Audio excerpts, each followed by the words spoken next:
Book of Meditations for Every Day in the Year. By James Allen. January 1st. Frequently the man of passion is most eager to put others right, but the man of wisdom puts himself right. If one is anxious to reform the world, let him begin by reforming himself.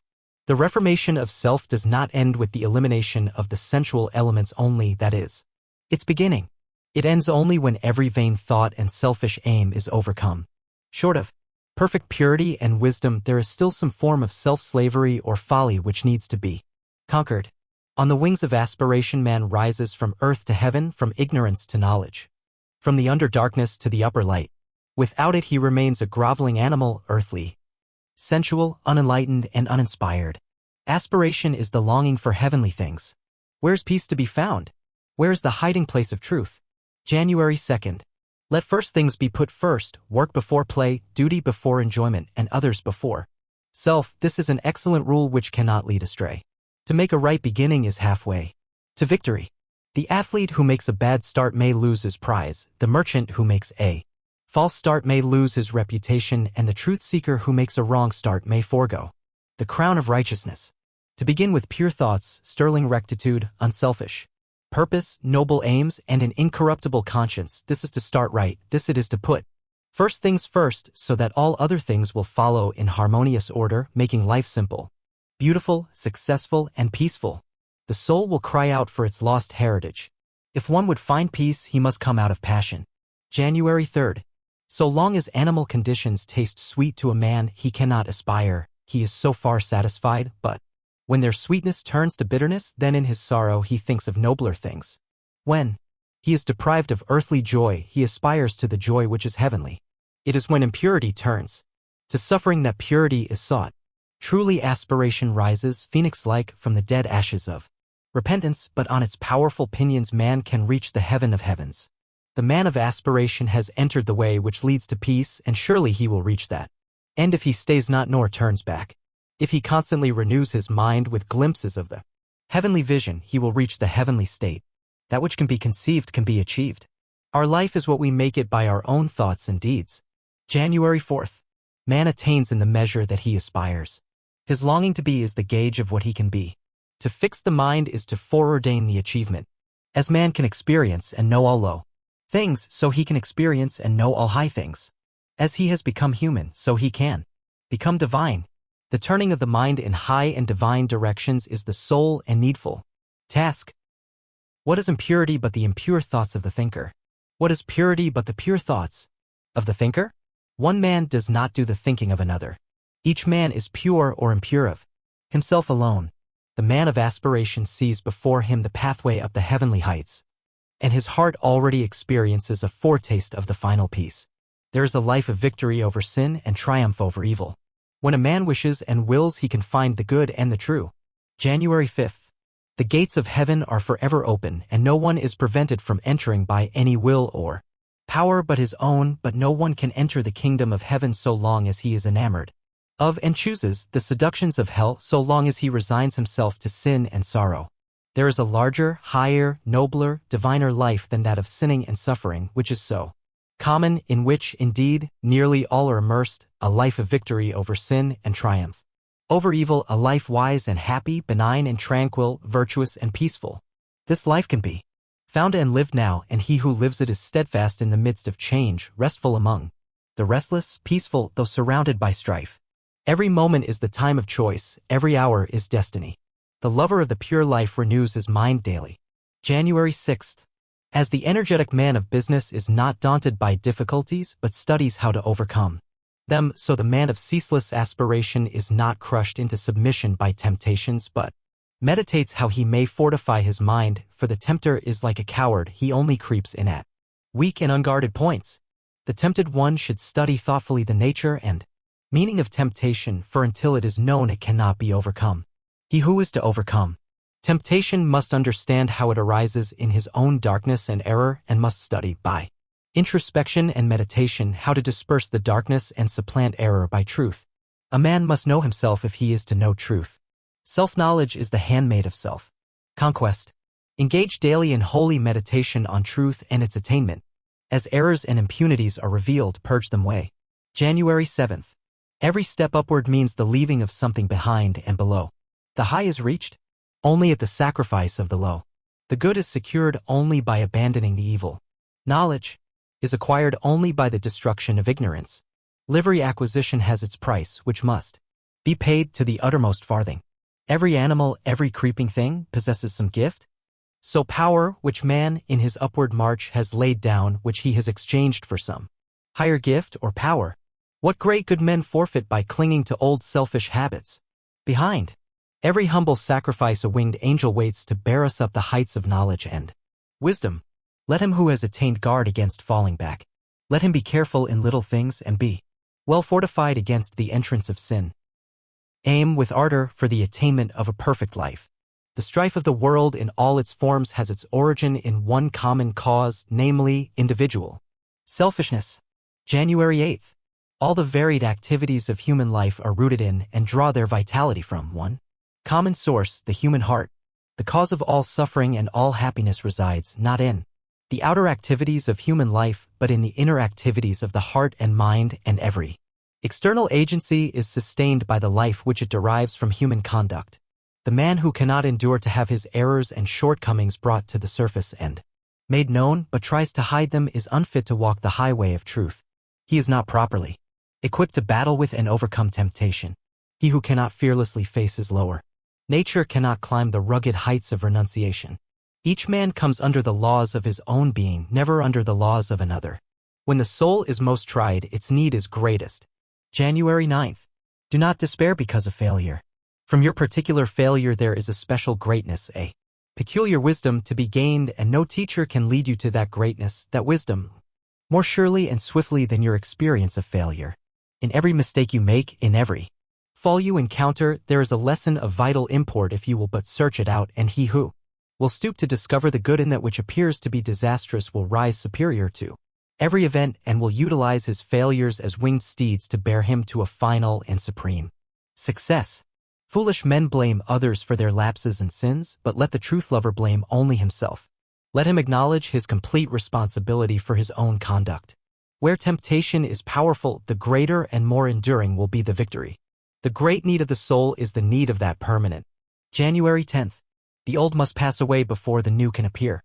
The old cottage must be demolished before the new mansion can appear upon its site. The old error must be destroyed before the new truth can come. The old self must be renounced before the new man can be born. When the old self of temper, impatience, envy, pride, and impurity has perished, then in its place will appear the new man of gentleness, patience, goodwill, humility, and purity. Let the old life of sin and sorrow pass, let the new life of righteousness and joy come in, then all that was old and ugly will be made new and beautiful. It is in the realization of this principle where the kingdom of heaven, the abiding home of the soul, resides, and which is the source and storehouse of every permanent blessing. A life of virtue is noble and excellent. It matters little what is without, for it is all a reflection of your own consciousness. January 11th. The deplorable failure of many outward and isolated reforms is traceable to the fact that their devotees pursue them as an end in themselves, failing to see that they are merely steps towards ultimate individual perfection. All true reform must come from within, in a changed heart and mind. The giving up of certain foods and drinks and the breaking away from certain outward habits are good and necessary beginnings, but they are only beginnings, and to end there is to fall far short of a true spiritual life.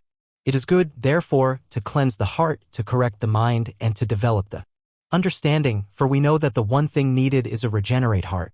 It matters everything what you are within, for everything without will be mirrored and colored accordingly. Renew your resolution daily, and in the hour of temptation do not depart from the right path. January 12th. The days are lengthening. Each day now the sun rises a little higher and the light lingers a little longer. So each day we can strengthen our character, each day we can open our heart a little more to the light of truth and allow the sun of righteousness to shine more highly in our mind. The sun does not increase in volume or intensity, but the earth turns towards it and receives more as it turns. All that there is of truth and good is now. It does not increase or diminish, but as we turn towards it we receive of its radiance and beneficence in ever increasing abundance and power. As the artisan acquires skill in fashioning the articles of his craft by daily and diligent Practice with his tools, so do you acquire skill in fashioning good deeds by daily and diligent practice of the truth. You can acquire truth only by practice. The wise purify their thoughts. January 13th. Every day is a new birth in time, holding out new beginnings, new possibilities, new achievements. The ages have witnessed the stars in their orbits, but this day hath no age witnessed. It is a new appearance, a new reality. It heralds a new life, a new order, a new society, a new age. It holds out new hopes, new opportunities to all men. In it you can become a new man, a new woman. For you it can be the day of regeneration, renewal, rebirth. From the old past with its mistakes, failures, and sorrows, you can rise a new being endued with power and purpose and radiant with the inspiration of a new ideal. Be chaste in mind and body. Abandon sensual pleasures. Purge the mind of selfishness and live a life of exalted purity. Be upright, gentle, and pure-hearted. Exert yourself ceaselessly in decreasing evil and accumulating good. January 14th.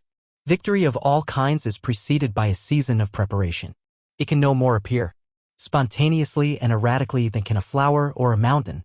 Like them, it is the culminating point in a process of growth in a series of causes and effects. No mere wishing, no magic word will produce worldly success. It must be achieved by an orderly succession of well-directed efforts. No spiritual victory will be achieved by him who imagines that it does not begin until the hour of temptation arrives. All spiritual triumphs are gained in the silent hour of meditation and through a series of successes in lesser trials. The time of great temptation is the climax of a conquest that long preparation has made certain and complete. Fix your minds on the practice of virtue and the comprehension and application of fixed and noble principles. The never-ending gladness awaits your homecoming. January 15th. As the falling rain prepares the earth for the future crops of grain and fruit, so the rains of many sorrows showering upon the heart prepare and mellow it for the coming of that wisdom that perfects the mind and gladdens the heart. As the clouds darken the earth but to cool and fructify it, so the clouds of grief cast a shadow over the heart to prepare it for nobler things. The hour of sorrow is the hour of reverence. It puts an end to the shallow sneer, the ribald jest, the cruel calumny. It softens the heart with sympathy and enriches the mind with thoughtfulness. Wisdom is mainly recollection of all that was learned by sorrow. Do not think that your sorrow will remain, it will pass away like a cloud. Where self ends, grief passes away. Live sweetly and happily as becomes the dignity of a true manhood and womanhood. January 16th. There is no greater happiness than to be occupied with good, whether it be good thoughts, good actions, or good employment, for every good thing is fraught with bliss, and evil cannot enter the heart or house that is tenanted by all that is good. The mind whose doors are guarded by good shuts out unhappiness as the well-sentryed garrison shuts out the foe.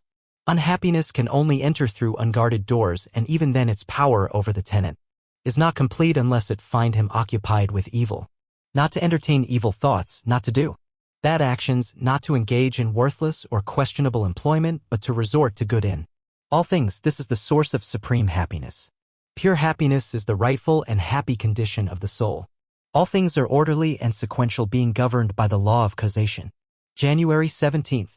Do not trouble about results or be anxious as to the future, but be troubled about personal shortcomings and be anxious to remove them, for know this simple truth: wrong does not result from right, and a good present cannot give birth to a bad future.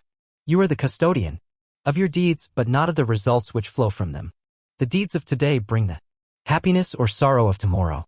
Be therefore concerned about what you think and do, rather than about what may or may not come to you, for he whose deeds are good does not concern himself about results and is freed from fear of future ill. Verily the law reigneth and reigneth forever, and justice and love are its eternal ministers. Speak only words which are truthful and sincere. January 18th.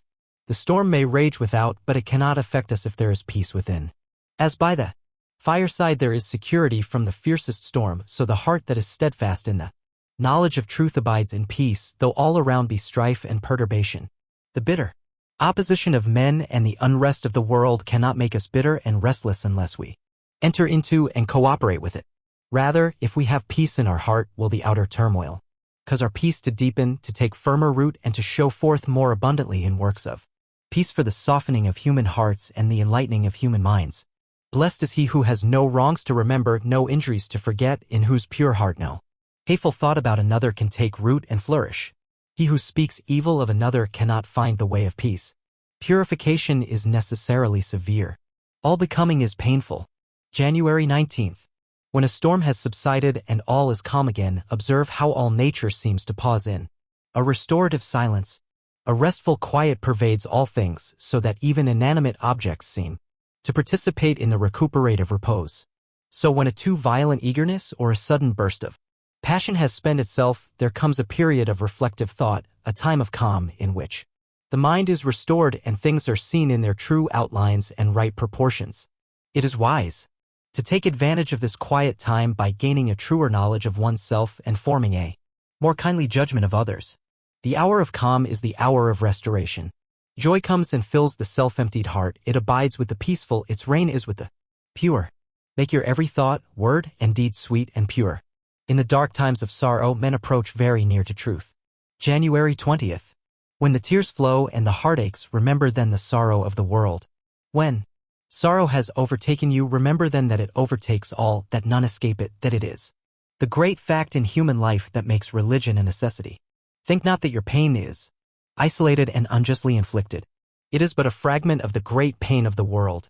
It is the common experience of all. Perceiving this, let sorrow gently lead you into a deeper religion, a wider compassion, a tenderer regard for all men and all creatures. Let it bring you into greater love and deeper peace. Bear well in mind that nothing can overtake you that does not belong to you, and that is not for your eternal good. The end of sorrow is joy and peace. The sorrowless state is reached through sorrow. January 21st. As light displaces darkness and quiet follows storm, so gladness displaces sorrow and peace comes after pain. The deeper wisdom which flows from acquaintance with sorrow brings with it a holier and more abiding joy than that shallow excitement that preceded sorrow. Between the lesser joys of the senses and the greater joy of the spirit lies the dark veil of sorrow through which all earthly pilgrims pass, and having passed through it, the heavenly joy, the abiding gladness, is henceforth our companion. They who have passed from the earthly to the heavenly pilgrimage have lifted the dark veil of sorrow from the radiant face of truth. He whose treasure is truth, who fashions his life in accordance with wisdom, will find the joy which does not pass away. Crossing the wide ocean of illusion, he will come to the sorrowless shore. All outward oppression is but the shadow and effect of the real oppression within. January 22nd. In happiness and unhappiness, in joy and sorrow, in success and failure, in victory and defeat, in religion, business, circumstances, in all the issues of life, the determining factor is character. In the mentality of individuals lie the hidden causes of all that pertains to their outward life. Character is both cause and effect. It is the doer of deeds and the recipient of results. Heaven, hell, purgatory are contained within it. The character that is impure and vicious will experience a life from which the elements of happiness and beauty are lacking, wheresoever they may be placed, but a pure and virtuous character will show forth a life that is happy and beautiful. As you make your character, so will you shape your life. To put away self and passion and establish one's self in right doing, this is the highest wisdom. Not departing from the path of holiness, but surmounting all difficulties and continuing to the end. Whosoever does this will comprehend truth. January 23rd.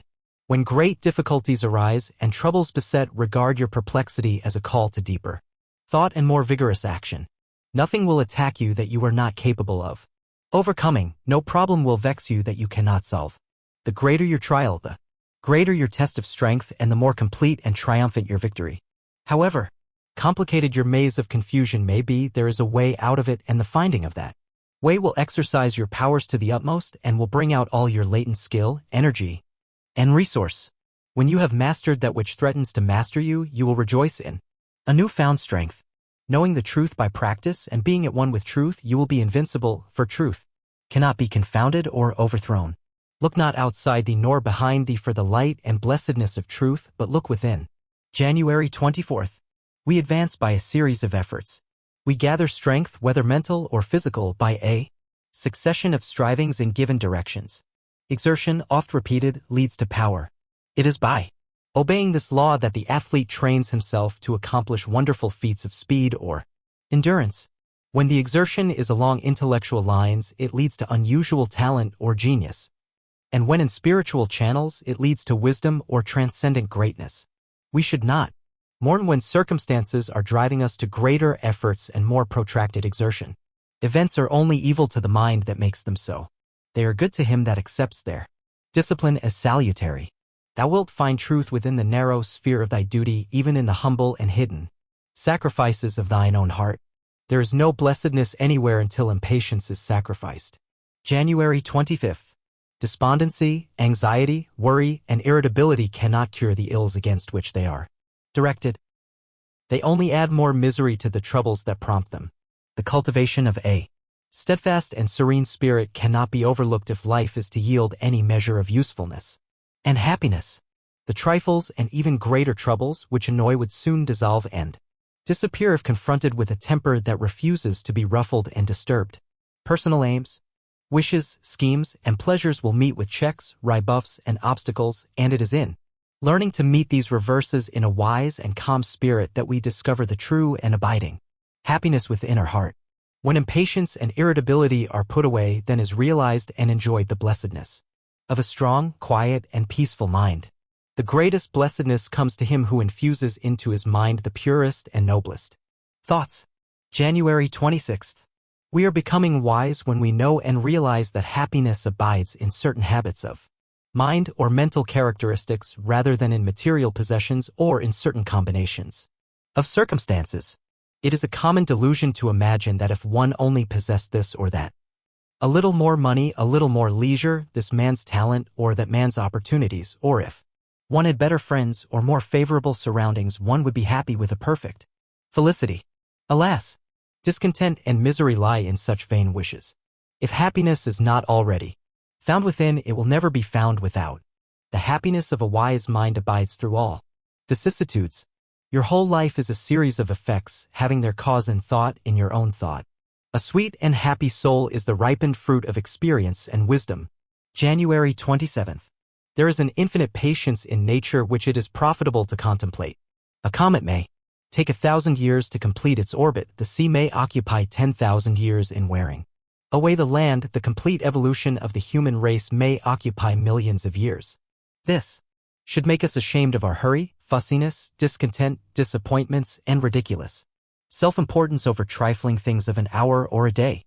Patience is conducive to the highest greatness, the most far-reaching usefulness, and the profoundest peace. Without it, life will lose much of its power and influence, and its joy would be largely destroyed. So with well-ordered strenuousness raise thou thy structure of success. He who fills with useful pursuits the minutes as they come and go grows old in honor, and wisdom and prosperity abides with him. No pure thought, no unselfish deed can fall short of its felicitous results, and every such result is a happy consummation. January 28th. If today is cold and gloomy, is that a cause for despair? Do we not know that there are warm, bright days ahead? Already the birds are beginning to sing, and the tremulous trill in their little throats is prophetic of the approaching love of a new spring, and of the bounty of a summer that as yet is but a sleeping germ in the womb of this gloomy day, but whose birth is sure and its full growth certain. No effort is vain. The spring of all your aspirations is near, very near, and the summer of your unselfish deeds will surely come to pass. Self shall depart, and truth shall take its place. The changeless one, the indivisible, shall take up his abode in me, and cleanse the white robe of the heart invisible. Go to your task with love in your heart, and you will go to it light-hearted and cheerful. All evil is corrective and remedial, and is therefore not permanent. January 29th. By earnest self-examination strive to realize, and not merely hold as a theory, that evil is a passing phase, a self-created shadow, that all your pains, sorrows, and misfortunes have come to you by a process of undeviating and absolutely perfect law, have come to you because you deserve and require them, and that by first enduring, and then understanding them, you may be made stronger, wiser, nobler. When you have fully entered into this realization, you will be in a position to mold your own circumstances, to transmute all evil into good, and to weave, with a master hand, the fabric of your destiny. Cease to be a disobedient child in the school of experience, and begin to learn with humility and patience the lessons that are set for your ultimate perfection. Meditation centered upon divine realities is the very essence and soul of prayer. January 30th. Tell me what that is upon which you most frequently and intensely think, that to which, in your silent hours, your soul most naturally turns, and I will tell you to what place of pain or peace you are traveling, and whether you are growing into the likeness of the divine or the bestial. There is an unavoidable tendency to become literally the embodiment of that quality, upon which one most constantly thinks. Let, therefore, the object of your meditation be above, and not below, so that every time that you revert to it in thought you will be lifted up. Let it be pure and unmixed with any selfish element.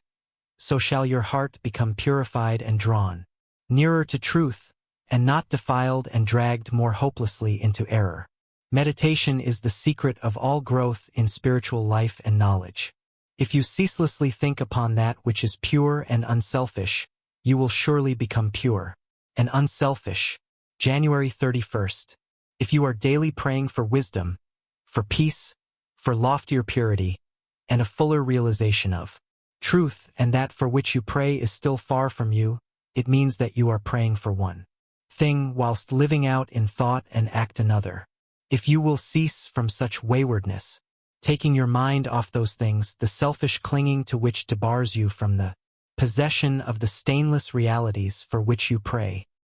If you will no longer ask God to grant you that which you do not deserve, or to bestow upon you that love and compassion which you refuse to bestow upon others, but will commence to think and act in the spirit of truth, you will day by day be growing into those realities so that ultimately you will become one with them.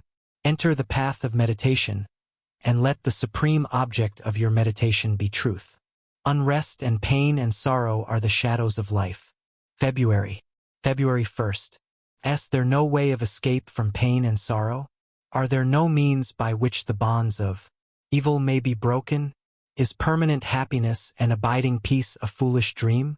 No, there is a way, and I speak it with gladness, by which evil may be slain forever. There is a process by which every adverse condition or circumstance can be put on one side forever, never to return.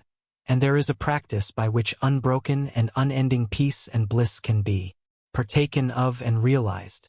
And the beginning of the way which leads to this glorious realization is the acquirement of a right understanding of the nature of evil.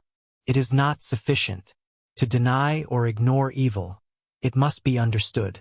Men remain in evil because they are not willing or prepared to learn the lesson which it came to teach them. You must get outside yourself and must begin to examine and understand yourself. February 2nd. Evil, when rightly understood, is found to be not an unlimited power or principle in the universe, but a passing phase of human experience, and it therefore becomes a teacher to those who are willing to learn. Evil is not an abstract something outside yourself. It is an experience in your own heart, and by patiently examining and rectifying your heart you will be gradually led into the discovery of the origin and nature of evil, which will necessarily be followed by its complete eradication. There is no evil in the universe which is not the result of ignorance, and which would not, if we were ready and willing to learn its lesson, lead us to higher wisdom and then vanish away. Every soul attracts its own, and nothing can possibly come to it that does not belong to it. What you are, so is your world. February 3rd. All that you positively know is contained in your own experience. All that you ever will know must pass through the gateway of experience, and so become part of yourself. Your own thoughts, desires, and aspirations comprise your world, and, to you, all that there is in the universe of beauty, and joy, and bliss, or of ugliness, and sorrow, and pain, is contained within yourself. By your own thoughts you make or mar your life, your world, your universe. As you build within by the power of thought, so will your outward life and circumstances shape themselves accordingly. Whatsoever you harbor in the inmost chambers of your heart will, sooner or later, by the inevitable law of reaction, shape itself in your outward life. Every soul is a complex combination of gathered experiences and thoughts, and the body is but an improvised vehicle for its manifestation. To them that seek the highest good, all things subserve the wisest ends. February 4th. He who clings to self is his own enemy and is surrounded by enemies. He who relinquishes self is his own savior and is surrounded by friends like a protecting belt. Before the divine radiance of a pure heart, all darkness vanishes and all clouds melt away, and he who has conquered self has conquered the universe. Come, then, out of your poverty. Come out of your pain. Come out of your troubles and sighings and complainings and heartaches and loneliness by coming out of yourself. Let the old tattered garment of your petty selfishness fall from you and put on the new garment of universal love. You will then realize the inward heaven, and it will be reflected in all your outward life. All glory and all good await the coming of obedient feet. All men's accomplishments were first wrought out in thought and then objectivized. February 5th. When the thought forces are directed in harmony with the overruling law, they are upbuilding and preservative, but when subverted they become disintegrating and self-destructive. To adjust all your thoughts to a perfect and unswerving faith in the omnipotence and supremacy of good is to cooperate with that good, and to realize within yourself the solution and destruction of all evil. Believe and ye shall live. And here we have the true meaning of salvation. Salvation from the darkness and negation of evil, by entering into and realizing the living light of the eternal good. It is the silent and conquering thought forces which bring all things into manifestation. There is nothing that a strong faith and an unflinching purpose may not accomplish. February 6th. There is no difficulty, however great, but will yield before a calm and powerful concentration of thought, and no legitimate object but may be speedily actualized by the intelligent use and direction of one's soul forces. Not until you have gone deeply and searchingly into your inner nature and have overcome many enemies that lurk there can you have any approximate conception of the subtle power of thought, of its inseparable relation to outward and material things, or of its magical potency when rightly poised and directed in readjusting and transforming the life conditions. Every thought you think is a force sent out, and in accordance with its nature and intensity will it go out to seek a lodgment in minds receptive to it, and will react upon yourself for good or evil. Think good thoughts, and they will quickly become actualized in your outward life in the form of good conditions. He only is fitted to command and control who has succeeded in commanding and controlling himself. February 7th. If you would acquire overcoming power, you must cultivate poise and passivity. You must be able to stand alone. All power is associated with immovability. The mountain, the massive rock, the storm-tried oak all speak to us of power because of their combined solitary grandeur and defiant fixity, while the shifting sand, the yielding twig, and the waving reed speak to us of weakness because they are movable and non-resistant and are utterly useless when detached from their fellows. He is the man of power who, when all his fellows are swayed by some emotion or passion, remains calm and unmoved. The hysterical, the fearful, the thoughtless and frivolous, let such seek company or they will fall for lack of support, but the calm, the fearless, the thoughtful and grave, let such seek solitude, and to their power more power will be added. Be of single aim. Have a legitimate and useful purpose and devote yourself unreservedly to it. Self-seeking is self-destruction. February 8th. If you would realize true prosperity, do not settle down, as many have done, into the belief that if you do right everything will go wrong. Do not allow the word competition to shake your faith in the supremacy of righteousness. I care not what man may say about the laws of competition, for do I not know the unchangeable law which shall one day put them all to rout, and which puts them to rout even now in the heart and life of the righteous man? And, knowing this law, I can contemplate all dishonesty with undisturbed repose, for I know where certain destruction awaits it. Those who have wandered from the highway of righteousness guard themselves against competition. Those who always pursue the right need not to trouble about such defense. Under all circumstances do that which you believe to be right, and trust the law, trust the divine power, and you will always be protected. Perfect love is perfect power. February 9th. The wisely loving heart commands without exercising any authority. All things and all men. Obey him who obeys the highest. He thinks, and lo, he has already accomplished. He speaks, and behold, a world hangs upon his simple utterances. He has harmonized his thoughts with the imperishable and unconquerable forces, and for him weakness and uncertainty are no more. His every thought is a purpose, his every act an accomplishment. He moves with the great law, not setting his puny personal will against it, and he thus becomes a channel through which the divine power can flow in unimpeded and beneficent expression. He has thus become power itself. Perfect love is perfect wisdom. If you really seek truth, you will be willing to make the effort necessary for its achievement. February 10th. At the outset, meditation must be distinguished from idle reverie. There is nothing dreamy and unpractical about it. It is a process of searching and uncompromising thought which allows nothing to remain but the simple and naked truth. Thus meditating, you will no longer strive to build yourself up in your prejudices, but forgetting self, you will remember only that you are seeking the truth, and so you will remove one by one the errors which you have built around yourself in the past, and will patiently wait for the revelation of truth which will come when your errors have been sufficiently removed. Let the supreme object of your meditation be truth. As the flower opens its petals to receive the morning light, so open your soul more and more to the glorious light of truth. February 11th. Spiritual meditation and self-discipline are inseparable. You will, therefore, commence to meditate upon yourself so as to try and understand yourself, for, remember, the great object you will have in view will be the complete removal of all your errors in order that you may realize truth. You will begin to question your motives, thoughts, and acts, comparing them with your ideal and endeavoring to look upon them with a calm and impartial eye. In this manner you will be continually gaining more of that mental and spiritual equilibrium without which men are but helpless straws upon the ocean of life. Soar upward on the wings of aspiration. Be fearless and believe in the loftiest possibilities. A beginning is a cause, and, as such, it must be followed by an effect. February 12th. The nature of an initial impulse will always determine the body of its results. A beginning also presupposes an ending, a consummation, achievement, or goal.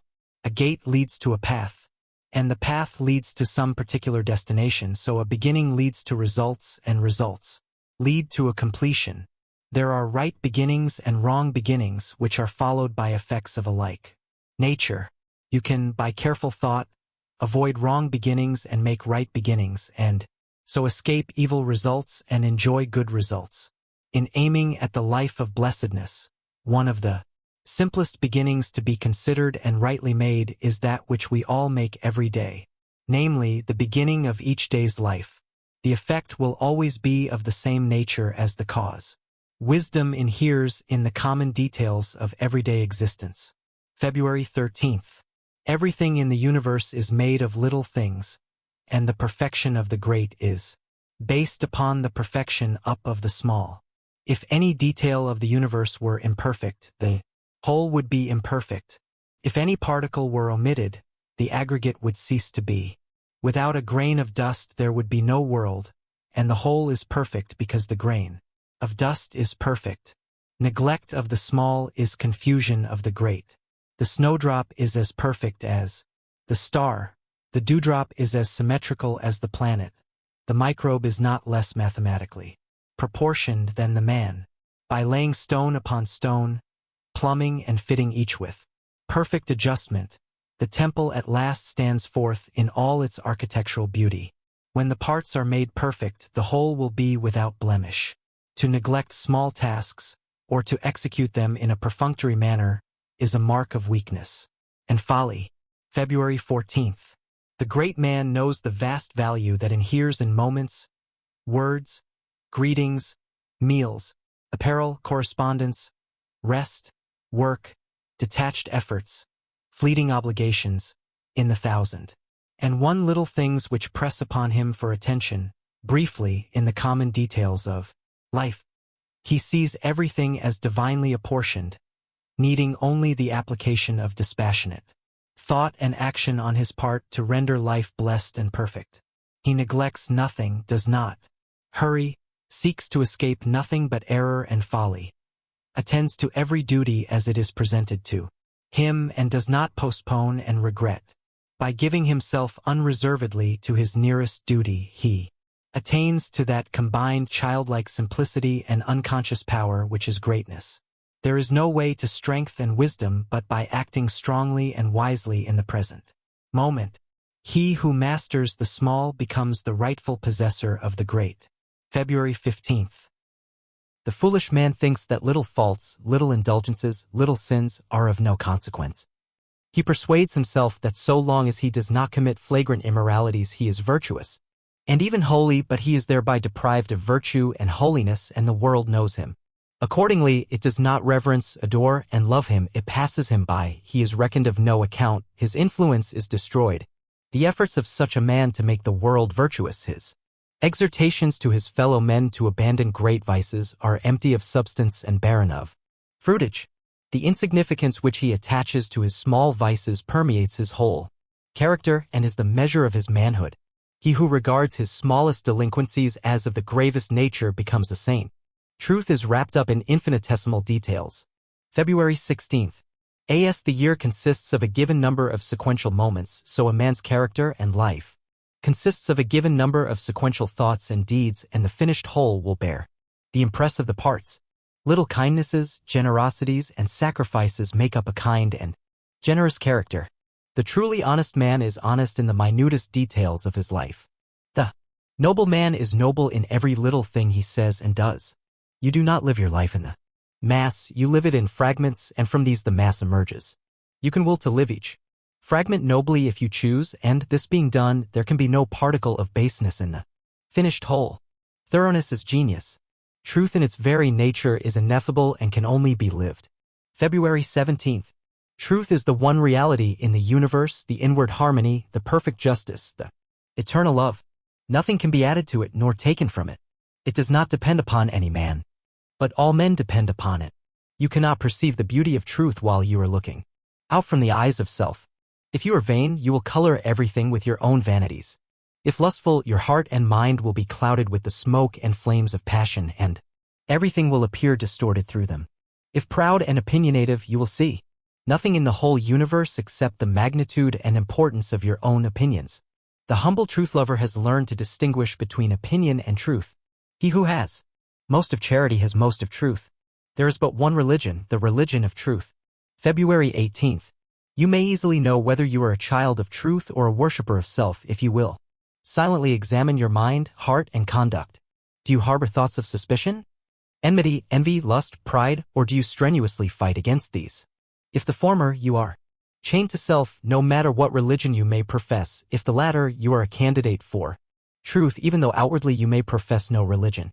Are you passionate, self-willed, ever seeking to gain your own ends, self-indulgent and self-centered, or are you gentle, mild, unselfish, quit of every form of self-indulgence, and are ever ready to give up your own?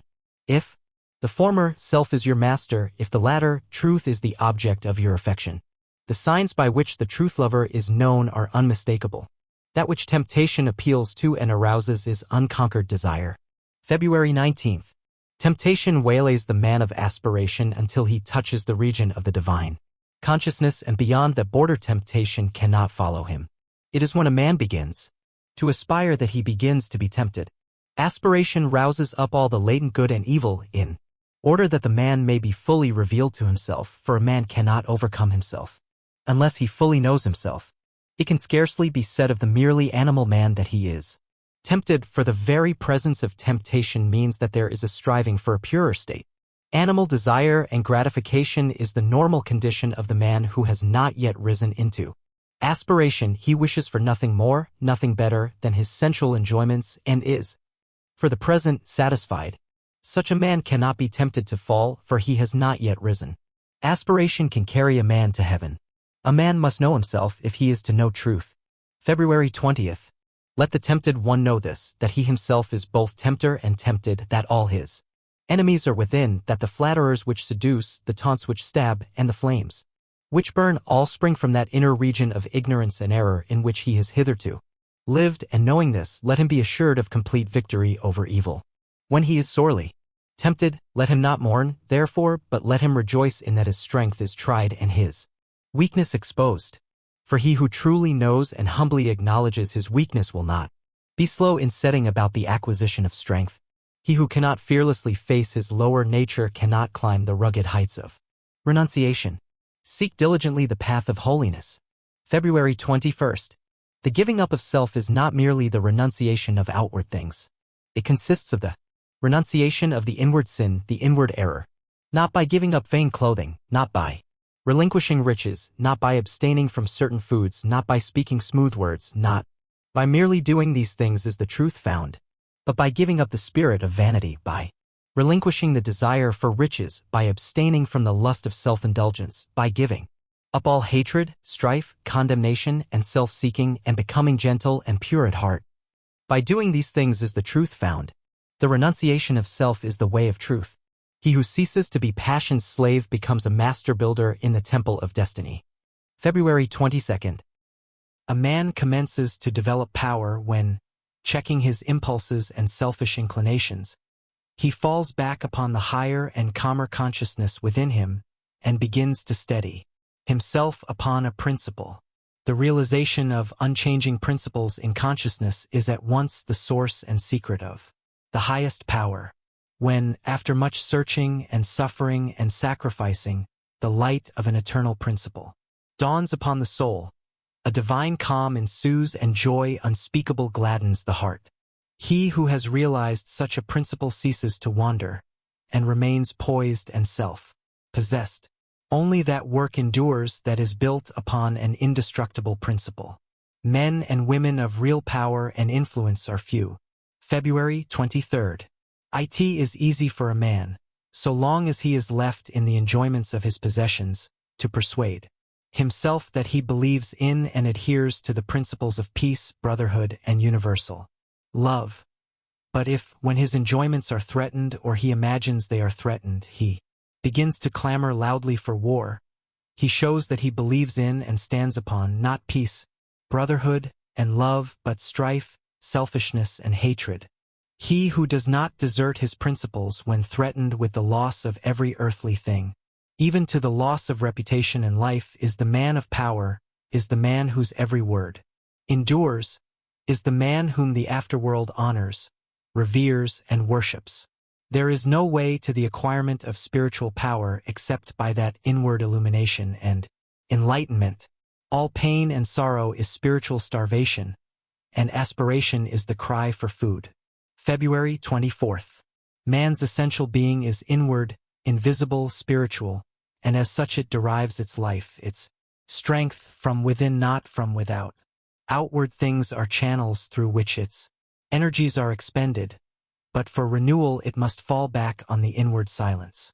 Insofar as man seeks to drown this silence in the noisy pleasures of the senses and endeavors to live in the conflicts of outward things, just so much does he reap the experiences of pain and sorrow, which, becoming at last intolerable, drive him back to the feet of the inward comforter, to the shrine of the peaceful solitude within. It is in solitude only that a man can be truly revealed to himself. Inward harmony is spiritual power. February 25th. Take the principle of divine love, and quietly and diligently meditate upon it with the object of arriving at a thorough understanding of it. Bring its searching light to bear upon all your habits, your actions, your speech and intercourse with others, your every secret thought and desire.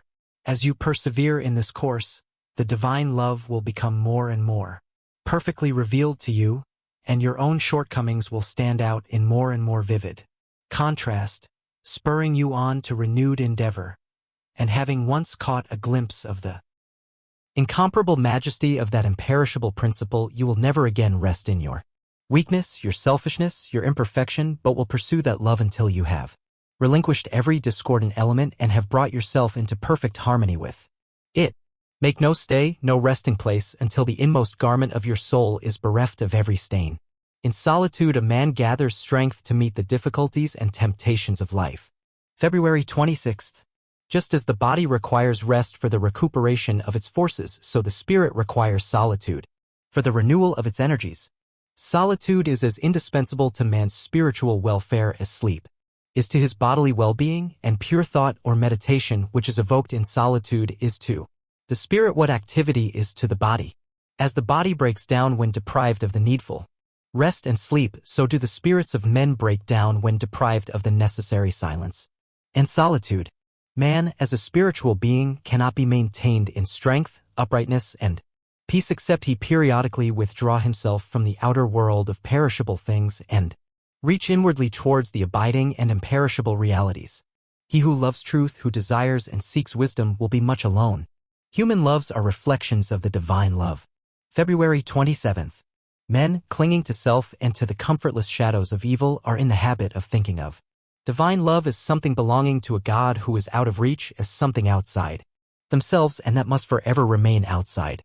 Truly, the love of God is ever beyond the reach of self, but when the heart and mind are emptied of self, then the selfless love, the supreme love, the love that is of God or good, becomes an inward and abiding reality. And this inward realization of holy love is none other than the love of Christ, that is so much talked about and so little comprehended, the love that not only saves the soul from sin, but lifts it also above the power of temptation. Divine love knows neither sorrow nor change. Let a man learn to stand alone. February 28th. If a man can find no peace within himself, where shall he find it? If he dreads to be alone with himself, what steadfastness shall he find in company? If he can find no joy in communion with his own thoughts, how shall he escape misery in his contact with others?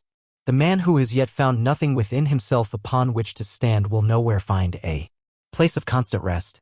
Without is change and decay and insecurity, within is all surety and blessedness. The soul is sufficient of itself. Where the need is, there is the abundant supply. Your eternal dwelling place is within. Be rich in yourself, be complete in yourself. Find your center of balance and succeed in standing alone. February 29th. Until you can stand alone, looking for guidance neither to spirits nor mortals, gods nor men, but guiding yourself by the light of the truth within you, you are not unfettered and free. Not altogether blessed. But do not mistake pride for self-reliance. To attempt to stand upon the crumbling foundation of pride is to be already fallen. No man depends upon others more than the proud man. His happiness is entirely in the hands of others. But the self-reliant man stands not upon personal pride, but on an abiding law, principle, ideal, reality within himself. Upon this he poises himself, refusing to be swept from his strong foothold either by the waves of passion within or the storms of opinion without. Find the joy that results from well-earned freedom, the peace that flows from wise self-possession, the blessedness that inheres in native strength. As the fountain from the hidden spring, so issues man's life from the secret recesses of his heart. March 1st. As the heart, so is the life. The within is ceaselessly becoming the without. Nothing remains unrevealed. That which is hidden is but for a time, it ripens and comes forth at last. Seed, tree, blossom, and fruit is the fourfold order of the universe. From the state of a man's heart proceed the conditions of his life, his thoughts blossom into deeds, and his deeds bear the fruitage of character and destiny. Life is ever unfolding from within and revealing itself to the light and thoughts engendered. In the heart at last reveal themselves in words, actions, and things accomplished. Mind clothes itself in garments of its own making. There is no nobler work or higher science than that of self-perfection. March 2nd.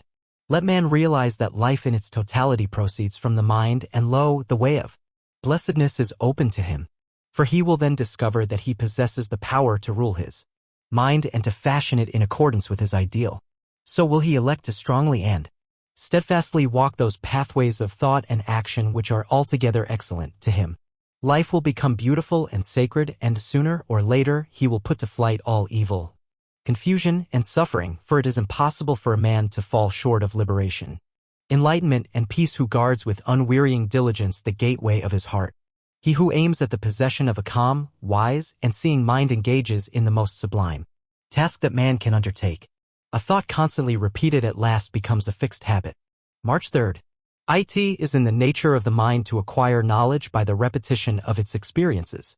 A thought which it is very difficult at first to hold and to dwell upon at last becomes, by constantly being held in the mind, a natural and habitual condition. Just as a boy, when Commencing to learn a trade cannot even handle his tools aright, much less use them correctly, but after long repetition and practice plies them with perfect ease and consummate skill. So a state of mind at first apparently impossible of realization is, by perseverance and practice, at last acquired and built into the character as a natural and spontaneous condition. In this power of the mind to form and reform its habits, its conditions, is contained the basis of man's salvation and the open door to perfect liberty by the mastery of sin. When the heart is pure, all outward things are pure. Every sin may be overcome. March 4th. A man's life, in its totality, proceeds from his mind, and his mind is a combination of habits which he can, by patient effort, modify to any extent and over which he can gain complete ascendancy and control. Let a man realize this, and he has at once obtained possession of the key which shall open the door to his complete emancipation. But emancipation from the ills of life, which are the ills of one's mind, is a matter of steady growth from within and not a sudden acquisition from without. Hourly and daily must the mind be trained to think stainless thoughts and to adopt right and dispassionate attitudes, until he has wrought out of it the ideal of his holiest dreams. The higher life is a higher living in thought, word, and deed. Without the right performance of duty, the higher virtues cannot be known. March 5th. All duty should be regarded as sacred and its faithful and unselfish performance one of the leading rules of conduct. All personal and selfish considerations should be extracted and cast away from the doing of one's duty, and when this is done, duty ceases to be irksome and becomes joyful. Duty is only irksome to him who craves some selfish enjoyment or benefit for himself. Let the man who is chafing under the irksomeness of his duty look to himself, and he will find that his wearisomeness proceeds not from the duty itself, but from his selfish desire to escape it. He who neglects duty, be it great or small, or of a public or private nature, neglects virtue, and he who in his heart rebels against duty rebels against virtue. The virtuous man concentrates his mind on the perfect doing of his own duty. Man is the doer of his own deeds, as such he is the maker of his own character. March 6th. Those things which befall a man are the reflections of himself, that destiny which pursued him, which he was powerless to escape by effort or avert by prayer, was the relentless goal of his own wrong deeds, demanding and enforcing restitution. Those blessings and curses which come to him unbidden are the reverberating echoes of the sounds which he himself sent forth. Man finds himself involved in the train of causation. His life is made up of causes and effects. It is both a sowing and a reaping. Each act of his is a cause which must be balanced by its effects. He chooses the cause, this is free will. He cannot choose, alter, or avert the effect, this is fate. Thus free will stands for the power to initiate causes, and destiny is involvement in effects. Character is destiny. Every form of unhappiness springs from a wrong condition of mind. March 7th. All sin is ignorance. It is a condition of darkness and undevelopment. The wrong thinker and the wrongdoer is in the same position in the school of life as is the ignorant pupil in the school of learning. He has yet to learn how to think and act correctly, that is, in accordance with law. The pupil in learning is not happy so long as he does his lessons wrongly, and unhappiness cannot be escaped while sin remains unconquered. Life is a series of lessons. Some are diligent in learning them, and they become pure, wise, and altogether happy. Others are negligent and do not apply themselves, and they remain impure, foolish, and unhappy. Happiness is mental harmony. If one would find peace, he must come out of passion. March 8th.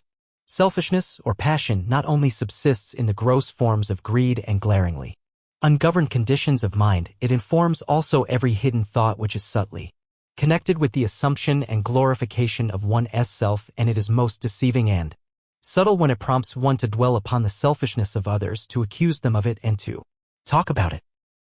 The man who continually dwells upon the selfishness in others will not thus overcome his own selfishness. Not by accusing others do we come out of selfishness, but by purifying ourselves.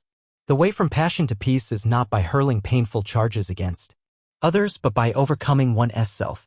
By eagerly striving to subdue the selfishness of others, we remain passion-bound. By patiently overcoming our own selfishness, we ascend into freedom.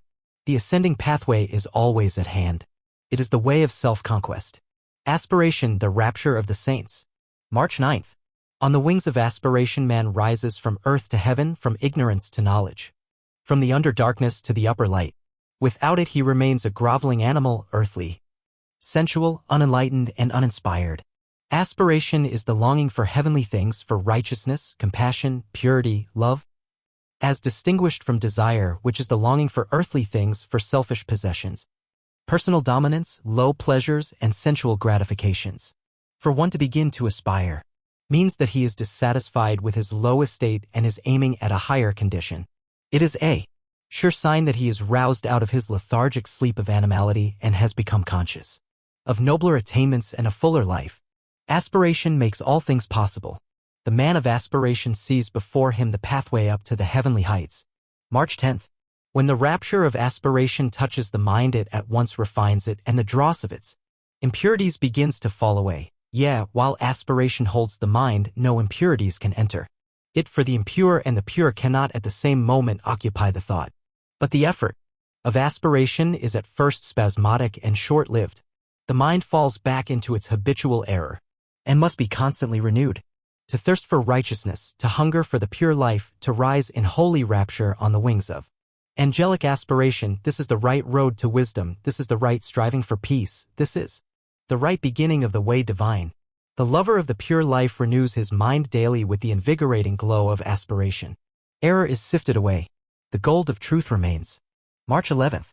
Spiritual transmutation consists in an entire reversal of the ordinary self-seeking attitude of mind towards men and things, and this reversal brings about an entirely new set of experiences. Thus the desire for a certain pleasure is abandoned, cut off at its source, and not allowed to have any place in the consciousness, but the mental force which that desire represented is not annihilated, it is transferred to a higher region of thought, transmuted into a pure form of energy. The law of conservation of energy obtains universally in mind as in matter, and the force shut off in lower directions is liberated in higher realms of spiritual activity, the clear and cloudless heights of spiritual enlightenment. The early stage of transmutation is painful but brief, for the pain is soon transformed into pure spiritual joy. March 12th. Along the saintly way towards the divine life, the midway region of transmutation is the country of sacrifice, it is the plain of renunciation. Old passions, old desires, old ambitions, and thoughts are cast away and abandoned, but only to reappear in some more beautiful, more permanent, more eternally satisfying form. As valuable jewels, long guarded and cherished, are thrown tearfully into the melting pot, yet are remolded into new and perfect adornments, so the spiritual alchemist, at first loath to part company with long-cherished thoughts and habits, at last gives them up, to discover, a little later, to his joy, that they have come back to him in the form of new faculties, rarer powers, and purer joys, spiritual jewels, newly burnished, beautiful, and resplendent. The wise man meets passion with peace, hatred with love, and returns good for evil. The present is the synthesis of the entire past, the net result of all that a man has ever thought and done is contained within him. March 13th. It is this knowledge of the perfect law working through, and above all things, of the perfect justice operating in and adjusting all human affairs, that enables the good man to love his enemies and to rise above all hatred, resentment, and complaining, for he knows that only his own can come to him, and that, though he be surrounded by persecutors, his enemies are but the blind instruments of a faultless retribution, and so he blames them not, but calmly receives his accounts and patiently pays his moral debts. But this is not all, he does not merely pay his debts, he takes care not to contract any further debts. He watches himself and makes his deeds faultless. Characteristics are fixed habits of mind, the results of deeds. Heaven and hell are in this world. March 14th. Nothing comes unbidden, where the shadow is, there also is the substance. That which comes to the individual is the product of his own deeds. As cheerful industry leads to greater industry and increasing prosperity, and labor shirked or undertaken discontentedly leads to a lesser degree of labor and decreasing prosperity, so with all the varied conditions of life as we see them, they are the effects of deeds, destinies wrought by the thoughts and deeds of each particular individual. So also with the vast variety of characters, they are the ripening and ripened growth of the sowing of deeds, a sowing not confined solely to this visible life, but going backward through that infinite life which traverses the portals of innumerable births and deaths, and which also will extend into the illimitable future, reaping its own harvests, eating the sweet and bitter fruits of its own deeds. Life is a great school for the development of character. Purification of the heart by repetitive thought on pure things. March 15th. Man is a thought being, and his life and character are determined by the thoughts in which he habitually dwells.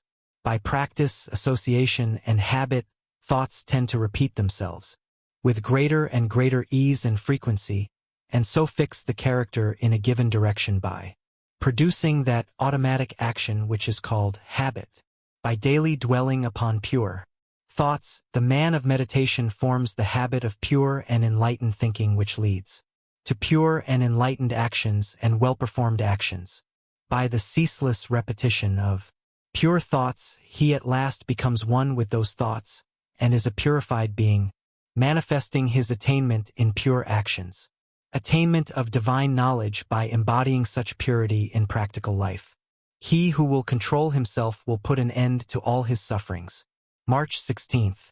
Blessed is that day, and not to be forgotten, when a man discovers that he himself is his own undoer and his own savior, that within himself is the cause of all his suffering and lack of knowledge, and that also within is the source of all peace, enlightenment, and godliness. Selfish thoughts, impure desires, and acts not shaped by truth are the baneful seeds from which all suffering springs, while selfless thoughts, pure aspirations, and the sweet acts of truth are the seeds from which all blessedness grows. He who will deny himself will find the holy place where calmness lives. He who will purify himself will destroy all his ignorance. March 17th. He who governs his tongue is greater than a successful disputant in the arena of intellectualism.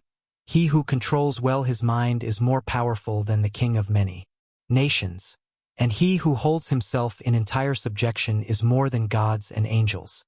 When a man who is enslaved by self realizes that he must work out his own salvation, in that moment, he will rise up in the dignity of his divine manhood and say, "Henceforward I will be a master in Israel, and not a slave in the house of bondage."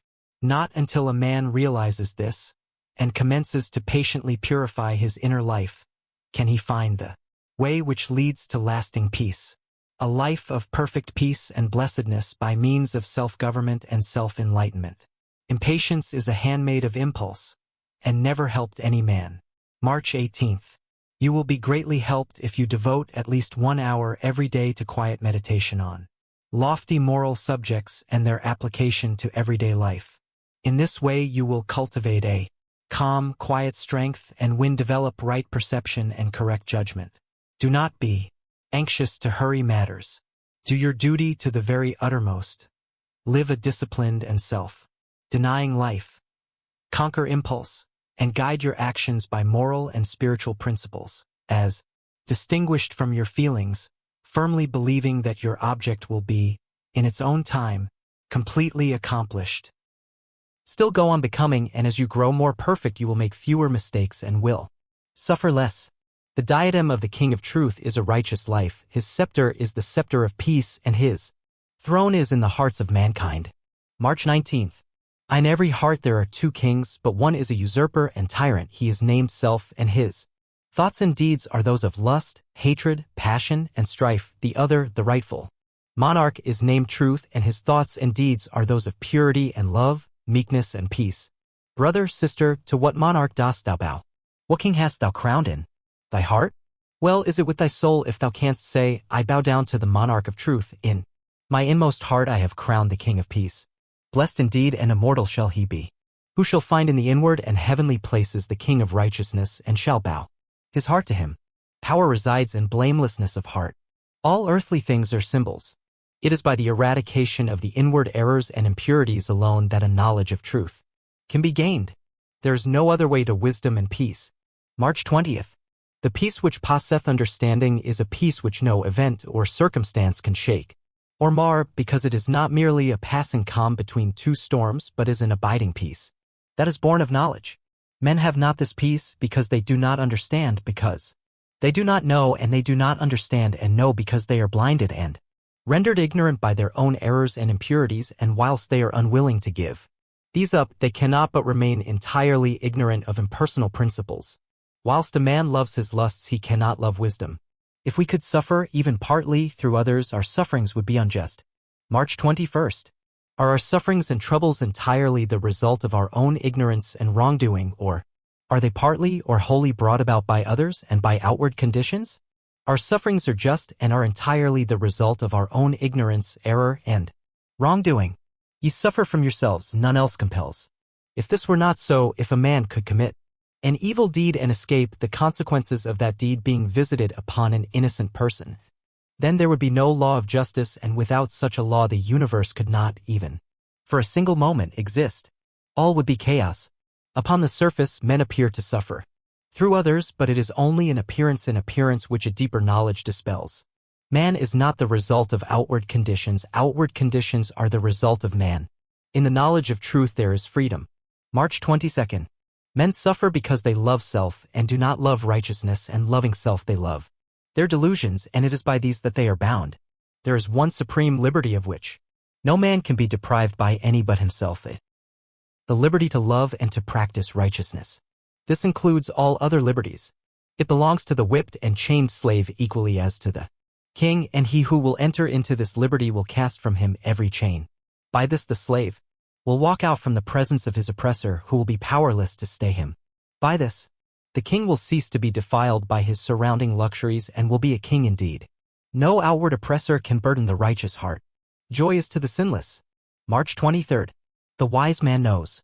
For him anxiety, fear, disappointment, and unrest have ceased, and under whatever condition or circumstance he may be placed, his calmness will not be broken, and he will bend and adjust everything with capacity and wisdom. Nothing will cause him grief.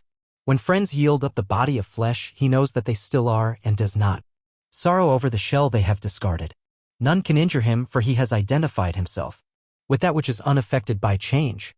The knowledge which brings peace, then, is the knowledge of unchangeable principles, arrived at by the practice of pure goodness, righteousness, becoming one with which a man becomes immortal, unchangeable, indestructible.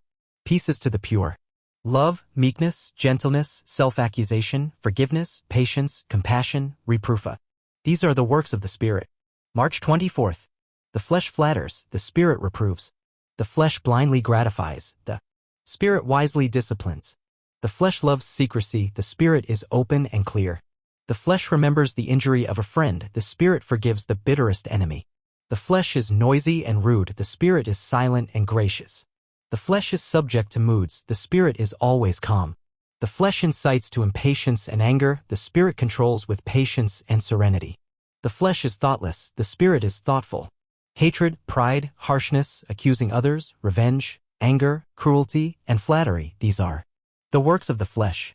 You can only help others in so far as you have uplifted and purified yourself. March 25th. A truth is first perceived and afterwards realized. The perception may be instantaneous. The realization is almost invariably a process of gradual unfoldment. You will have to learn to love, regarding yourself as a child, and as you make progress in learning, the divine will unfold within you. You can only learn to love by constantly meditating upon love as a divine principle and by adjusting, day by day, all your thought and words and acts to it. Watch yourself closely, and when you think or say or do anything which is not born of pure, unselfish love, resolve that you will henceforth guard yourself in that direction. By so doing, you will every day grow purer, tenderer, holier, and soon you will find it easy to love and will realize the divine within you.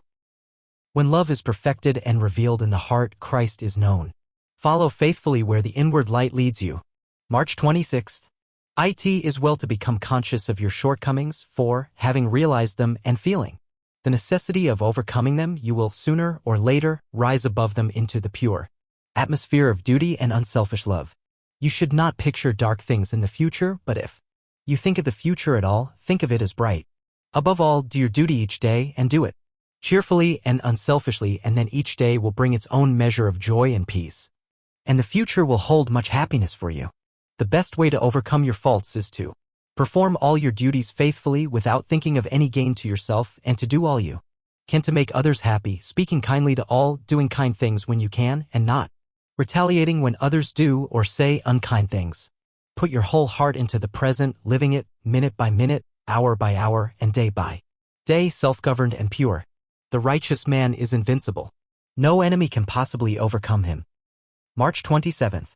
The righteous man, having nothing to hide, committing no acts which require stealth, and harboring no thoughts and desires which he would not like others to know, is fearless and unashamed.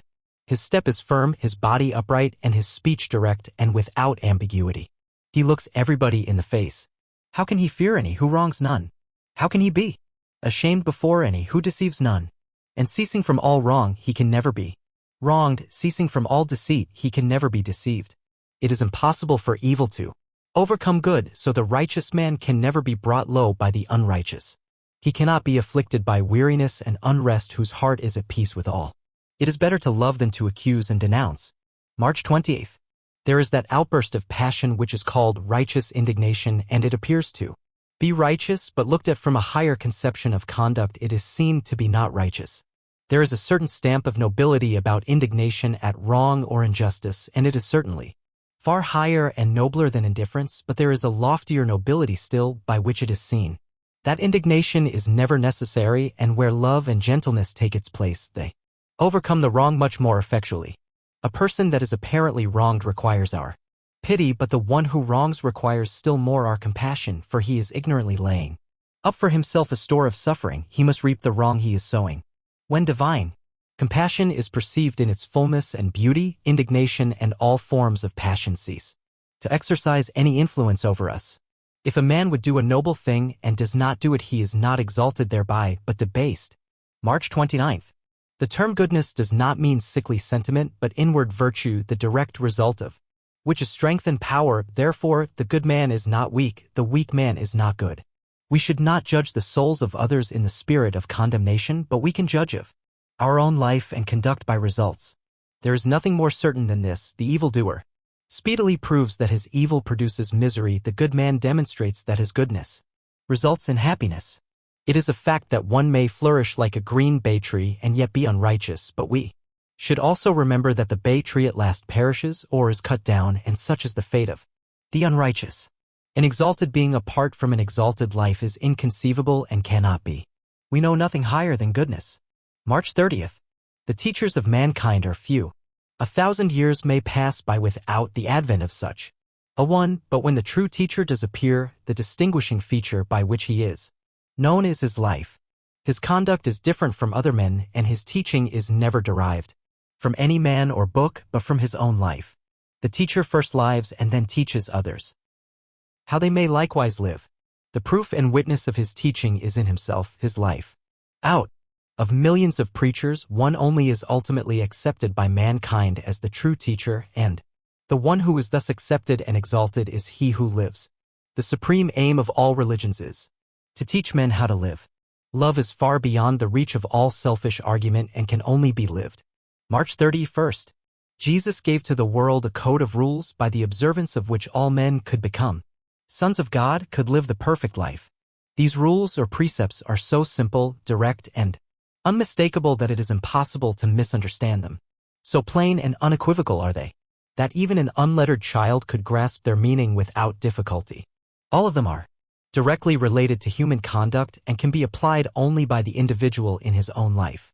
To carry out the spirit of these rules in one's daily conduct constitutes the whole duty of life, and lifts the individual into the full consciousness of his divine origin and nature, of his oneness with God, the supreme good. Men everywhere, in their inmost hearts, know that goodness is divine. A man has no character, no soul, no life, apart from his thoughts and deeds. April 1st. Each man is responsible for the thoughts which he thinks and the acts which he does, for his state of mind and the life which he lives. No power, no event, no circumstance can compel a man to evil and unhappiness. He himself is his own compeller. He thinks and acts by his own volition. No being, however wise and great, not even the supreme, can make him good and happy. He himself must choose the good and thereby find the happy. This life of triumph is not for those who are satisfied with any lower conditions. It is for those who thirst for it and are willing to achieve it, who are as eager for righteousness as the miser is for gold. It is always at hand and is offered to all, and blessed are they who accept and embrace it. They will enter the world of truth. They will find the perfect peace. There is a larger, higher, nobler, diviner life than that of sinning and suffering. Man is, and as he thinks, so he is. April 2nd. Man's life is actual, his thoughts are actual, his deeds are actual. To occupy ourselves with the investigation of things that are is the way of wisdom. Man, considered as above, beyond, and separate from mind and thought, is speculative and not actual, and to occupy ourselves with the study of things that are not is the way of folly. Man cannot be separated from his mind, his life cannot be separated from his thoughts. Mind, thought, and life are as inseparable as light, radiance, and color. The facts are all sufficient, and contain within themselves the groundwork of all knowledge concerning them. To live is to think and act, and to think and act is to change. Man's mind is subject to change. He is not something made and finally completed, but has within him the capacity for progress. April 3rd. The purification of the heart, the thinking of right thoughts, and the doing of good deeds.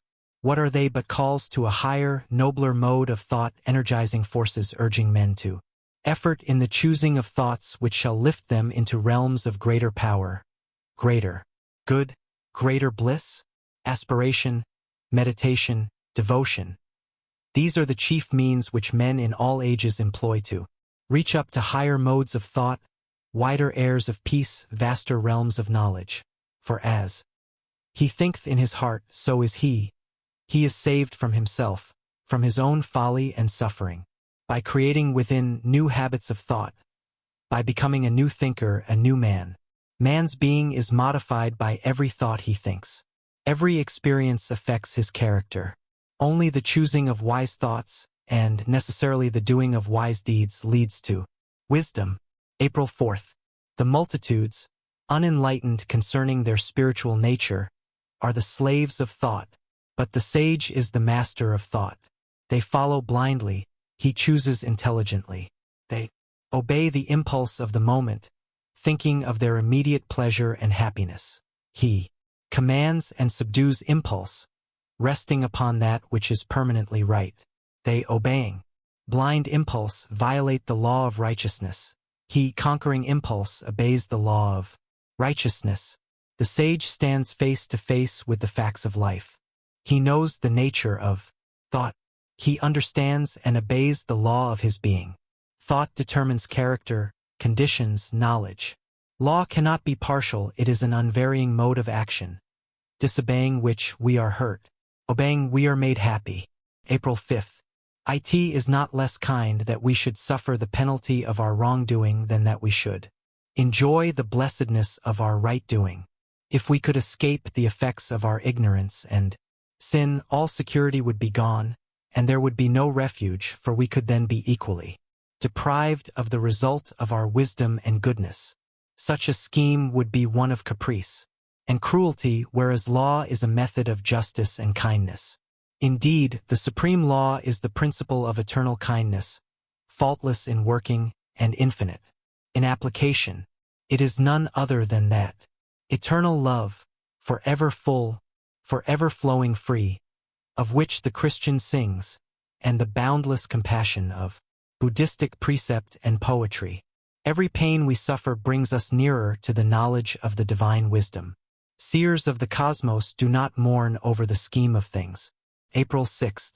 Buddha always referred to the moral law of the universe as the good law, and indeed it is not rightly perceived if it is thought of as anything but good, for in it there can be no grain of evil, no element of unkindness.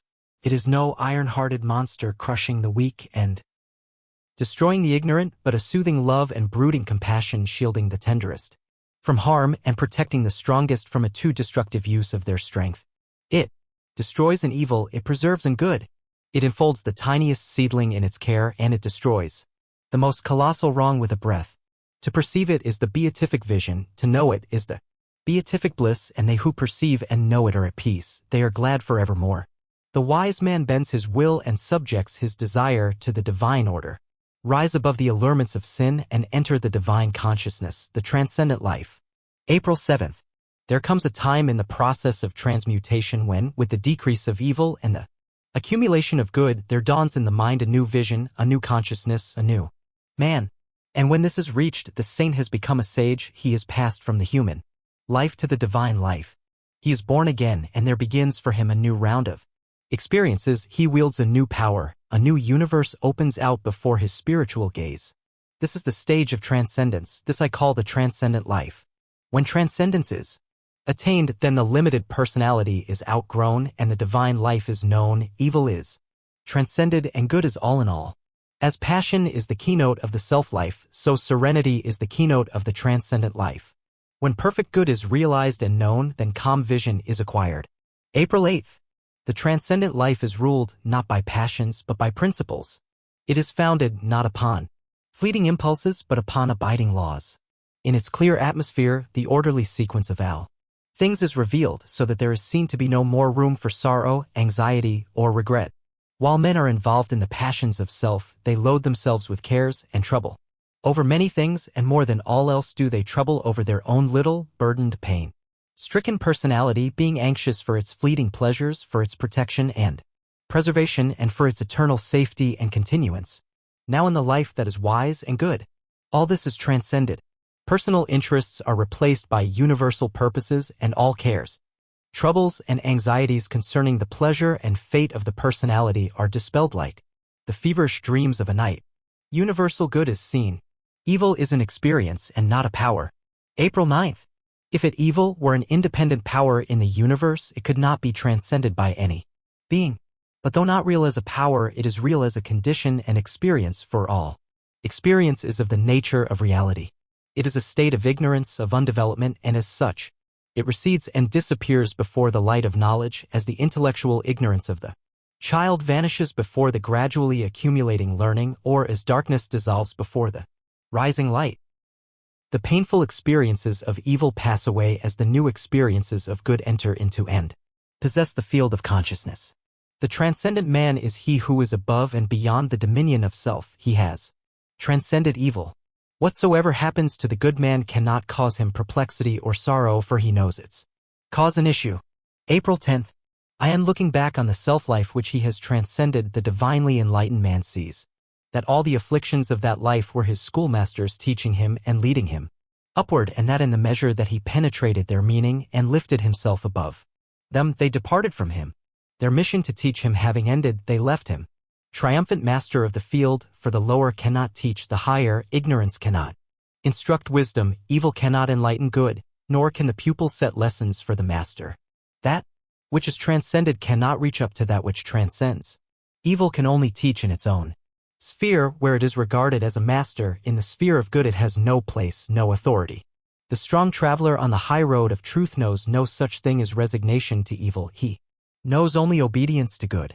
He is bravo who conquers another, but he who conquers himself is supremely noble. April 11th. By the way of self-conquest is the perfect peace achieved. Man cannot understand it, cannot approach it until he sees the supreme necessity of turning away from the fierce fighting of things without and entering upon the noble warfare against evils within. He is already on the saintly way who has realized that the enemy of the world is within and not without, that his own ungoverned thoughts are the source of confusion and strife, that his own unchastened desires are the violators of his peace and of the peace of the world. If a man has conquered lust and anger, hatred and pride, selfishness and greed, he has conquered the world. He who is victorious over another may in turn be defeated, but he who overcomes himself will never be subdued. Force and strife work upon the passions and fears, but love and peace reach and reform the heart. April 12th. He who is overcome by force is not thereby overcome in his heart. He may be a greater enemy than before, but he who is overcome by the spirit of peace is thereby changed at heart. He that was an enemy has become a friend.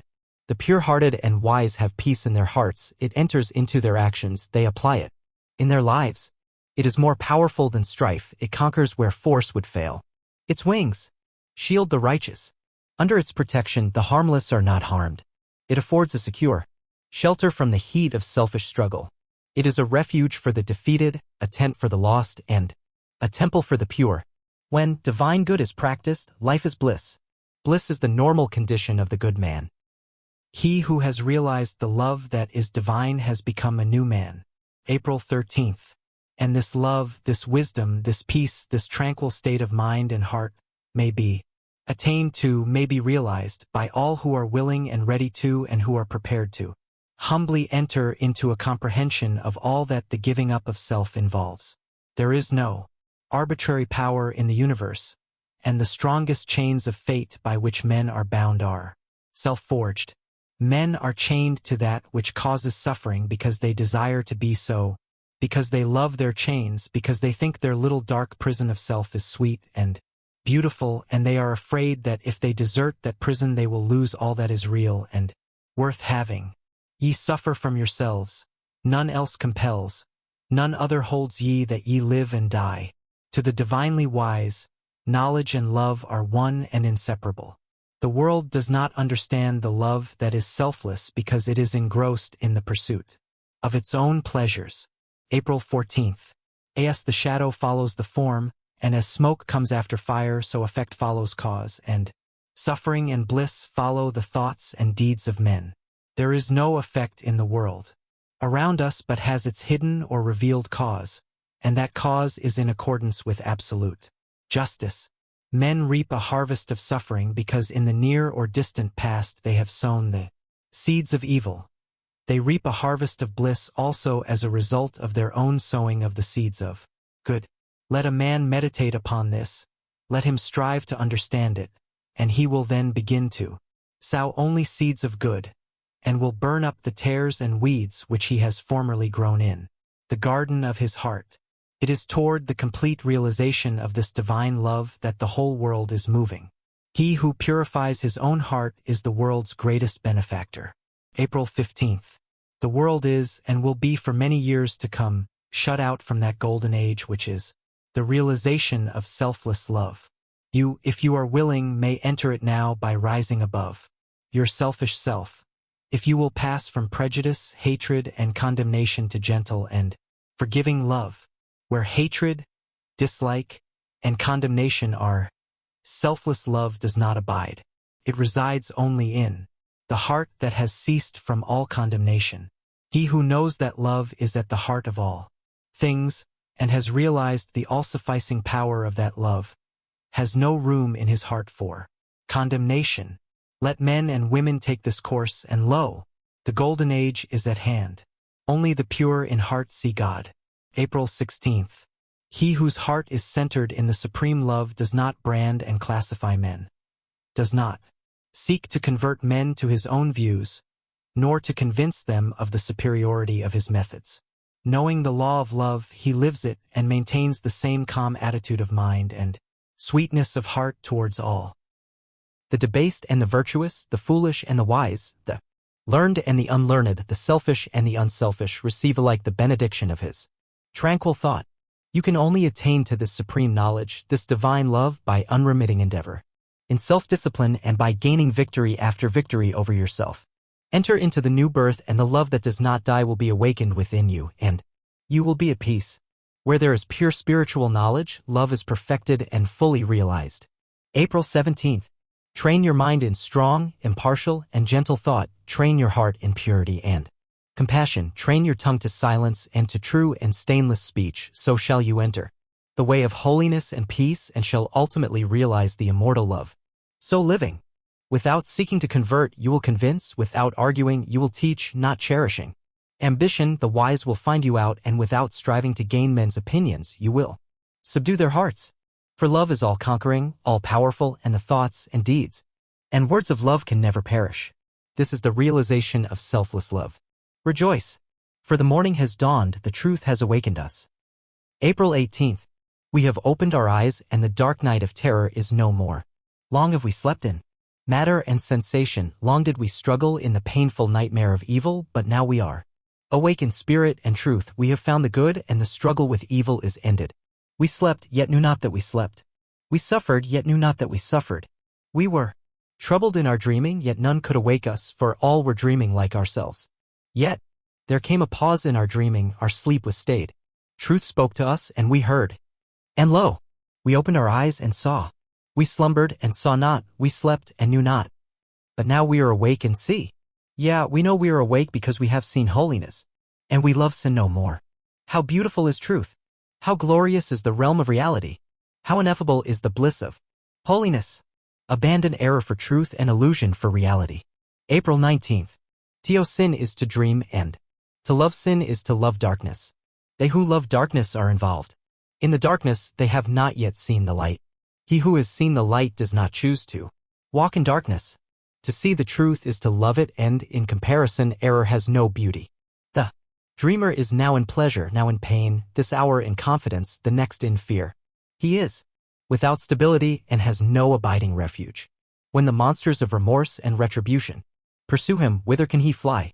There is no place of safety unless he awake. Let the dreamer struggle with his dream, let him strive to realize the illusory nature of all self-seeking desire. And lo, he will open his spiritual eyes upon the world of light and truth. He will be happy, sane and peaceful, seeing things as they are. Truth is the light of the universe, the day of the mind. The knowledge of truth is an abiding consolation. April 20th. When all else fails, truth does not fail. When the heart is desolate and the world affords no shelter, truth provides a peaceful refuge and a quiet rest. The cares of life are many, and its path is beset with difficulties, but truth is greater than care and is superior to all difficulties. Truth lightens our burdens, it lights up our pathway with the radiance of joy. Loved ones pass away, friends fail, and possessions disappear. Where then is the voice of comfort? Where is the whisper of consolation? Truth is the comforter of the comfortless and the consoler of them that are deserted. Truth does not pass away, nor fail, nor disappear.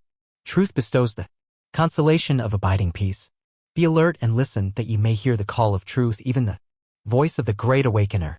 Truth removes the sting from affliction and disperses the clouds of trouble. He who dings to his delusions, loving self and sin, cannot find the truth. April 21st. Truth brings joy out of sorrow and peace out of perturbation. It points the selfish to the way of good and sinners to the path of holiness. The Spirit is the doing of righteousness.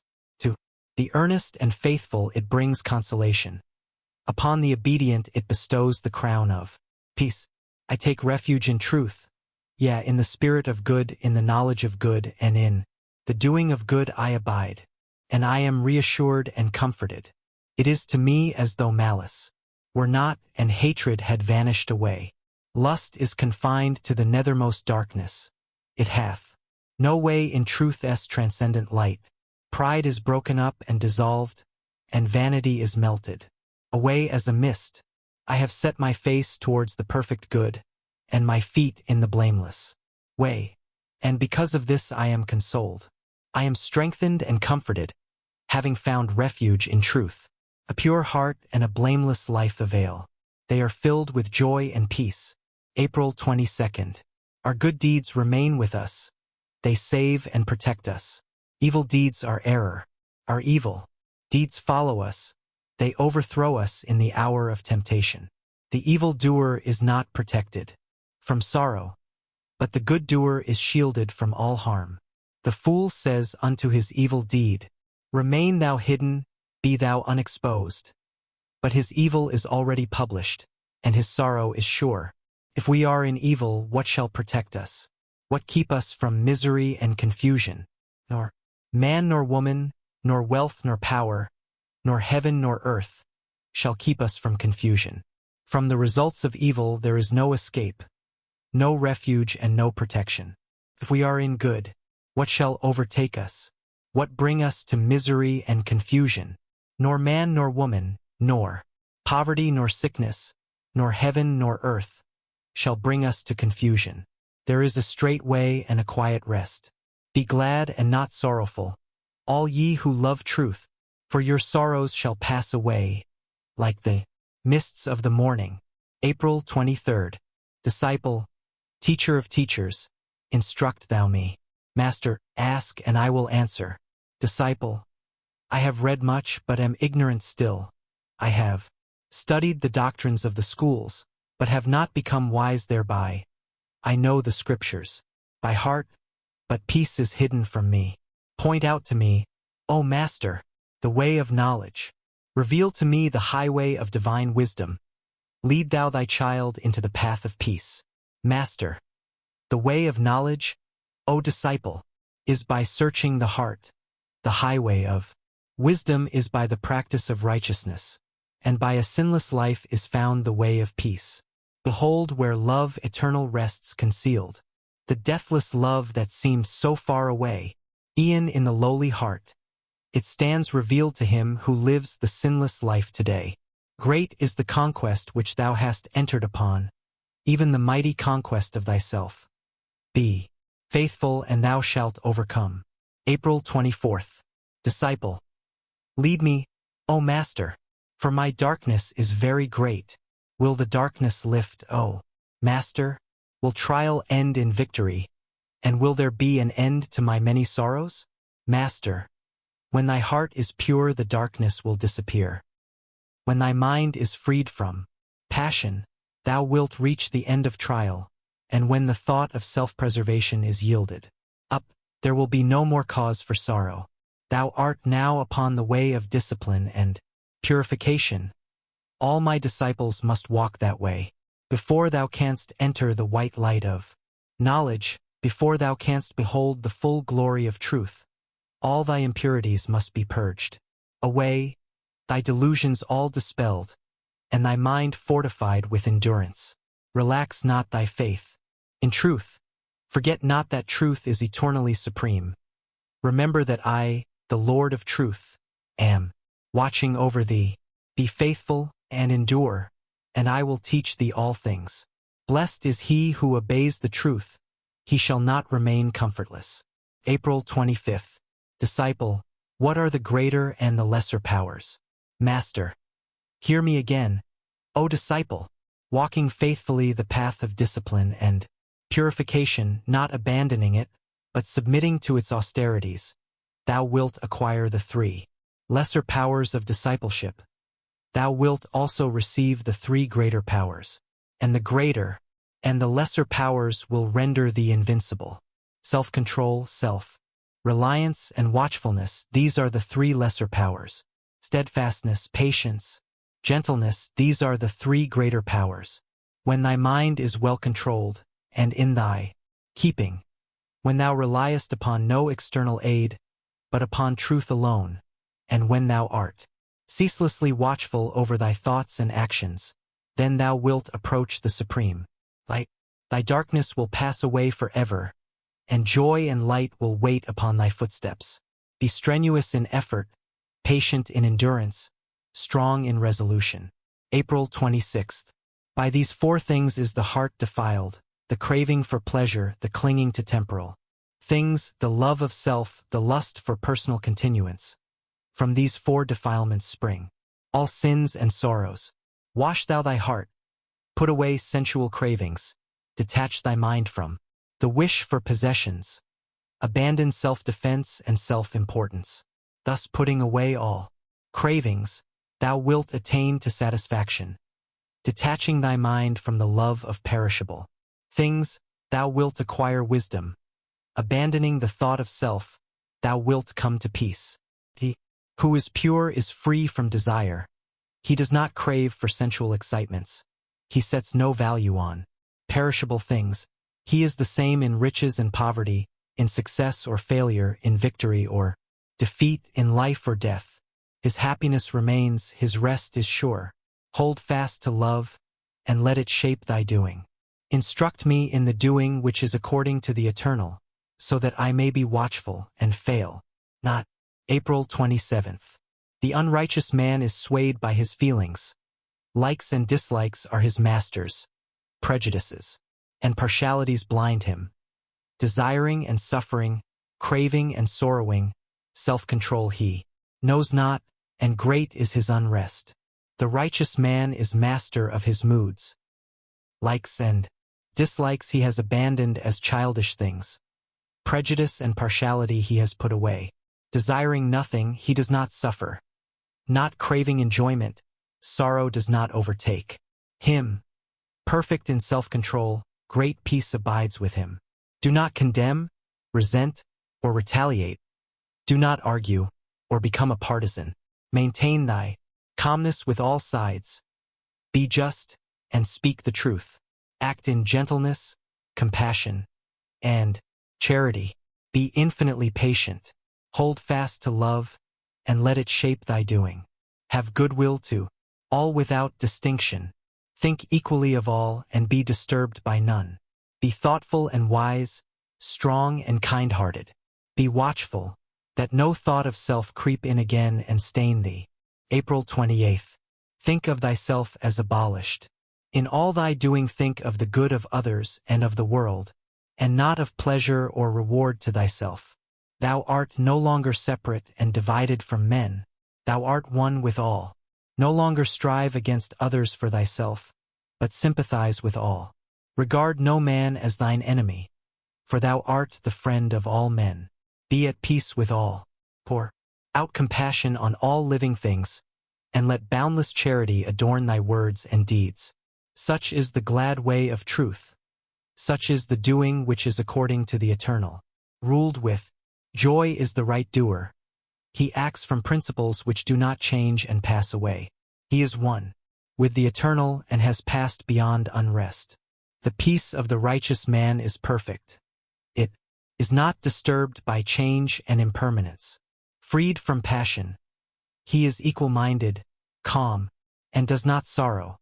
He sees things as they are and is no more confused. Open thine eyes to the eternal light. Knowledge is for him who seeks. Wisdom crowneth him who strives. Peace in sinless silence speaks. All things perish, truth survives. April 29th. Increase thy strength and self-reliance. Make the specters of thy mind obey thy will.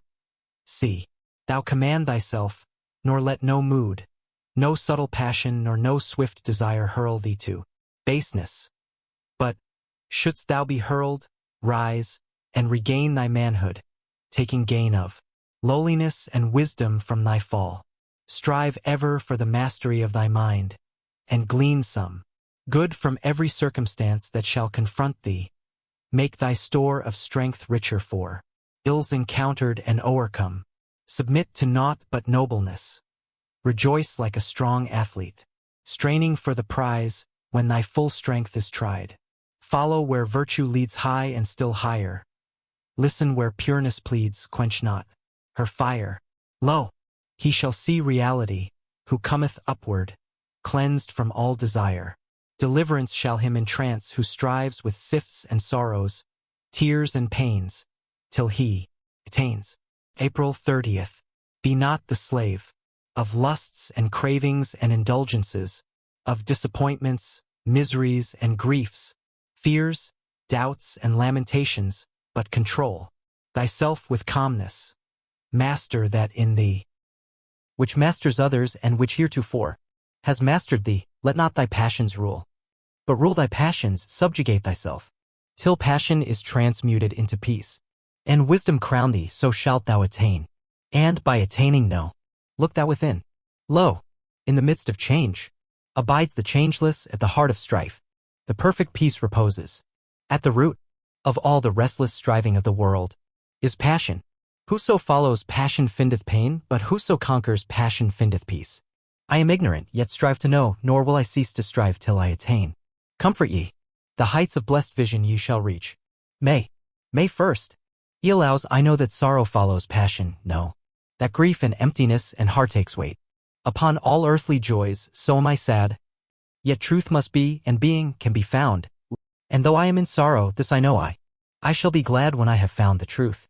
Prophet, there is no gladness like the joy of truth.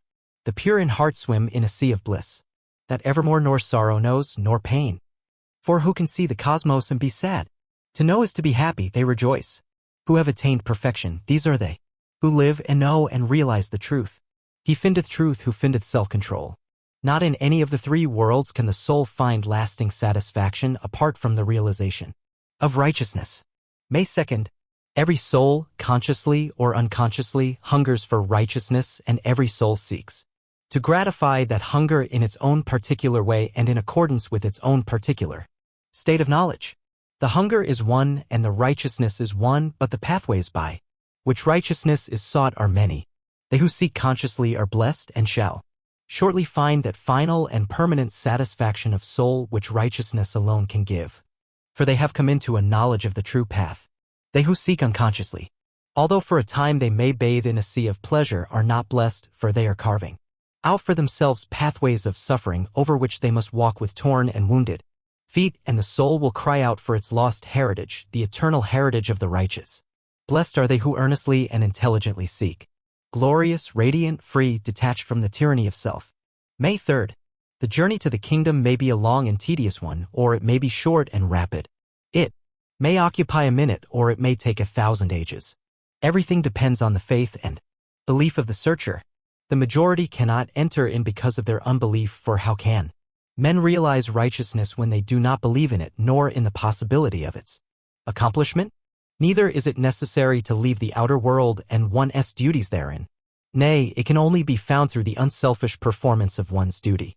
But all who believe and aspire to achieve will sooner or later arrive at victory if, amid all their worldly duties, they faint not, nor lose sight of the ideal goodness, and continue, with unshaken resolve, to press on to perfection. The outward life harmonizes itself with the inward music, the regulation and purification of conduct. May 4th. The whole journey from the kingdom of strife to the kingdom of love resolves itself into a process which may be summed up in the following words: the regulation and purification of conduct. Such a process must, if assiduously pursued, necessarily lead to perfection. It will also be seen that as the man obtains the mastery over certain forces within himself, he arrives at a knowledge of all the laws which operate in the realm of all these forces, and by watching the ceaseless working of cause and effect within himself until he understands it, he then understands it in its universal adjustments in the body of humanity. The process is also one of simplification of the mind, a sifting away of all but the essential gold in character. He lives no longer for himself, he lives for others, and so living he enjoys the highest bliss, the deepest peace. Apart from the earnest striving live out the teachings of Jesus, there can be no true life. May 5th.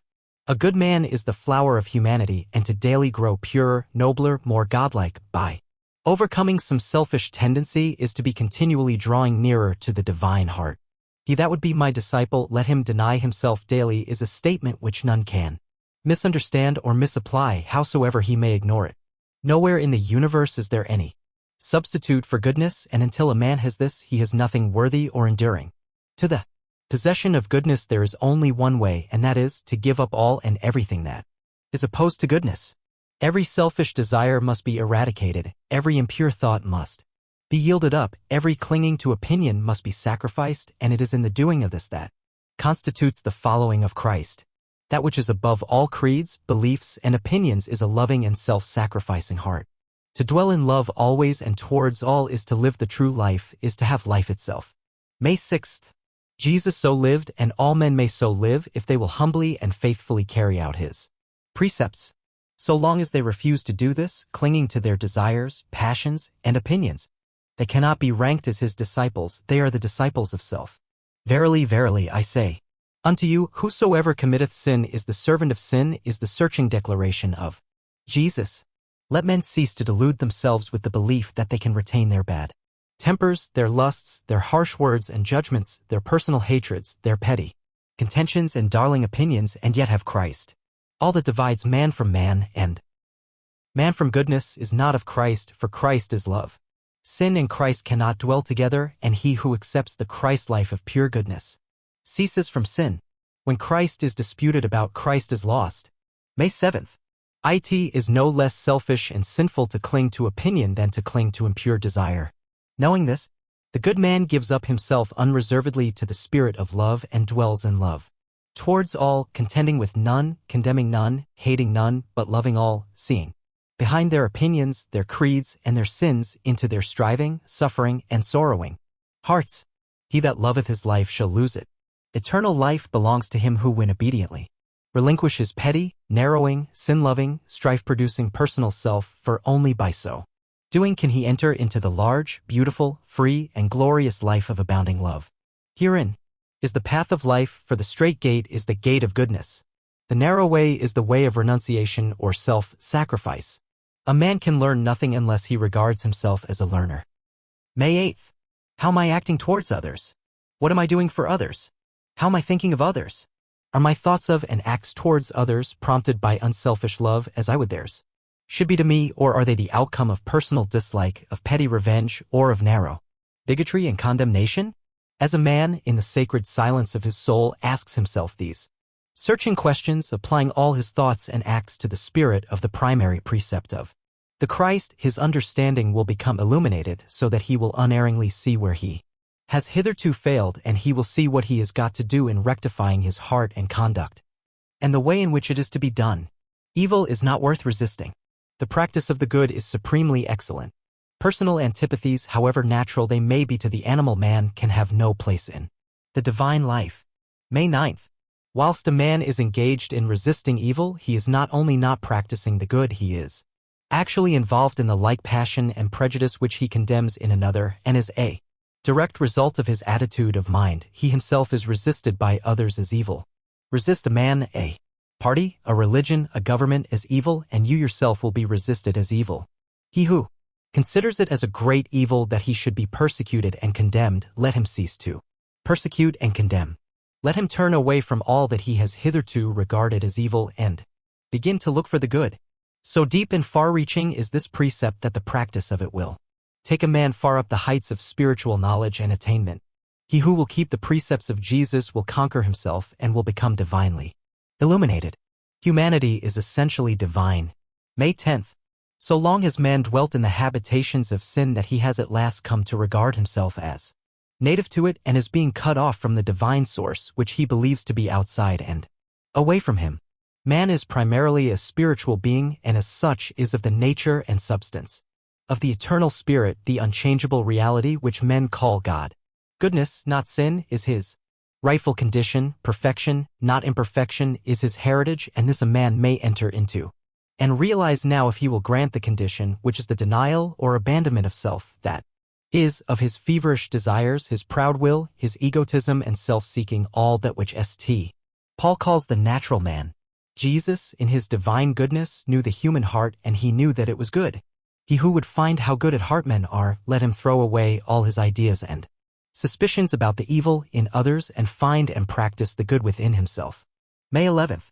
Man has within him the divine power by which he can rise to the highest heights of spiritual achievement, by which he can shake off sin and shame and sorrow and do the will of the Father, the supreme good, by which he can conquer all the powers of darkness within and stand radiant and free, by which he can subdue the world and scale the lofty pinnacles of God.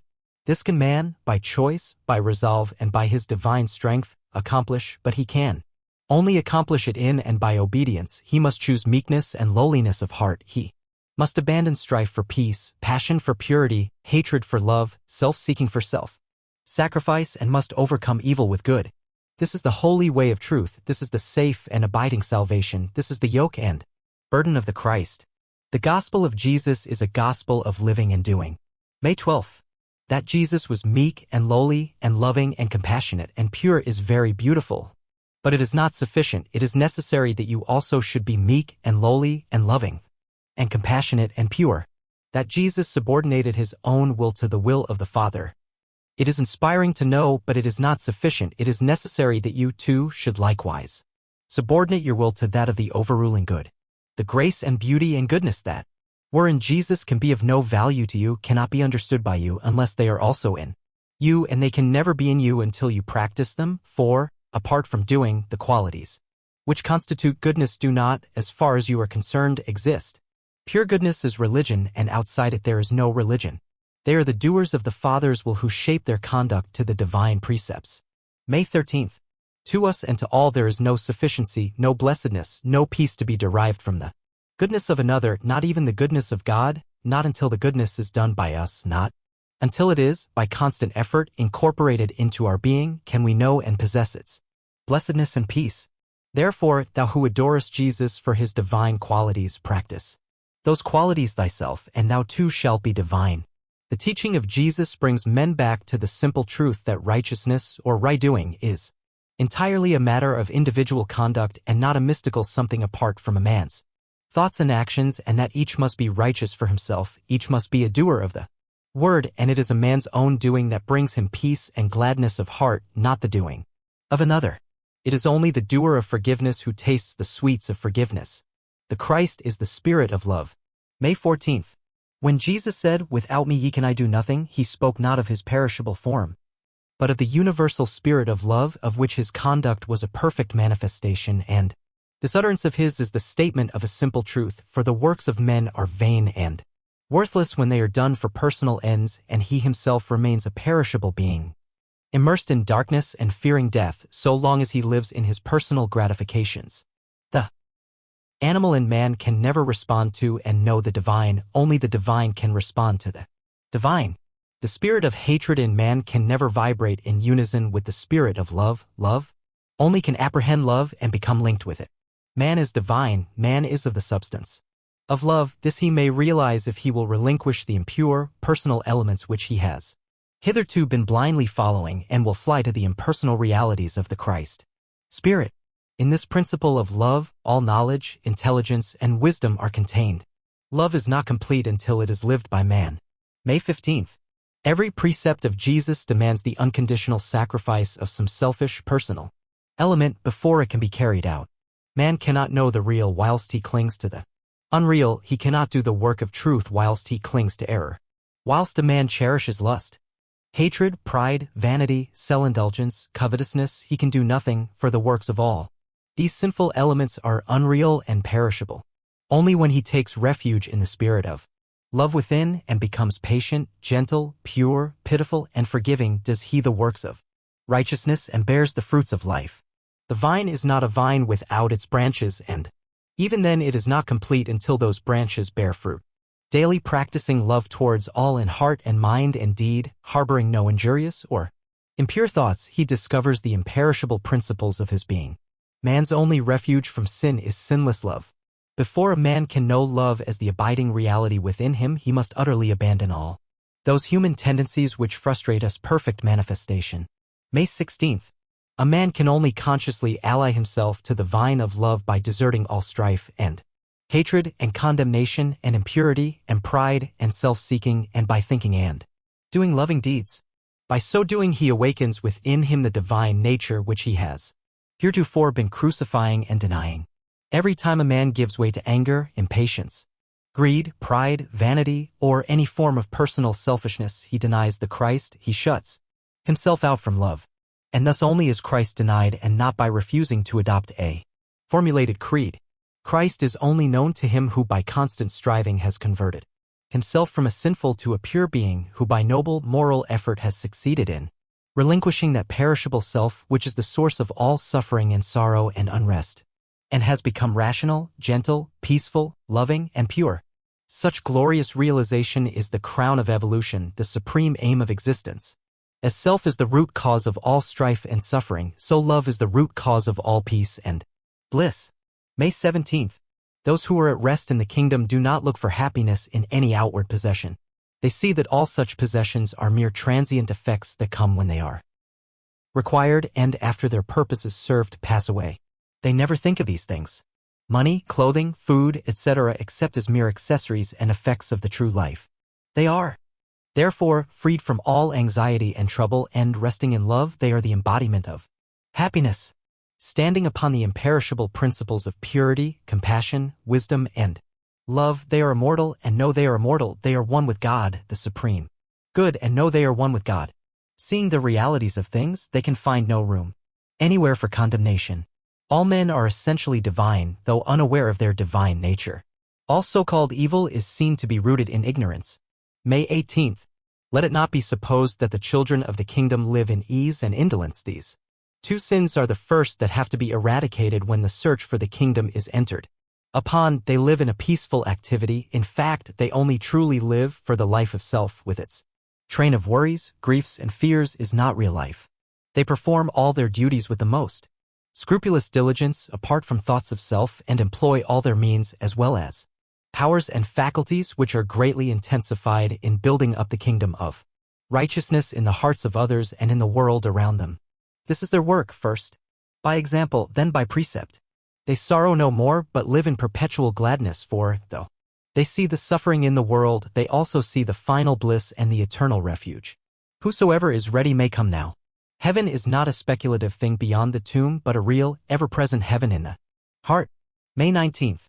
The only salvation recognized and taught by Jesus is salvation from sin and the effects of sin here and now, and this must be effected by utterly abandoning sin, which, having done The kingdom of God is realized in the heart as a state of perfect knowledge, perfect blessedness, perfect peace.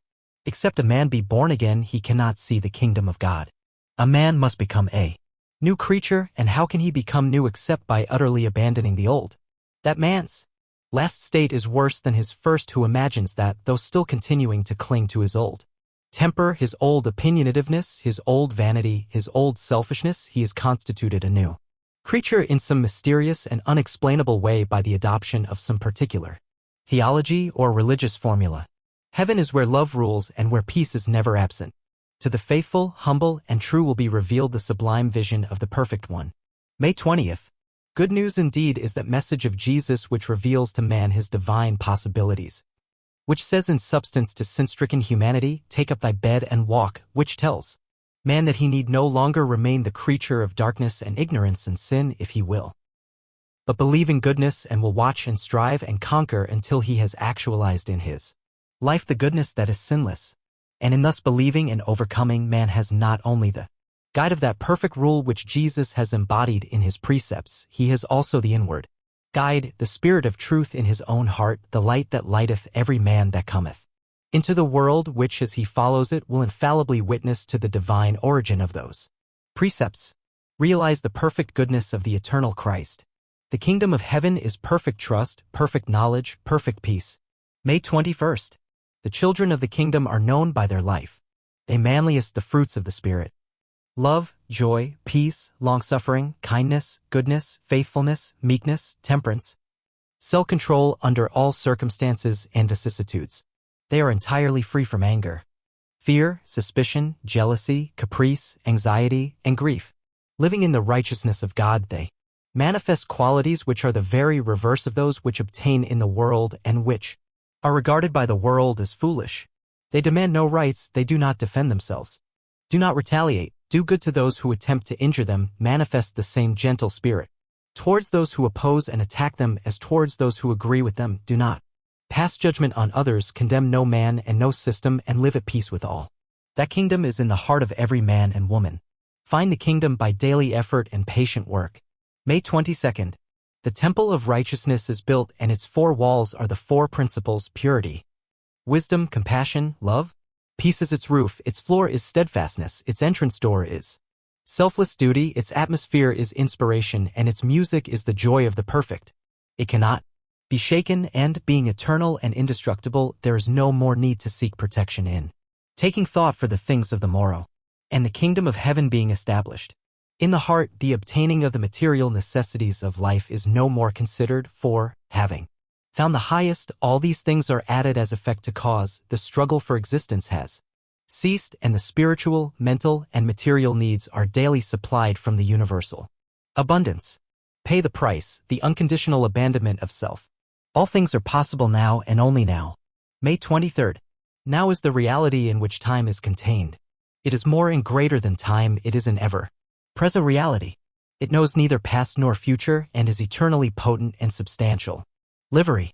Minute every day, every year is a dream as soon as it has passed, and exists only as an imperfect and unsubstantial picture in the memory if it be not entirely obliterated.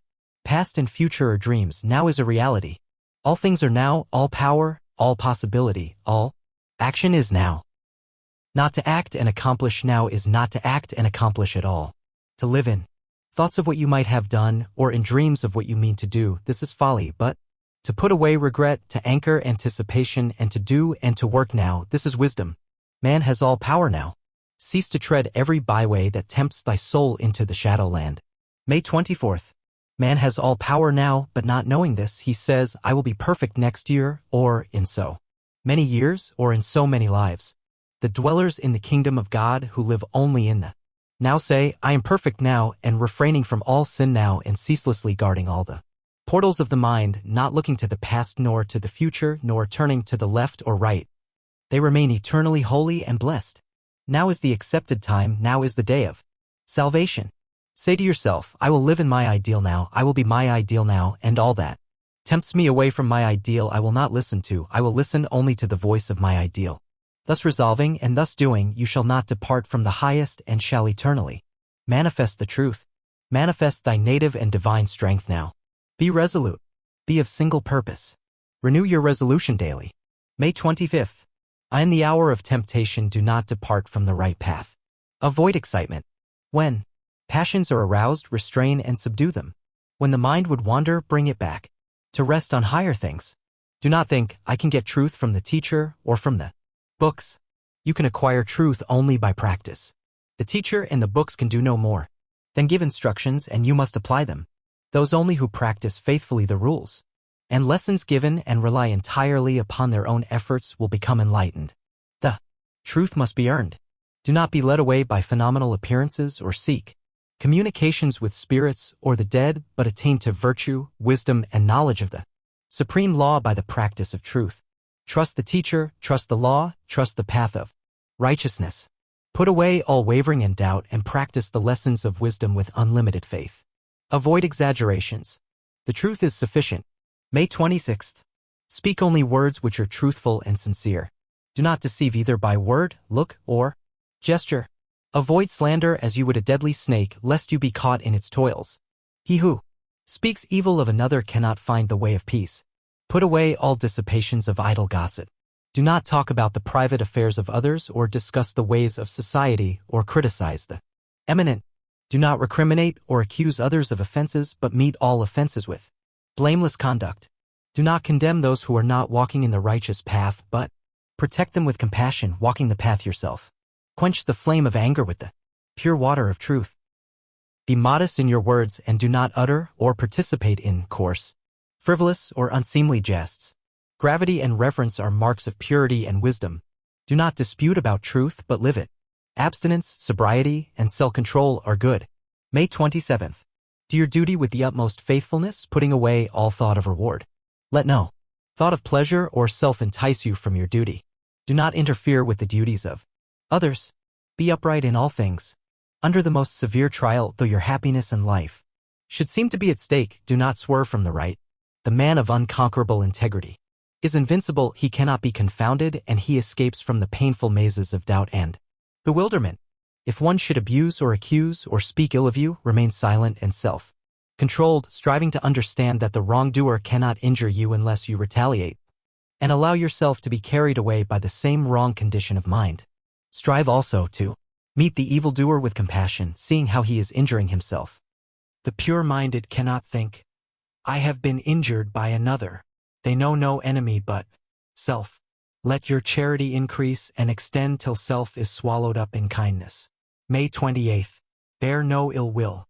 Subdue anger and overcome hatred. Think of all and act towards all with the same unalterable kindness and compassion.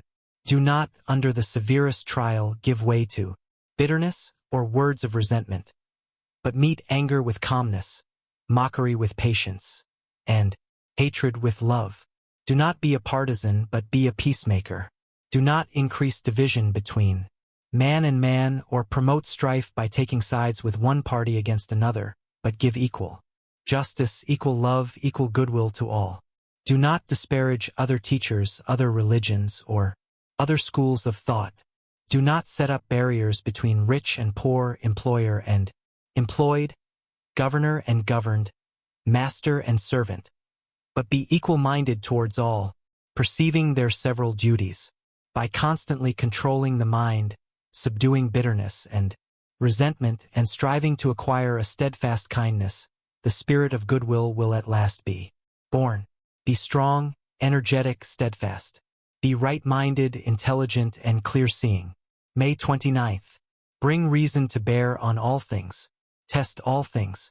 Be eager to know and understand. Be logical in thought. Be consistent in word and action. Bring the searchlight of knowledge to bear on your condition of mind in order to simplify it and remove its errors. Question yourself with searching scrutiny. Let go of belief, hearsay, and speculation, and lay hold on knowledge. He who stands upon knowledge acquired by practice is filled with a sublime yet lowly confidence, and is able to speak the word of truth with power. Master the task of discrimination. Learn to distinguish between good and evil, to perceive the facts of life and understand them in their relation one to another. Awake the mind to see the orderly sequence of cause and effect in all things, both mental and material.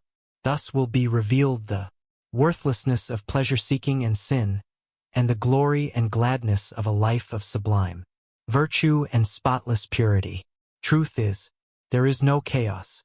Train your mind to grasp the great law of causation, which is unfailing justice. May 30th. Then you will see, not with fleshly eyes, but with the pure and single eye of truth. You will then understand your nature, perceiving how, as a mental being, you have evolved through countless ages of experience, how you have risen through an unbroken line of lives, from low to high and from high to higher still, how the ever-changing tendencies of the mind have been built up by thought and action, how your deeds have made you what you are. Thus, understanding your own nature, you will understand the nature of all beings and will dwell always in compassion. You will understand the great law not only universally and in the abstract, but also in its particular application to individuals. Then self will be ended. It will be dispersed like a cloud, and truth will be all in all.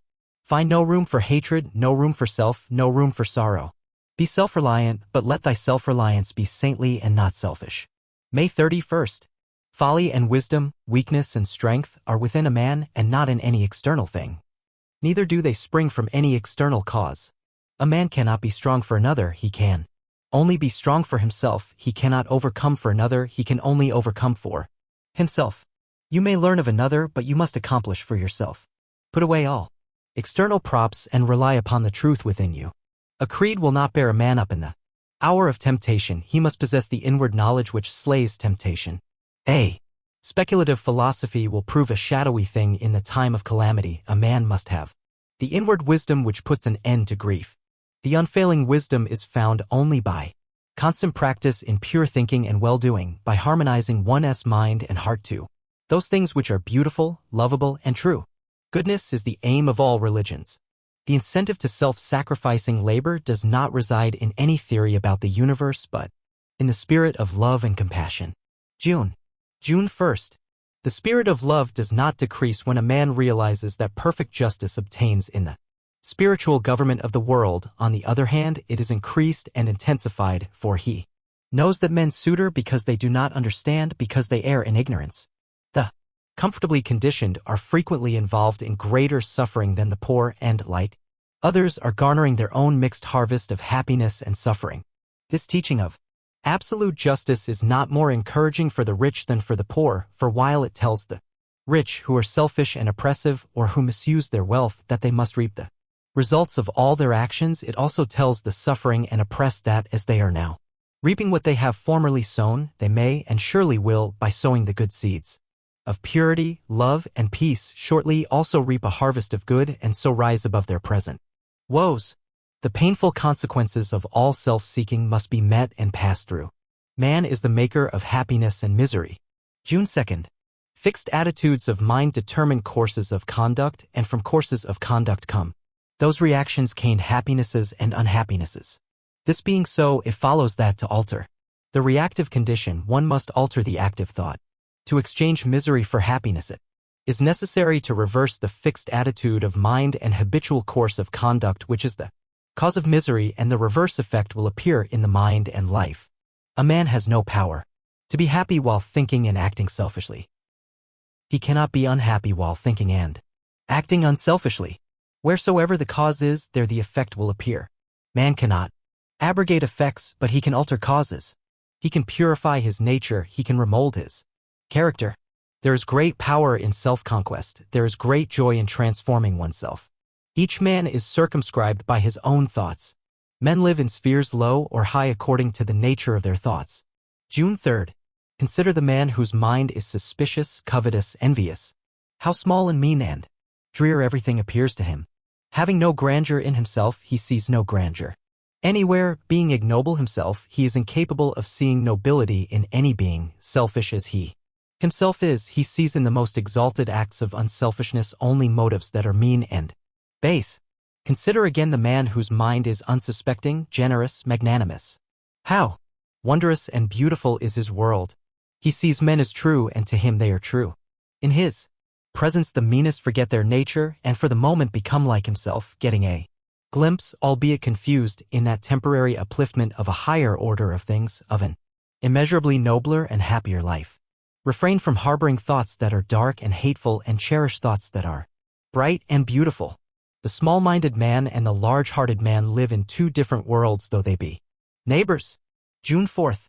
The kingdom of heaven is not taken by violence, but he who conforms to its principles receives the password. The ruffian moves in a society of ruffians. The saint is one of an elect brotherhood whose communion is divine music. All men are mirrors reflecting according to their own surface. All men, looking at the world of men and things, are looking into a mirror, which gives back their own reflection. Each man moves in the limited or expansive circle of his own thoughts, and all outside that circle is non-existent to him. He only knows that which he has become. The narrower the boundary, the more convinced is the man that there is no further limit, no other circle. The lesser cannot contain the greater, and he has no means of apprehending the larger minds. Such knowledge comes only by growth. Men, like schoolboys, find themselves in standards or classes to which their ignorance or knowledge entitles them. The world of things is the other half of the world of thoughts. June 5th. The inner informs the outer. The greater embraces the lesser. Matter is the counterpart of mind. Events are streams of thoughts. Circumstances are combinations of thought, and the outer conditions and actions of others in which each man is involved are intimately related to his own mental needs and development. Man is a part of his surroundings. He is not separate from his fellows, but is bound closely to them by the peculiar intimacy and interaction of deeds and by those fundamental laws of thought which are the roots of human society. One cannot alter external things to suit his passing whims and wishes, but he can set aside his whims and wishes. He can so alter his attitude of mind towards externals that they will assume a different aspect. He cannot mold the actions of others towards him, but he can rightly fashion his actions towards them. Things follow thoughts. Alter your thoughts, and things will receive a new adjustment. The perfecting of one's own deeds is man's highest duty and most sublime accomplishment. June 6th. The cause of your bondage as of your deliverance is within. The injury that comes to you through others is the rebound of your own deed, the reflex of your own mental attitude. They are the instruments, you are the cause. Destiny is ripened fruits. The fruit of life, both bitter and sweet, is received by each man in just measure. The righteous man is free. None can injure him. None can destroy him. None can rob him of his peace. His attitude towards men, born of understanding, disarms their power to wound him. Any injury which they may try to inflict rebounds upon themselves to their own hurt, leaving him unharmed and untouched. The good that goes from him is his perennial fount of happiness, his eternal source of strength. Its root is serenity. Its flower is joy. External things and deeds are powerless to injure you. The man is the all-important factor. June 7th. A man imagines life could do great things if he were not hampered by circumstances, by want of money, want of time, want of influence, and want of freedom from family ties. In reality, the man is not hindered by these things at all. He, in his mind, ascribes to them a power which they do not possess, and he submits not to them, but to his opinions about them, that is, to a weak element in his nature.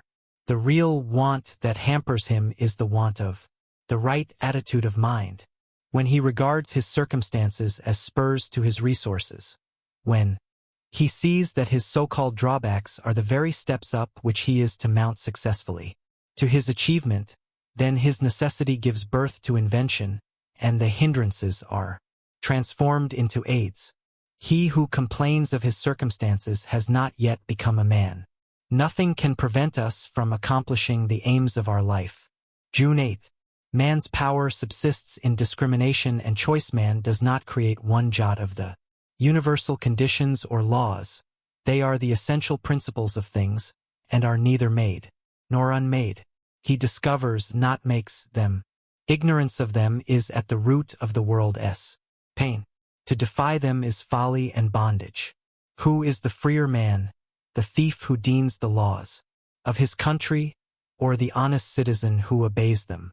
Who, again, is the freer man, the fool, who thinks he can live as he likes, or the wise man who chooses to do only that which is right?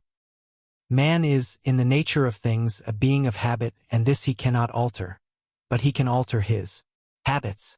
He cannot alter the law of his nature, but he can adapt his nature to the law. He is the good man whose habits of thought and action are good. He becomes the master of the lower by enlisting in the service of the higher. June 9th. Man repeats the same thoughts, the same actions, the same experiences over and over again, until they are incorporated with his being, until they are built into his character as part of himself. Evolution is mental accumulation. Man today is the result of millions of repetitious thoughts and acts. He is not ready-made, he becomes, and is still becoming. His character is predetermined by his own choice, the thought, the act which he chooses that by habit he becomes. Thus each man is an accumulation of thoughts and deeds. The characteristics which he manifests instinctively and without effort are lines of thought and action become, by long repetition, automatic, for it is the nature of habit to become, at last, unconscious, to repeat, as it were, itself without any apparent choice or effort on the part of its possessor. And in due time it takes such complete possession of the individual as to appear to render his will powerless to counteract it. Habit is repetition. Faculty is fixed habit. By thoughts man binds himself. June 10th. It is true that man is the instrument of mental forces, or to be more accurate, he is those forces, but they are not blind, and he can direct them into new channels. In a word, he can take himself in hand and reconstruct his habits. For though it is also true that he is born with a given character, that character is the product of numberless lives during which it has been slowly built up by choice and effort, and in this life it will be considerably modified by new experiences. No matter how apparently helpless a man has become under the tyranny of a bad habit, or a bad characteristic, and they are essentially the same, he can, so long as sanity remains, break away from it and become free. A changed attitude of mind changes the character, the habits, the life. The body is the image of the mind. June 11th. One who sutlers in body will not necessarily at once be cured when he begins to fashion his mind on moral and harmonious principles. Indeed, for a time while the body is bringing to a crisis and throwing off the effects of former inharmonies, the morbid condition may appear to be intensified. As a man does not gain perfect peace immediately he enters upon the path of righteousness, but must, except in rare instances, pass through a painful period of adjustment, neither does he, with the same rare exception, at once acquire perfect health. Time is required for bodily as well as mental readjustment, and even if health is not reached, it will be approached. If the mind be made robust, the bodily condition will take a secondary and subordinate place and will cease to have that primary importance which so many give to it. Mental harmony or moral wholeness makes for bodily health. Reach out into a comprehension of the infinite. June 12th. Whilst vainly imagining that the pleasures of earth are real and satisfying, pain and sorrow continually remind man of their unreal and unsatisfying nature. Ever striving to believe that complete satisfaction is to be found in material things, he is conscious of an inward and persistent revolt against this belief, which revolt is at once a refutation of his essential mortality and an inherent and imperishable proof that only in the immortal, the eternal, the infinite can he find abiding satisfaction and unbroken peace. Man is essentially and spiritually divine and eternal, and immersed in mortality and troubled unrest, he is striving to enter into a consciousness of his real nature. The common ground of faith, the root and spring of all religion, the heart of love, the restful reality of the eternal heart. June 13th. The spirit of man is inseparable from the infinite and can be satisfied with nothing short of the infinite, and the burden of pain will continue to weigh upon man's heart and the shadows of sorrow to darken his pathway until, ceasing from wanderings in the dream world of matter, he comes back to his home in the reality of the eternal. As the smallest drop of water detached from the ocean contains all the qualities of the ocean, so man, detached in consciousness from the infinite, contains within himself its likeness and As the drop of water must, by the law of nature, ultimately find its way back to the ocean and lose itself in its silent depths, so must man, by the unfailing law of his nature, at last return to his source and lose himself in the heart of the infinite. To become one with the infinite is the goal of man. Enter into perfect harmony with the eternal law, which is wisdom, love, and peace. June 14th. This divine state is and must ever be incomprehensible to the merely personal. Personality. Separateness, selfishness are one and the same and are the antithesis of wisdom and divinity. By the unqualified surrender of the personality, separateness and selfishness cease, and man enters into the possession of his divine heritage of immortality and infinity. Such surrender of the personality is regarded by the worldly and selfish mind as the most grievous of all calamities, the most irreparable loss, yet it is the one supreme and incomparable blessing, the only real and lasting gain. The mind unenlightened upon the inner laws of being and upon the nature and destiny of its own life clings to transient appearances, things which have in them no enduring substantiality, and so clinging, perishes for the time being amid the shattered wreckage of its own illusions. Love is universal, supreme, all-sufficing. This is the realization of selfless love. When a man's soul is clouded with selfishness in any or every form, he loses the power of spiritual discrimination and confuses the temporal with the eternal. June 15th. Men cling to and gratify the flesh as though it were going to last forever, and though they try to forget the nearness and inevitably of its dissolution, the dread of death and of the loss of all that they cling to clouds their happiest hours and the chilling shadow of their own selfishness follows them like a remorseless. And with the accumulation of temporal comforts and luxuries, the divinity within men is drugged, and they sink deeper and deeper into materiality, into the perishable life of the senses, and where there is sufficient intellect, theories concerning the immortality of the flesh come to be regarded as infallible truths. The perishable in the universe can never become permanent, the permanent can never pass away. Man cannot immortalize the flesh. June 16th. All nature in its myriad forms of life is changeable, impermanent, unenduring. Only the informing principle of nature endures. Nature is many and is marked by separation. The informing principle is one and is marked by unity. By overcoming the senses and the selfishness within, which is the overcoming of nature, man emerges from the chrysalis of the personal and illusory and wings himself into the glorious light of the impersonal, the region of truth out of which all perishable forms come. Let men, therefore, practice self-denial. Let them conquer their animal inclinations. Let them refuse to be enslaved by luxury and pleasure. Let them practice virtue and grow daily into higher and ever higher virtue, until at last they grow into the divine. Only by realizing the God state of consciousness does man enter into immortality. This only is true service, to forget oneself in love towards all. June 17th. Whoever fights ceaselessly against his own selfishness and strives to supplant it with all embracing love is a saint, whether he live in a cottage or in the midst of riches and influence, or whether he preaches or remains obscure. To the worldling who is beginning to aspire towards higher things, the saint, such as a sweet Saint Francis of Assisi or a conquering Saint Anthony, is a glorious and inspiring spectacle. To the saint, an equally enrapturing sight is that of the sage, sitting serene and holy, the conqueror of sin and sorrow, no more tormented by regret and remorse, and whom even temptation can never reach. And yet even the sage is drawn on by a still more glorious vision, that of the Savior actively manifesting his knowledge in selfless works, and rendering his divinity more potent for good by sinking himself in the throbbing, sorrowing heart of mankind.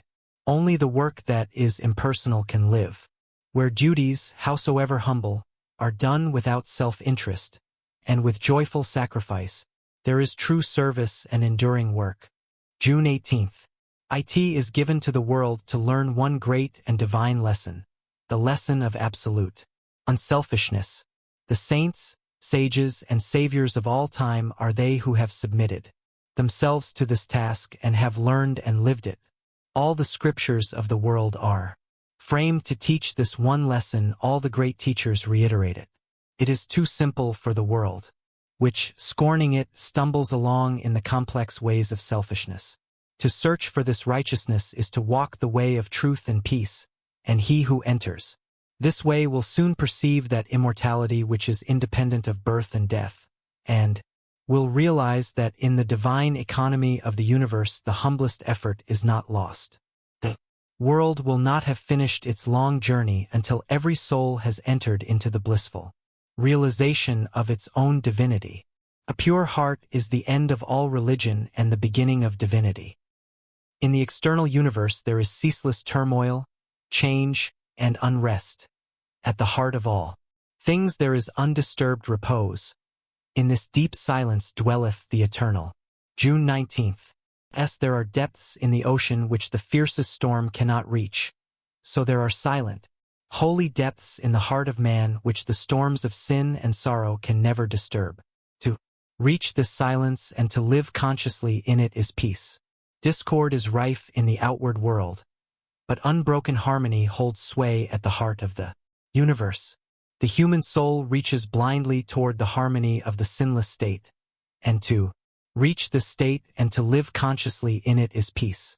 Come away for a while from external things, from the pleasure of the senses, from the arguments of the intellect, from the noise and the excitements of the world, and withdraw yourself into the inmost chamber of your heart, and there, free from the sacrilegious intrusion of all selfish desires, you will find a holy calm, a blissful repose.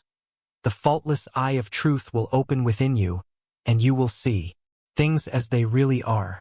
Become as little children. Hatred severs human lives, fosters persecution, and hurls nations into ruthless war. June 20th.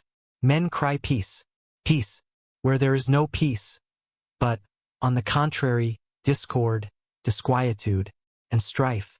Apart from that wisdom which is inseparable from self-renunciation, there can be no real and abiding peace.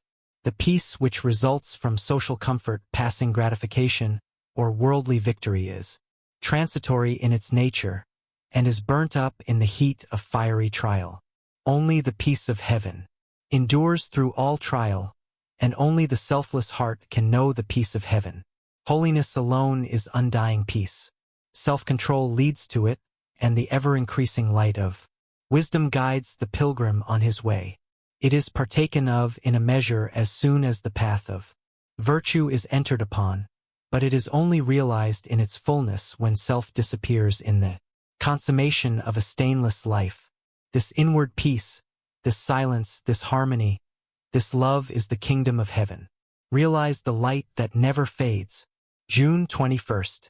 If, O reader, you would realize the joy that never ends, and the tranquility that cannot be disturbed.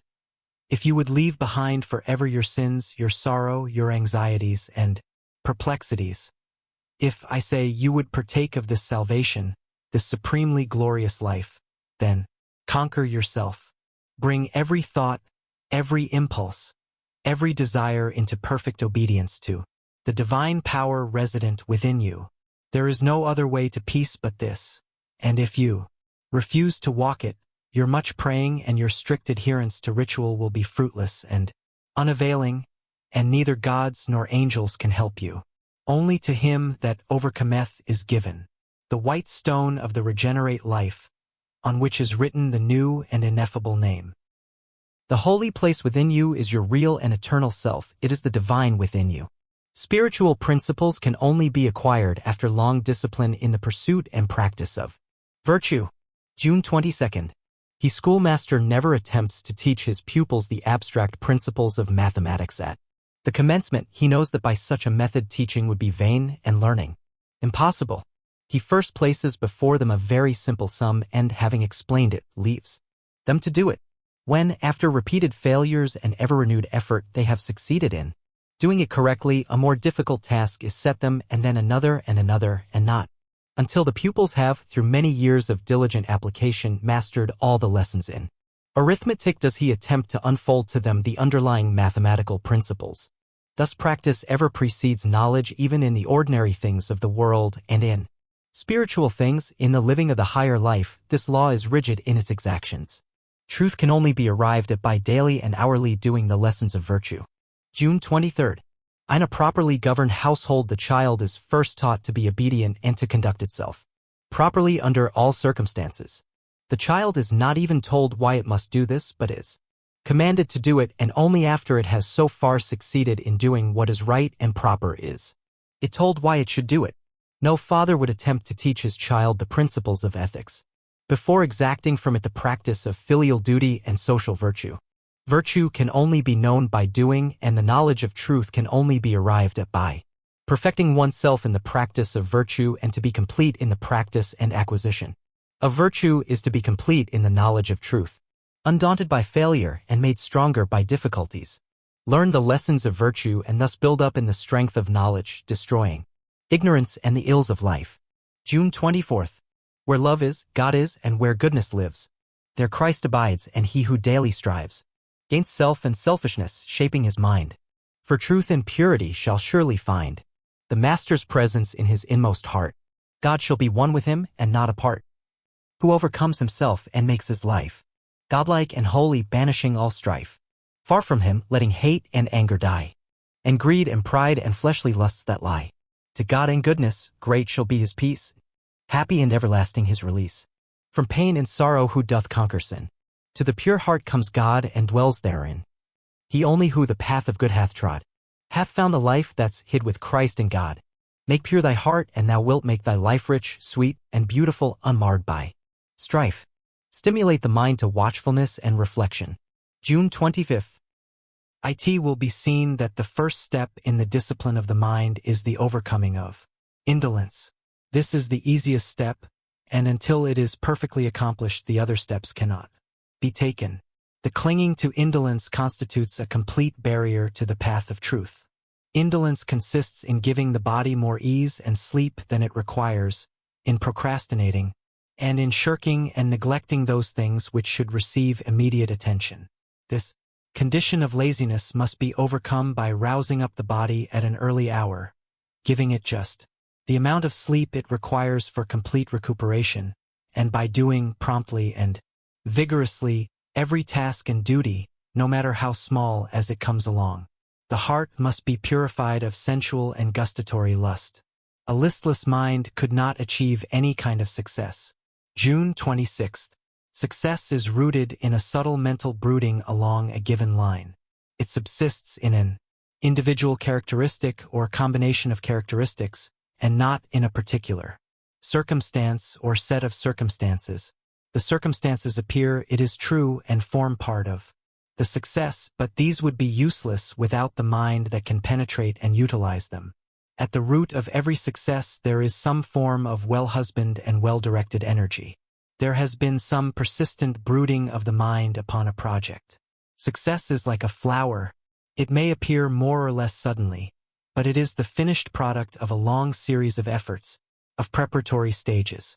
Men see the success, but the preparation for it, the innumerable mental processes that led up to it, are hidden from them.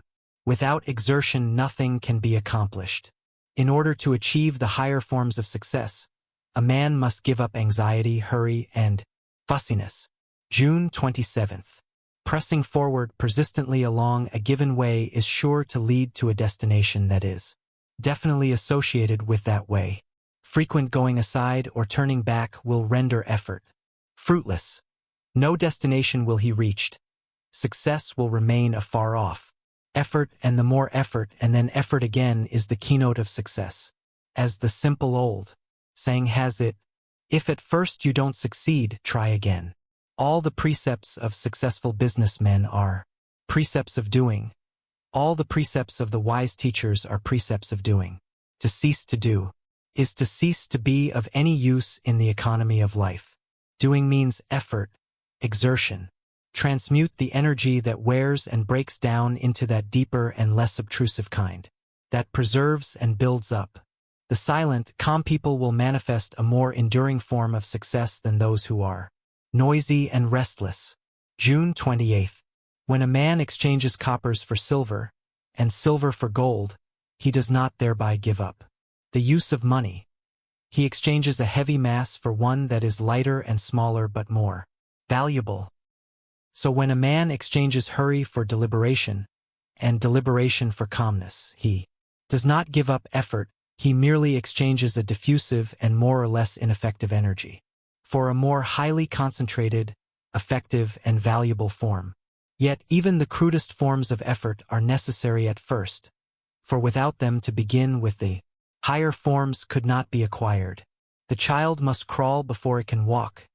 It must babble before it can talk. It must talk before it can compose.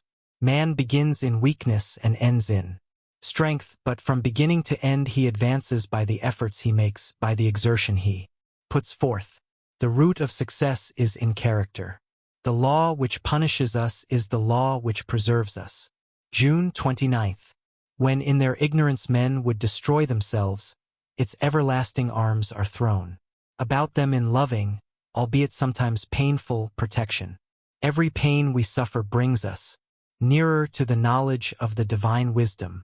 Every blessedness we enjoy speaks to us of the perfection of the great law and of the fullness of bliss that shall be man's when he has come to his heritage of divine knowledge. We progress by learning, and we learn up to a certain point by suffering. When the heart is mellowed by love, the law of love is perceived in all its wonderful kindness. When wisdom is acquired, peace is assured. We cannot alter the law of things, which is of sublime perfection, but we can alter ourselves, so as to comprehend more and more of that perfection, and make its grandeur ours. To wish to bring down the perfect to the imperfect is the crown of folly, but to strive to bring the imperfect up to the perfect is the height of wisdom. Seers of the cosmos do not mourn over the scheme of things. June 30th. Seers of the cosmos see the universe as a perfect whole, and not as an imperfect jumble of parts. The great teachers are men of abiding joy and heavenly peace. The blind captive of unholy desire may cry, "Ah, love, could you and I with him conspire to grasp this sorry scheme of things entire? Would we not shatter it to bits, and then remold it nearer to the heart's desire?" This is the wish of the voluptuary, the wish to enjoy unlawful pleasures to any extent, and not reap any painful consequences. It is such men who regard the universe as a sorry scheme of things. They want the universe to bend to their will and desire, want lawlessness, not law. But the wise man bends his will and subjects his desires to the divine order, and he sees the universe as the glorious perfection of an infinitude of parts. To perceive it is the beatific vision. To know it is the beatific bliss. Wisdom is the aim of every philosophy. July 1st. And whatever condition a man finds himself, he can always find the true, and he can find it only by so utilizing his present condition as to become strong and wise. The effeminate, hankering after rewards and the craven fear of punishment, let them be put away forever. And let a man joyfully bend himself to the faithful performance of all his duties, forgetting himself and his worthless pleasures, and living strong and pure and self-contained. So shall he surely find the unfailing wisdom, the godlike patience and strength. The situation that has not its duty, its ideal, was never yet occupied by man. All that is beautiful and blessed is in thyself, not in thy neighbor's wealth. Thou art poor? Thou art poor indeed if thou art not stronger than thy poverty. Thou hast suffered calamities? Tell me, wilt thou cure calamity by adding anxiety to it? There is no evil but will vanish if thou wilt wisely meet it. Canst thou mend a broken vase by weeping over it? The might of meekness. July 2nd. The man who conquers another by force is strong. The man who conquers himself by meekness is mighty.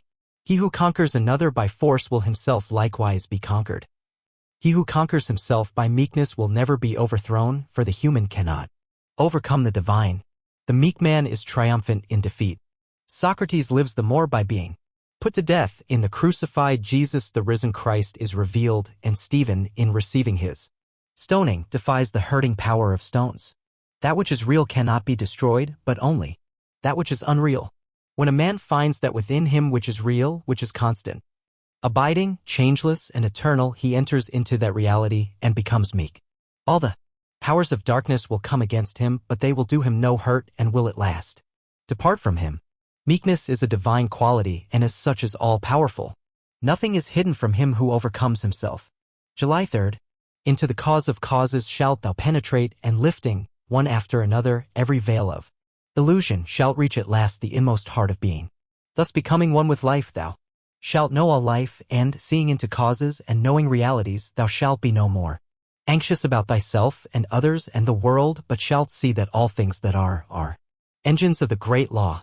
Canopied with gentleness, thou shalt bless where others curse, love where others hate, forgive where others condemn, yield where others strive, give up where others grasp, lose where others gain. And in their strength they shall be weak, and in thy weakness thou shalt be strong, yea, thou shalt mightily prevail. Therefore, when heaven would save a man, it enfolds him with gentleness. He that hath not unbroken gentleness hath not truth. How can he fear any who wrongs none? July 4th. The righteous man is invincible. No enemy can possibly overcome or confound him, and he needs no other protection than that of his own integrity and holiness. As it is impossible for evil to overcome good, so the righteous man can never be brought low by the unrighteous. Slander, envy, hatred, malice can never reach him, nor cause him any suffering, and those who try to injure him only succeed ultimately in bringing ignominy upon themselves.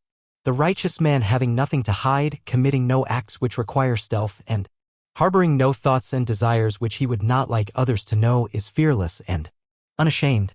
His step is firm, his body upright, and his speech direct and without ambiguity.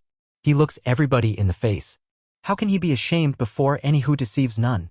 Ceasing from all wrong, you can never be wronged. Ceasing from all deceit, you can never be deceived. The universe is preserved because love is at the heart of it. July 5th. The children of light who abide in the kingdom of heaven see the universe and all that it contains as the manifestation of one law, the law of love. They see love as the molding, sustaining, protecting, and perfecting power immanent in all things animate and inanimate. To them love is not merely and only a rule of life, it is the law of life, it is life itself. Knowing this, they order their whole life in accordance with love, not regarding their own personality. By thus practicing obedience to the highest, to divine love, they become conscious partakers of the power of love and so arrive at perfect freedom as masters of destiny. Love is perfect harmony, pure bliss, and contains, therefore, no element of suffering. Let a man think no thought and do no act that is not in accordance with pure love, and suffering shall no more trouble him. Love is the only preserving power. To know love is to know that there is no harmful power in the whole universe. July 6th. If a man would know love and partake of its undying bliss, he must practice it in his heart. He must become love. He who always acts from the spirit of love is never deserted, is never left in a dilemma or difficulty, for love, impersonal love, is both knowledge and power. He who has learned how to love has learned how to master every difficulty, how to transmute every failure into success, how to clothe every event and condition in garments of blessedness and beauty. The way to love is by self-mastery, and traveling that way a man builds himself up in knowledge as he proceeds. Arriving at love, he enters into full possession of body and mind, by right of the divine power which he has earned. Perfect love casteth out fear. Perfect love is perfect harmlessness. And he who is destroyed in himself all thoughts of harm and all desire to harm receives the universal protection. By self-enlightenment is perfect freedom found. July 7th. There is no bondage in the heavenly life. There is perfect freedom. This is its great glory. This supreme freedom is gained only by obedience. He who obeys the highest cooperates with the highest and so masters every force within himself and every condition without. A man may choose the lower and neglect the higher, but the higher is never overcome by the lower. Herein lies the revelation of freedom. Let a man choose the higher and abandon the lower, he shall then establish himself as an overcomer and shall realize perfect freedom. To give the reins to inclination is the only slavery, to conquer oneself is the only freedom. The slave to self loves his chains and will not have one of them broken for fear he would be depriving himself of some cherished delight. He thus defeats and enslaves himself. The land of perfect freedom lies through the gate of knowledge. Man will be free when he is freed from self. July 8th. All outward oppression is but the shadow and effect of the real oppression within. For ages, the oppressed have cried for liberty, and 1,000 man-made statutes have failed to give it to them. They can give it only to themselves. They shall find it only in obedience to the divine statutes which are inscribed upon their hearts. Let them resort to the inward freedom, and the shadow of oppression shall no more darken the earth. Let men cease to oppress themselves, and no man shall oppress his brother. Men legislate for an outward freedom, yet continue to render such freedom impossible of achievement by fostering an inward condition of enslavement. They thus pursue a shadow without and ignore the substance within. All outward forms of bondage and oppression will cease to be when man ceases to be the willing bondslave of passion, error, and ignorance. Freedom is to the free. The true, the beautiful, the great is always childlike, and is perennially fresh and young. July 9th. The great man is always the good man. He is always simple. He draws from, nay, lives in, the inexhaustible fountain of divine goodness within. He inhabits the heavenly places, communes with the vanished great ones, lives with the invisible. He is inspired and breathes the airs of heaven. He who would be great, let him learn to be good. He will therefore become great by not seeking greatness. Aiming at greatness, a man arrives at nothingness. Aiming at nothingness, he arrives at greatness. The desire to be great is an indication of littleness, of personal vanity and obtrusiveness. The willingness to disappear from gaze, the utter absence of self-aggrandizement, is the witness of greatness. Littleness seeks and loves authority. Greatness is never authoritative, and it thereby becomes the authority to which the after ages appeal. Be thy simple self, thy better self, the impersonal self, and lo, thou art great. The greatness that is flawless, rounded, and complete is above and beyond all art. July 10th. WLDST. Thou preach the living word? Thou shalt forego thyself, and become that word. Thou shalt know one thing, that the human heart is good, is divine. Thou shalt live one thing, love. Thou shalt love all, seeing no evil, believing no evil. Then, though thou speak but little, thy every act shall be a power, thy every word a precept. By thy pure thought, thy selfless deed, though it appear hidden, thou shalt preach, down the ages, to untold multitudes of aspiring souls.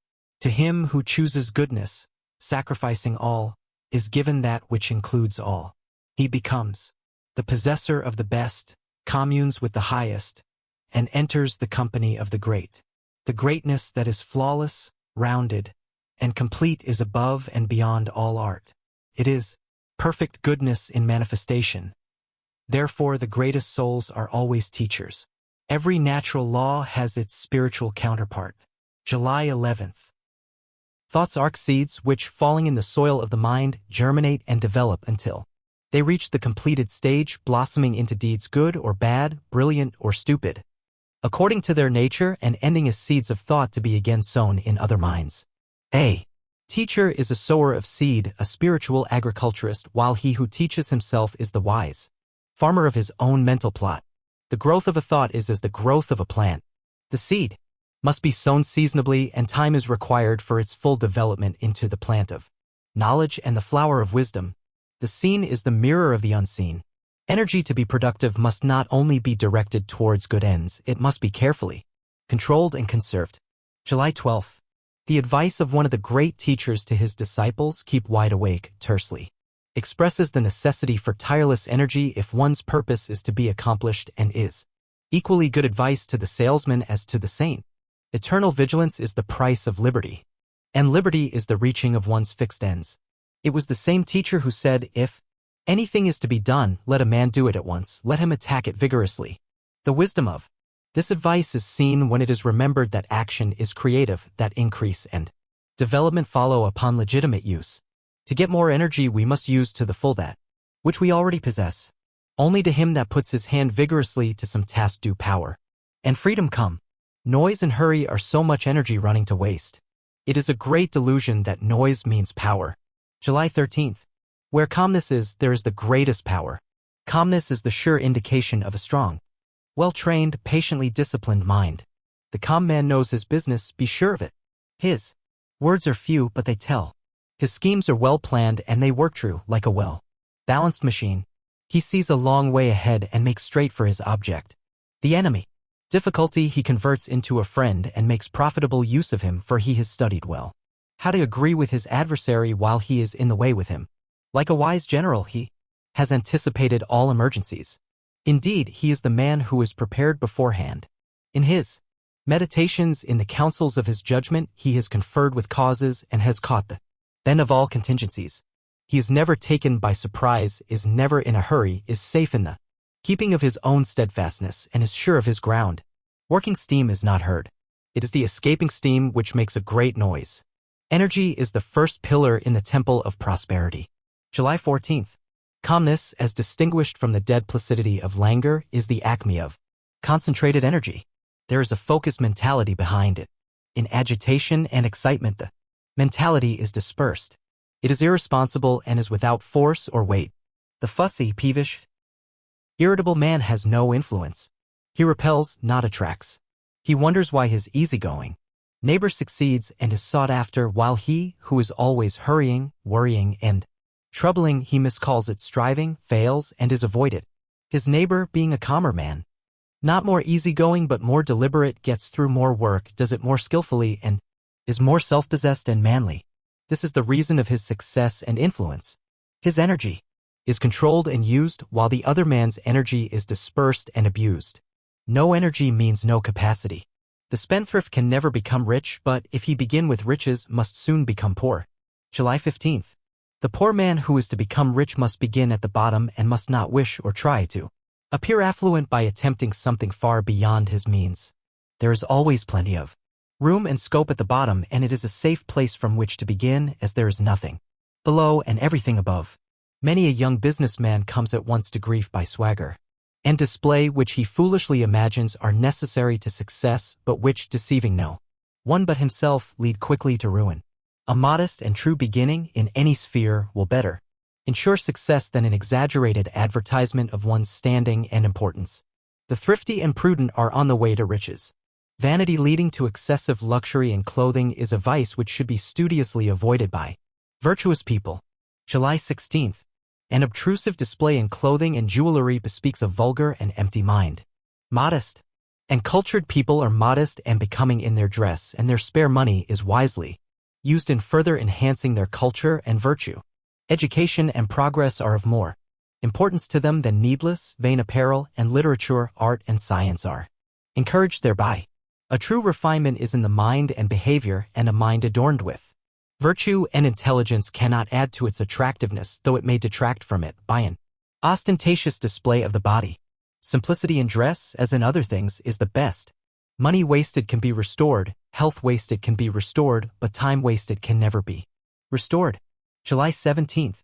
The man who gets up early in order to think and plan, that he may weigh and consider and forecast, will always manifest greater skill and success in his particular pursuit than the man who lies in bed till the last moment and only gets up in time to begin breakfast. An hour spent in this way before breakfast will prove of the greatest value in making one's efforts fruitful. It is a means of calming and clarifying the mind and of focusing one's energies so as to render them more powerful and effective. The best and most abiding success is that which is made before 8 o'clock in the morning. He who is at his business at 6 o'clock will always, all other conditions being equal, be a long way ahead of the man who is in bed at 8. The day is not lengthened for any man. Wisdom is the highest form of skill. July 18th. There is one right way of doing everything, even the smallest, and 1,000 wrong ways. Skill consists in finding the one right way and adhering to it. The inefficient bungle confusedly about among the 1,000 wrong ways and do not adopt the right one when it is pointed out to them. They do this in some cases because they think, in their ignorance, that they know best, thereby placing themselves in a position where it becomes impossible to learn, even though it be only to learn how to clean a window or sweep a floor. Thoughtlessness and inefficiency are all too common. There is plenty of room in the world for thoughtful and efficient people. Employers of labor know how difficult it is to get the best workmanship. The good workman, whether with tools or brains, whether with speech or thought, will always find a place for the exercise of his skill. Skill is gained by thoughtfulness and attention. There is no striking a cheap bargain with prosperity. July 19th. As the bubble cannot endure, so the fraud cannot prosper. He makes a feverish spurt in the acquirement of money and then collapses. Nothing is ever gained ever can be gained by fraud. It is but rested for a time to be again returned with heavy interest. But fraud is not confined to the unscrupulous swindler. All who are getting or trying to get money without giving an equivalent are practicing fraud, whether they know it or not. Men who are anxiously scheming how to get money without working for it are frauds, and mentally they are closely allied to the thief and swindler under whose influence they come sooner or later, and who deprives them of their capital. Prosperity must be purchased not only with intelligent labor but with moral force. Sterling integrity tells wherever it is and stamps its hallmark on all transactions. July 20th. To be complete and strong, integrity must embrace the whole man and extend to all the details of his life, and it must be so thorough and permanent as to withstand all temptations to swerve into compromise. To fail in one point is to fail in all, and to admit under stress a compromise with falsehood, howsoever necessary and insignificant it may appear, is to throw down the shield of integrity and to stand exposed to the onslaughts of evil. The man who works as carefully and conscientiously when his employer is away as when his eye is on him will not long remain in an inferior position. Such integrity in duty in performing the details of his work will quickly lead him into the fertile regions of prosperity. The man of integrity is in line with the fixed law of things. He is like a strong tree whose roots are fed by perennial springs and which no tempest can lay low.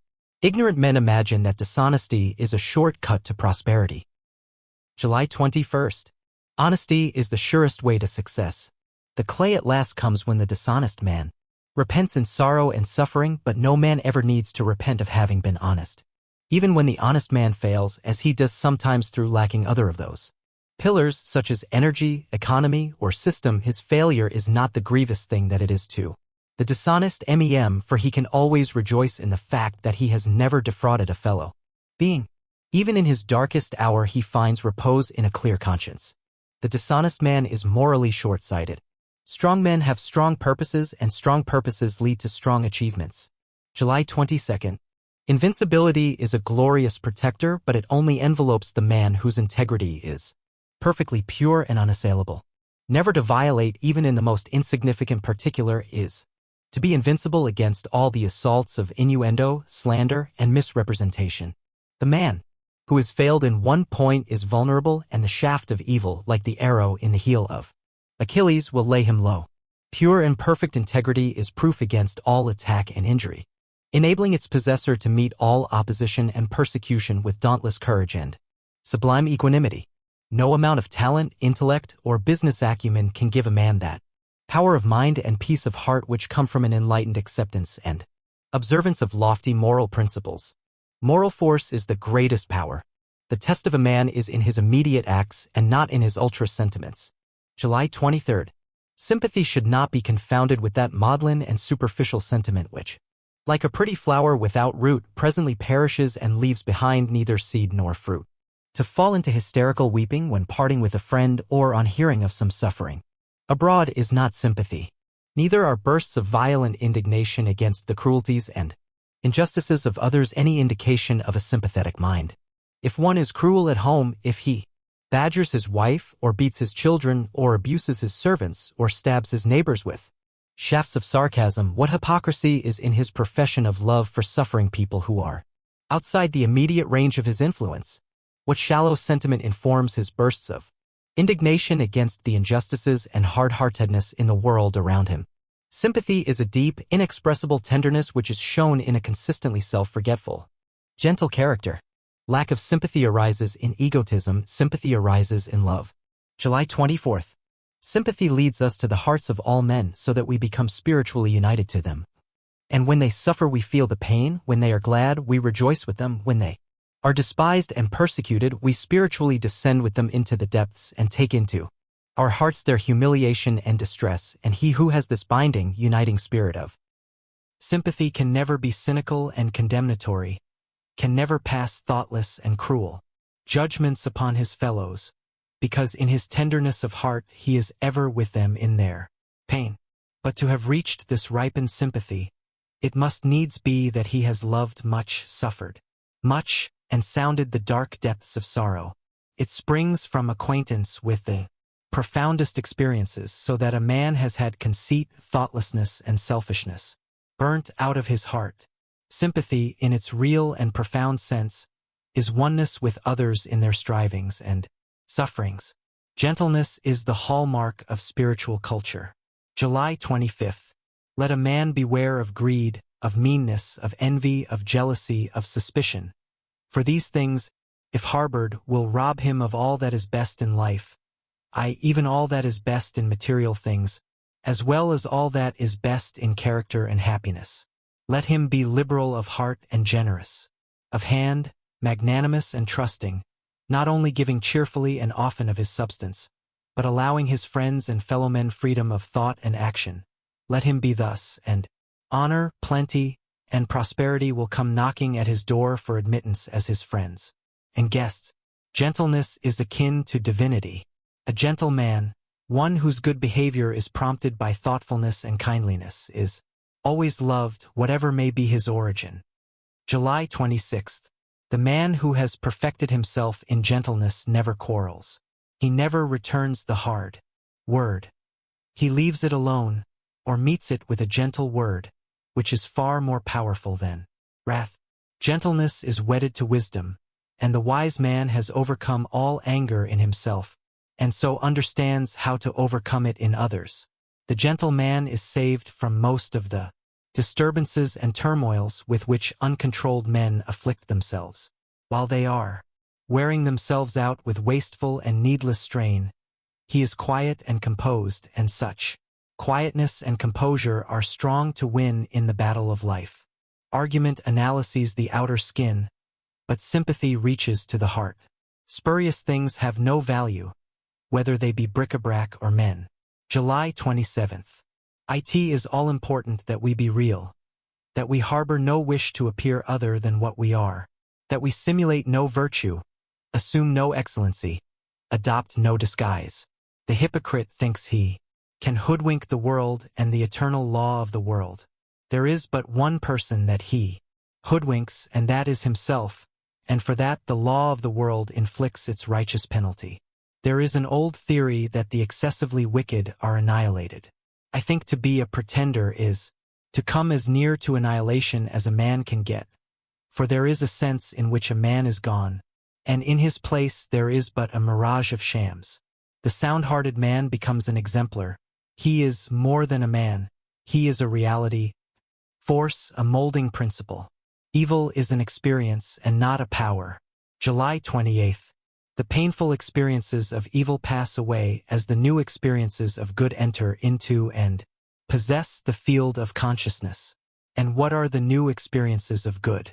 They are many and beautiful, such as the joyful knowledge of freedom from sin, the absence of remorse, deliverance from all the torments of temptation, ineffable joy in conditions and circumstances which formerly caused deep affliction, imperviousness to hurt by the actions of others, great patience and sweetness of character, serenity of mind under all circumstances, emancipation from doubt, fear, and anxiety, freedom from all dislike, envy, and enmity. Evil is a state of ignorance, of undevelopment, and as such it recedes and disappears before the light of knowledge. When divine good is practiced, life is bliss. July 29th. To have transcendent virtue is to enjoy transcendent felicity. The beatific blessedness which Jesus holds out is promised to those having the beatific virtues, to the merciful, the pure in heart, the peacemakers, and so on. The higher virtue does not merely and only lead to happiness, it is happiness. It is impossible for a man of transcendent virtue to be unhappy. The cause of unhappiness must be sought and found in the self-loving elements, and not in the self-sacrificing qualities. A man may have virtue and be unhappy, but not so if he have divine virtue. Human virtue is mingled with self and therefore with sorrow, but from divine virtue every taint of self has been purged away, and with it every vestige of misery. Truth lies upward and beyond. Where passion is, peace is not. Where peace is, passion is not. July 30th. Men pray for peace, yet cling to passion. They foster strife, yet pray for heavenly rest. This is ignorance, profound spiritual ignorance. It is not to know the first letter in the alphabet of things divine. Hatred and love, strife and peace cannot dwell together in the same heart. Where one is admitted as a welcome guest, the other will be turned away as an unwelcome stranger. He who despises another will be despised by others. He who opposes his fellow men will himself be resisted. He should not be surprised and mourn that men are divided. He should know that he is propagating strife. He should understand his lack of peace. By the way of self-conquest is the perfect peace achieved. If men only understood that the wrong act of a brother should not call from them another. July 31st. If men only understood that their wrong can never smother the wrongdoing of another, that by hatred hate increases and by good all evil ceases, they would cleanse their hearts and actions, banish thence all vile detractions. If they only understood. If men only understood that the heart that sins must sorrow, that the hateful mind tomorrow reaps its barren harvest, weeping, starving, resting not, nor sleeping, tenderness would fill their being, they would see with pity seeing. If they only understood. If men only understood how love conquers, they would ever live in love, in hatred never. If they only understood. Let a man abandon self, let him overcome the world, let him deny the personal. By this pathway only can he enter into the heart of the infinite. August 1st. Goodwill gives insight, and only he who has so conquered his personality that he has but one attitude of mind, that of goodwill, is possessed of divine insight and is capable of distinguishing the true from the false. The supremely good man is, therefore, the wise man, the divine man, the enlightened seer, the knower of the eternal. Where you find unbroken gentleness, enduring patience, sublime lowliness, graciousness of speech, self-control, forgetfulness, and deep and abounding sympathy, look there for the highest wisdom, seek the company of such a one, for he has realized the divine, he lives with the eternal, he has become one with the infinite. Those who are spiritually awakened have alone comprehended the universal reality, where all appearances are dispersed and dreaming and delusion are destroyed. To center one's life in the great law of love is to enter into rest, harmony, peace. To enter into a realization of the infinite and eternal is to rise superior to time. August 2nd. To refrain from all participation in evil and discord, to cease from all resistance to evil and from the omission of that which is good, and to fall back upon unswerving obedience to the holy calm within, is to enter into the inmost heart of things, is to attain to a living, conscious experience of that eternal and infinite principle which must ever remain a hidden mystery to the merely perceptive intellect. Until this principle is realized, the soul is not established in peace, and he who so realizes is truly wise, not wise with the wisdom of the learned, but with the simplicity of a blameless heart and of a divine manhood. There is one great law which exacts unconditional obedience, one unifying principle which is the basis of all diversity, one eternal truth wherein all the problems of earth pass away like shadows.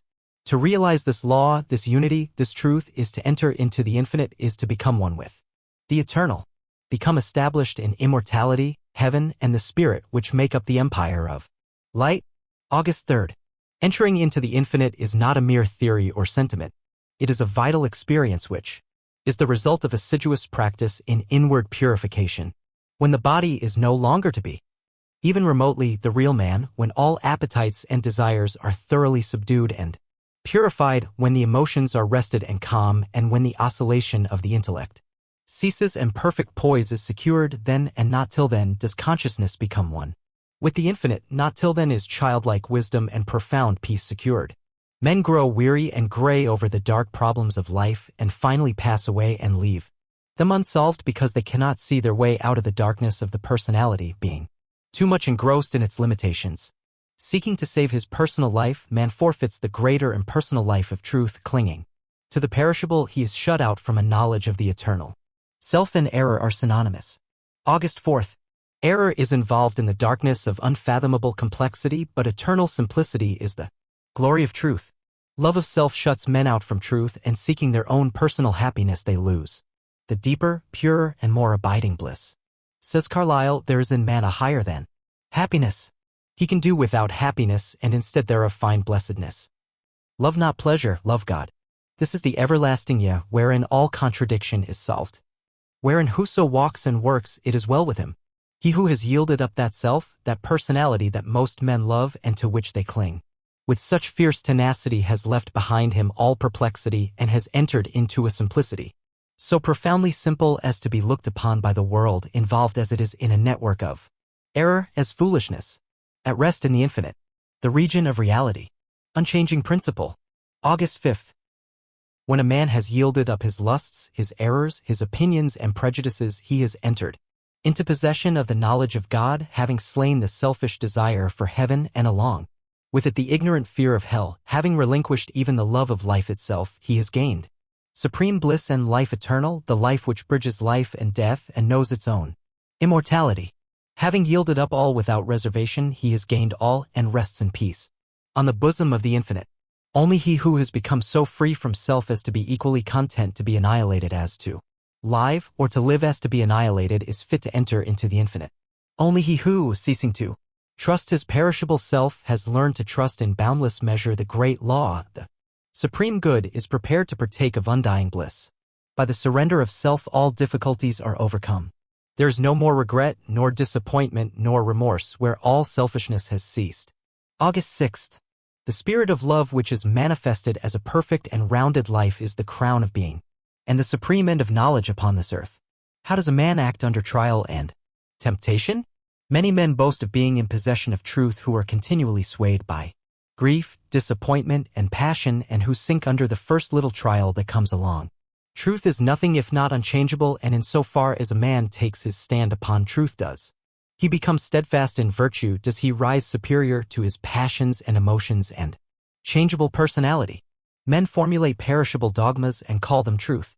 Truth cannot be formulated, it is ineffable and ever beyond the reach of intellect. It can only be experienced by practice. It can only be manifested in a stainless heart and a perfect life. He who is patient, calm, and forgiving under all circumstances manifests the truth. Practice heart virtue and search humbly and diligently for the truth. August 7th.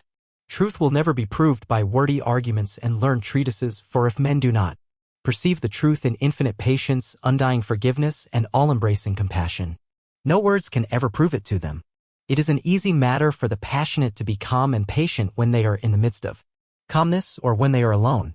It is equally easy for the uncharitable to be gentle and kind when they are dealt kindly with, but he who retains his patience and calmness under all trial, who remains sublimely meek and gentle under the most trying circumstances, he alone is possessed of the spotless truth. And this is so because such lofty virtues belong to the divine and can only be manifested by one who has attained to the highest wisdom, who has relinquished his passionate and self-seeking nature, who has realized the supreme and unchangeable law and has brought himself into harmony with it. There is one great all-embracing law which is the foundation of the universe, the law of love. To become possessed of a knowledge of the law of love, to enter into conscious harmony with it, is to become immortal, invincible, indestructible. August 8th. It is because of the effort of the soul to realize this law that men come again and again to live, to suffer, and to die.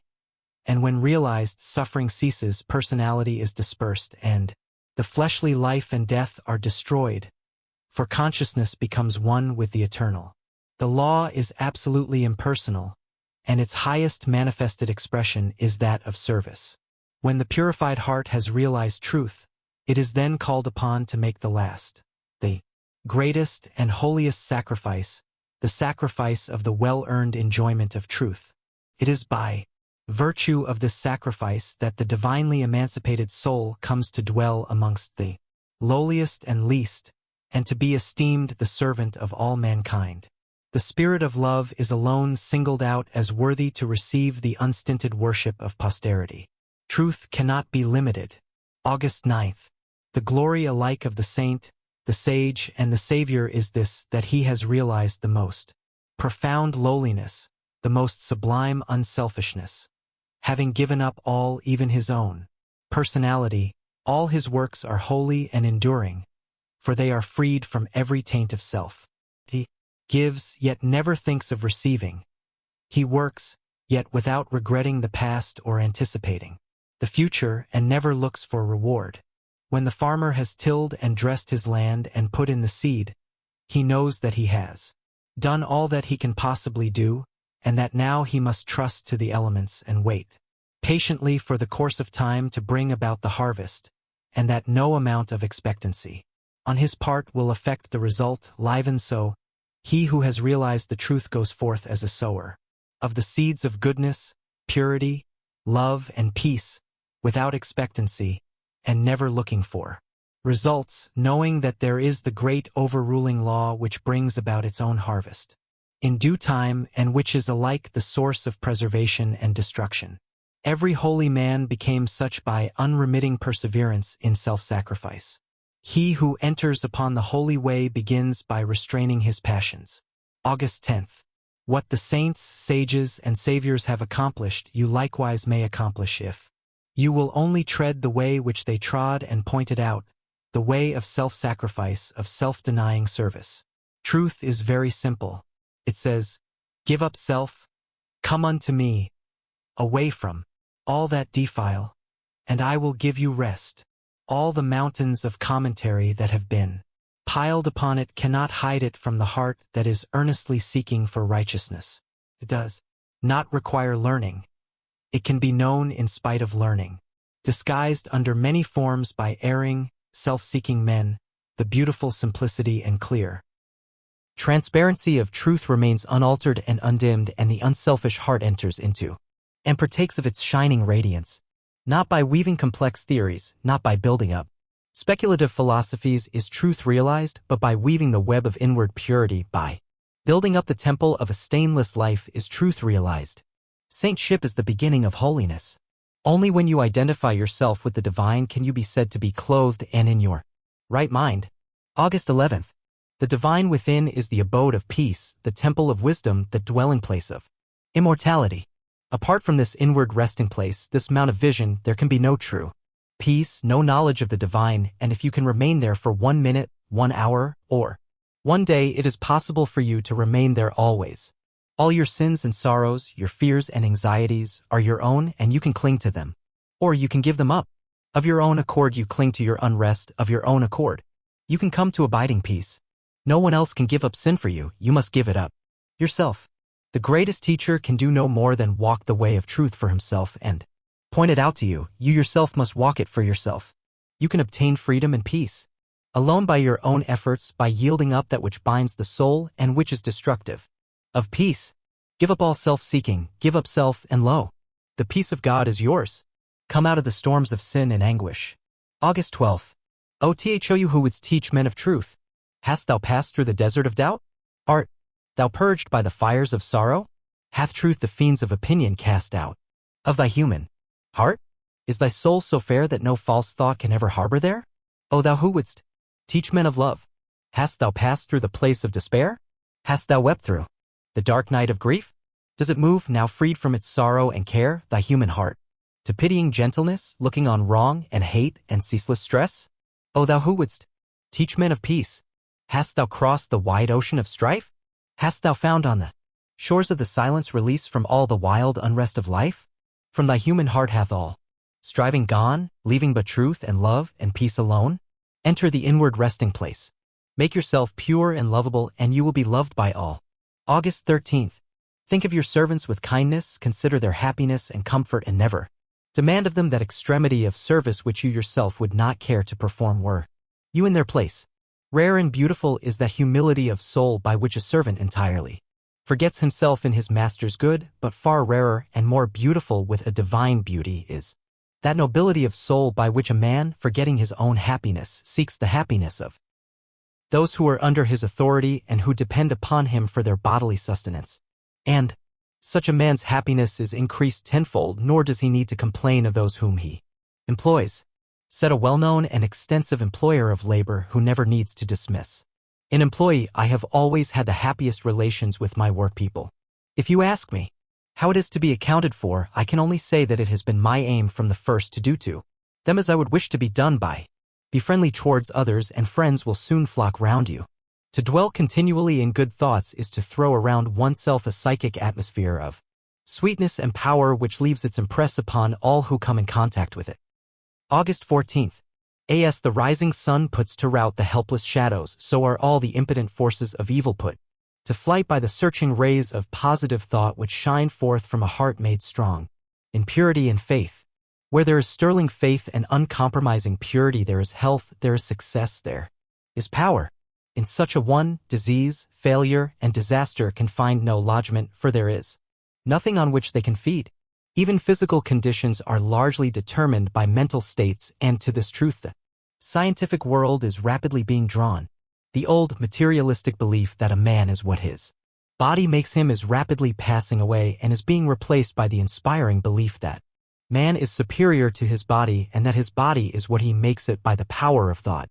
There is no evil in the universe but has its root and origin in the mind. Renounce. August 15th.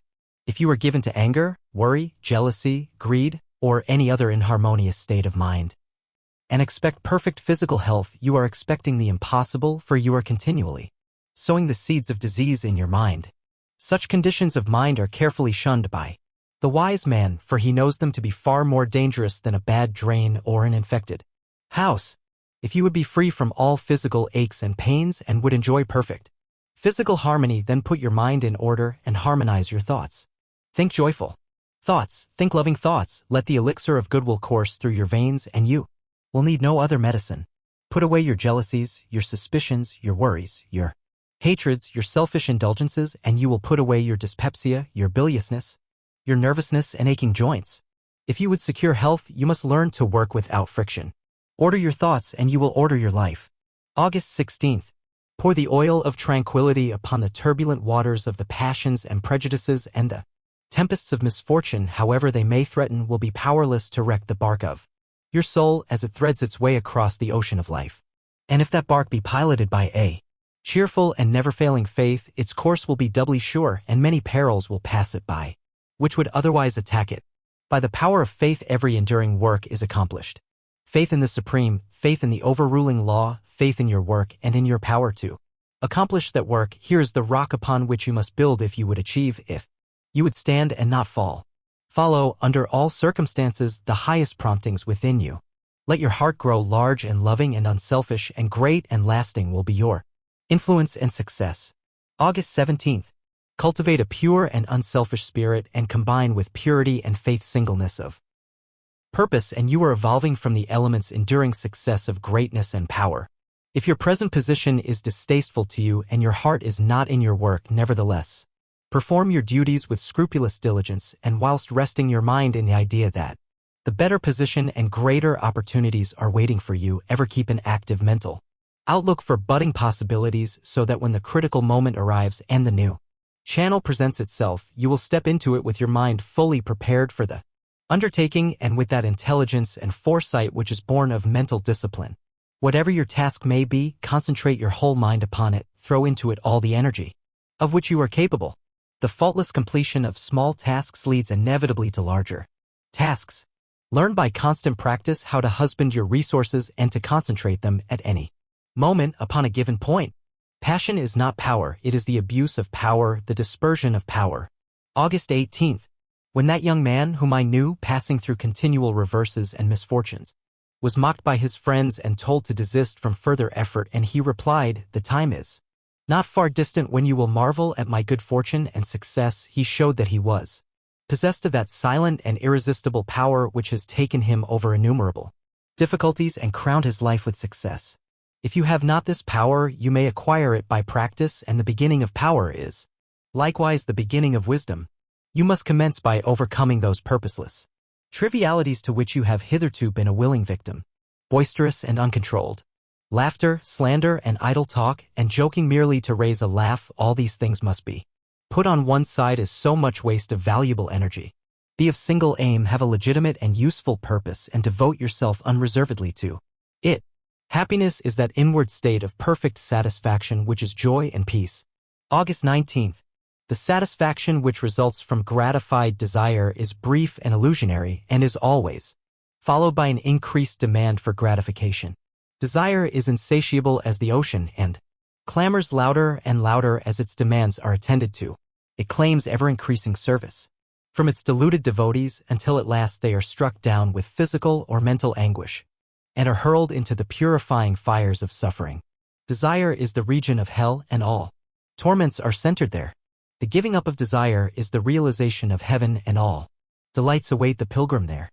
I sent my soul through the invisible, some letter of that afterlife to spell, and by my soul returned to me and whispered, I myself am heaven and hell. Heaven and hell are inward states. To seek selfishly is only to lose happiness. August 20th. Sink into self and all its gratifications, and you sink into hell. Rise above self into that state of consciousness which is the utter denial and forgetfulness of self, and you enter heaven.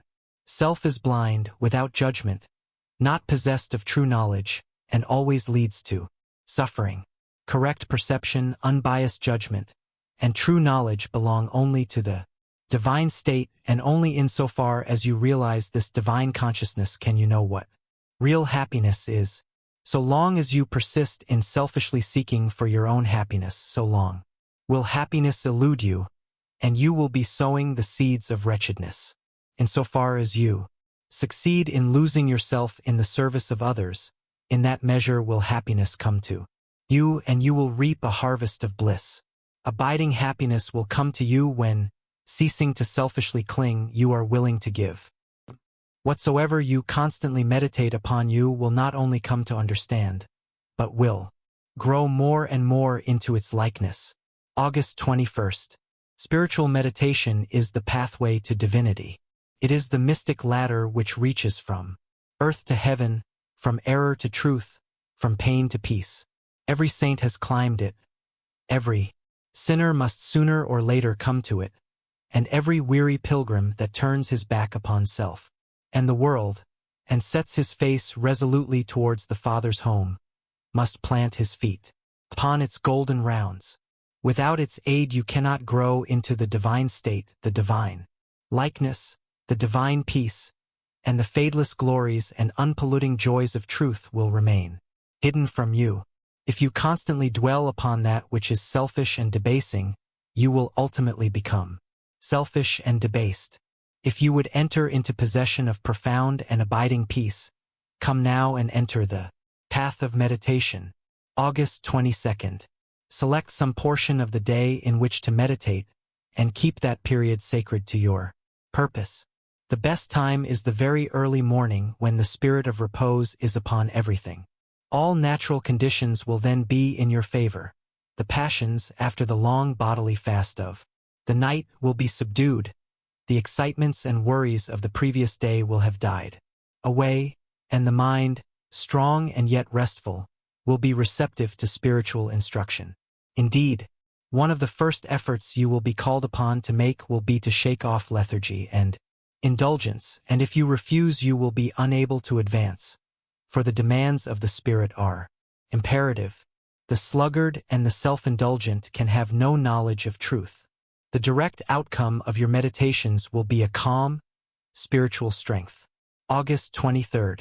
If you are given to hatred or anger, you will meditate upon gentleness and forgiveness, so as to become acutely alive to a sense of your harsh and foolish conduct. You will then begin to dwell in thoughts of love, of gentleness, of abounding forgiveness, and as you overcome the lower by the higher, there will gradually, silently steal into your heart a knowledge of the divine law of love with an understanding of its bearing upon all the intricacies of life and conduct. And in applying this knowledge to your every thought, word, and act, you will grow more and more gentle, more and more loving, more and more divine. And thus with every error, every selfish desire, every human weakness, by the power of meditation is it overcome. And as each sin, each error, is thrust out, a fuller and clearer measure of the light of truth illumines the pilgrim's soul. Great is the overcoming power of holy thought. Meditation will enrich the soul with saving remembrance in the hour of strife, of sorrow, or of temptation. August 24th. As, by the power of meditation you grow in wisdom, you will relinquish more and more your selfish desires which are fickle, impermanent, and productive of sorrow and pain, and will take your stand with increasing steadfastness and trust upon unchangeable principles, and will realize heavenly rest. The use of meditation is the requirement of a knowledge of eternal principles, and the power which results from meditation is the ability to rest upon and trust those principles and so become one with the eternal. The end of meditation is, therefore, direct knowledge of truth. God, and the realization of divine and profound peace. Strive to rise, by the power of meditation, above all selfish clinging to partial gods or party creeds, above dead formalities and lifeless ignorance. Remember that you are to grow into truth by steady perseverance. Believe that a life of perfect holiness is possible. August 25th. So believing, so aspiring, so meditating, divinely sweet and beautiful will be your spiritual experiences, and glorious the revelations that will enrapture your inward vision. As you realize the divine love, the divine justice, the perfect law of good, or God, great will be your bliss and deep your peace. Old things will pass away and all things will become new. The veil of the material universe, so dense and impenetrable to the eye of error, so thin and gauzy to the eye of truth, will be lifted and the spiritual universe will be revealed. Time will cease and you will live only in eternity. Change and mortality will no more cause you anxiety and sorrow, for you will become established in the unchangeable and will dwell in the very heart of immortality. He who believes climbs rapidly the heavenly hills. Where self is, truth is not. Where truth is, self is not. August 26th.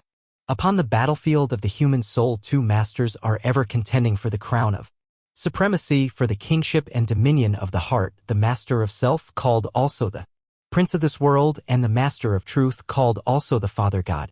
The master self is that rebellious one whose weapons are passion, pride, avarice, vanity, self-will, implements of darkness. The master truth is that meek and lowly one whose weapons are gentleness, patience, purity, sacrifice, humility, love, instruments of light.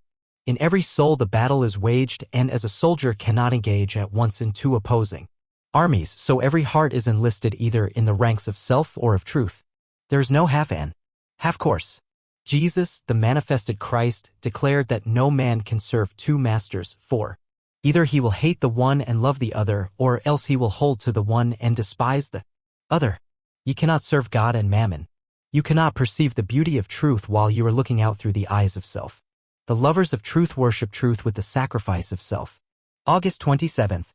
Do you seek to know and to realize truth? Then you must be prepared to sacrifice, to renounce to the uttermost, for truth in all its glory can only be perceived and known when the last vestige of self has disappeared. The eternal Christ declared that he who would be his disciple must deny himself daily. Are you willing to deny yourself, to give up your lusts, your prejudices, your opinions? If so, you may enter the narrow way of truth and find the peace from which the world is shut out. The absolute denial, the utter extinction of self, is the perfect state of truth, and all religions and philosophies are but so many aids to this supreme attainment. As you let self die, you will be reborn in truth. Every holy man is a savior of mankind. August 28th. When men, lost in the devious ways of error and self, have forgotten the heavenly birth, the state of holiness and truth, they set up artificial standards by which to judge one another, and make acceptance of and adherence to their own particular theology the test of truth. And so men are divided one against another, and there is ceaseless enmity and strife and unending sorrow and suffering. Reader, do you seek to realize the birth into truth? There is only one way: let self die. All those lusts, appetites, desires, opinions, limited conceptions, and prejudices to which you have hitherto so tenaciously clung, let them fall from you. Let them no longer hold you in bondage, and truth will be yours. Cease to look upon your own religion as superior to all others, and strive humbly to learn the supreme lesson of charity. To be in the world and yet not of the world is the highest perfection. The cause of all power, as of all weakness, is within. August 29th. A thorough understanding of this great law which permeates the universe leads to the acquirement of that state of mind known as obedience. To know that justice, harmony, and love are supreme in the universe is likewise to know that all adverse and painful conditions are the result of our own disobedience to that law. Such knowledge leads to strength and power, and it is upon such knowledge alone that a true life and an enduring success and happiness can be built.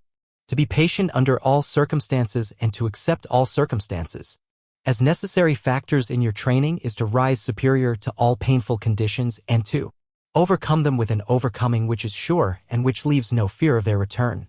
For by the power of obedience to law they are utterly slain. There is no progress apart from unfoldment within. There is no sure foothold in prosperity or peace except by orderly advancement in knowledge. August 30th. Perhaps the chains of poverty hang heavily upon yon, and you are friendless and alone. And you long with an intense longing that your load may be lightened, but the load continues. And you seem to be enveloped in an ever-increasing darkness. Perhaps you complain, you bewail your lot, you blame your birth, your parents, your employer, or the unjust powers who have bestowed upon you so undeservedly poverty and hardship and upon another affluence and ease. Cease your complaining and fretting. None of these things which you blame are the cause of your poverty. The cause is within yourself, and where the cause is, there is the remedy. There is no room for a complainer in a universe of law, and worry is soul suicide. What your thoughts are, that is your real self. August 31st. The world around, both animate and inanimate, wears the aspect with which your thoughts clothe it. All that we are is the result of what we have thought. It is founded on our thoughts. It is made up of our thoughts. Thus said Buddha, and it therefore follows that if a man is happy, it is because he dwells in happy thoughts, if miserable, because he dwells in despondent and debilitating thoughts. Whether one be fearful or fearless, foolish or wise, troubled or serene, within that soul lies the cause of its own state or states, and never without. And now I seem to hear a chorus of voices exclaim, but do you really mean to say that outward circumstances do not affect our minds? I do not say that, but I say this and know it to be an infallible truth, that circumstances can only affect you in so far as you allow them to do so. You are swayed by circumstances because you have not a right understanding of the nature, use, and power of thought. To make a useful and happy life dependent upon health is to put matter before mind, is to subordinate spirit to body. September 1st. Men of robust minds do not dwell upon their bodily condition if it be in any way disordered. They ignore it and work on, live on, as though it were not. This ignoring of the body not only keeps the mind sane and strong, but it is the best resource for curing the body. If we cannot have a perfectly sound body, we can have a healthy mind, and a healthy mind is the best route to a sound body. A sickly mind is more deplorable than a disordered body, and it leads to sickness of body. The mental invalid is in a far more pitiable condition than the bodily invalid. There are invalids, every physician knows them, who only need to lift themselves into a strong, unselfish, happy frame of mind to discover that their body is whole and capable. Moral principles are the soundest foundations for health as well as for happiness. Men are not made unhappy by poverty, but by the thirst for riches. September 2nd. Where there is a cause, its effect will appear, and were affluence the cause of immorality, and poverty the cause of degradation, then every rich man would become immoral, and every poor man would come to degradation. An evildoer will commit evil under any circumstances, whether he be rich or poor, or midway between the two conditions. A right doer will do right howsoever he be placed. Extreme circumstances may help to bring out the evil which is already there awaiting its opportunity, but they cannot cause the evil, cannot create it. Poverty is more often in the mind than in the purse. So long as a man thirsts for more money, he will regard himself as poor, and in that sense he is poor, for covetousness is poverty of mind. A miser may be a millionaire, but he is as poor as when he was penniless. A man is great in knowledge, great in himself, and great in his influence in the world, in the measure that he is great in self-control. September 3rd. Wonderful as are the forces in nature, they are vastly inferior to that combination of intelligent forces which comprise the mind of man and which dominate and direct the blind, mechanical forces of nature. Therefore, it follows that to understand, control, and direct the inner forces of passion, desire, will, and intellect is to be in possession of the destinies of men and nations. He who understands and dominates the forces of external nature is the natural scientist, but he who understands and dominates the internal forces of the mind is the divine scientist, and the laws which operate in gaining a knowledge of external appearances operate also in gaining a knowledge of internal verities. The end of knowledge is use, service, the increase of the comfort and happiness of the world. All things, whether visible or invisible, are subservient to and fall within the scope of the infinite and eternal law and causation. September 4th. Perfect justice upholds the universe. Perfect justice regulates human life and conduct. All the varying conditions of life as they obtain in the world today are the results of this law. Reacting on human conduct, man can and does choose what causes he shall set in operation. But he cannot change the nature of effects. He can decide what thoughts he shall think and what deeds he shall do, but he has no power over the results of those thoughts and deeds. These are regulated by the overruling law. Man has all power to act, but his power ends with the act committed. The result of the act cannot be altered, annulled, or escaped. It is irrevocable. Evil thoughts and deeds produce conditions of suffering. Good thoughts and deeds determine conditions of blessedness. Man's power is limited to, and his blessedness or misery is determined by, his own conduct. September 5th. Life may be likened to a sum in arithmetic. It is bewilderingly difficult and complex to the pupil who has not yet grasped the key to its correct solution, but once this is perceived and laid hold of, it becomes as astonishingly simple as it was formerly profoundly perplexing. Some idea of this relative simplicity and complexity of life may be grasped by fully recognizing and realizing the fact that, while there are scores and perhaps hundreds of ways in which a sum may be done wrong, there is only one way by which it can be done right, and that when the right way is found, the pupil knows it to be right, his perplexity vanishes, and he knows that he has mastered the problem. In life there can be no falsifying of results. The eye of the great law reveals and exposes. Selfish thoughts and bad deeds will not produce a useful and beautiful life. September 6th. Life is like a piece of cloth, and the threads of which it is composed are individual lives. The threads, while being independent, are not confounded one with the other. Each follows its own course. Each individual suffers and enjoys the consequences of his own deeds and not the deeds of another. The course of each is simple and definite, the whole forming a complicated yet harmonious combination of sequences. There are action and reaction, deed and consequence, cause and effect, and the counterbalancing reaction, consequence, and effect is always in exact ratio with the initiatory impulse. Each man makes or mars his own life. Man is responsible only for his own deeds. He is the custodian of his own actions. September 7th. The problem of evil subsists in a man's own evil deeds, and it is solved when those deeds are purified. Says Rousseau, "Man, seek no longer the origin of evil, thou thyself art its origin." Effect can never be divorced from cause. It can never be of a different nature from cause.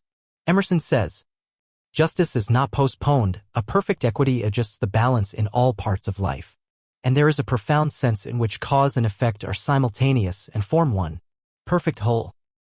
Thus, upon the instant that a man thinks, say, a cruel deed, that same instant he has injured his own mind. He is not the same man he was the previous instant. He is a little viler and a little more unhappy, and a number of successive thoughts and deeds would produce a cruel and wretched man. An immediate nobility and happiness attend the thinking of a kind thought or doing a kind deed. Without strength of mind, nothing worthy of accomplishment can be done. September 8th. The cultivation of that steadfastness and stability of character which is commonly called willpower is one of the foremost duties of man, for its possession is essentially necessary, both to his temporal and external well-being. Fixedness of purpose is at the root of all successful efforts, whether in things worldly or spiritual, and without it man cannot be otherwise than wretched and dependent upon others for that support which should be found within himself. The true path of will cultivation is only to be found in the common everyday life of the individual, and so obvious and simple is it that the majority, looking for something complicated and mysterious, pass it by unnoticed. The direct and only way to greater strength is to assail and conquer weaknesses. In the training of the will, the first step is the breaking away from bad habits. September 9th.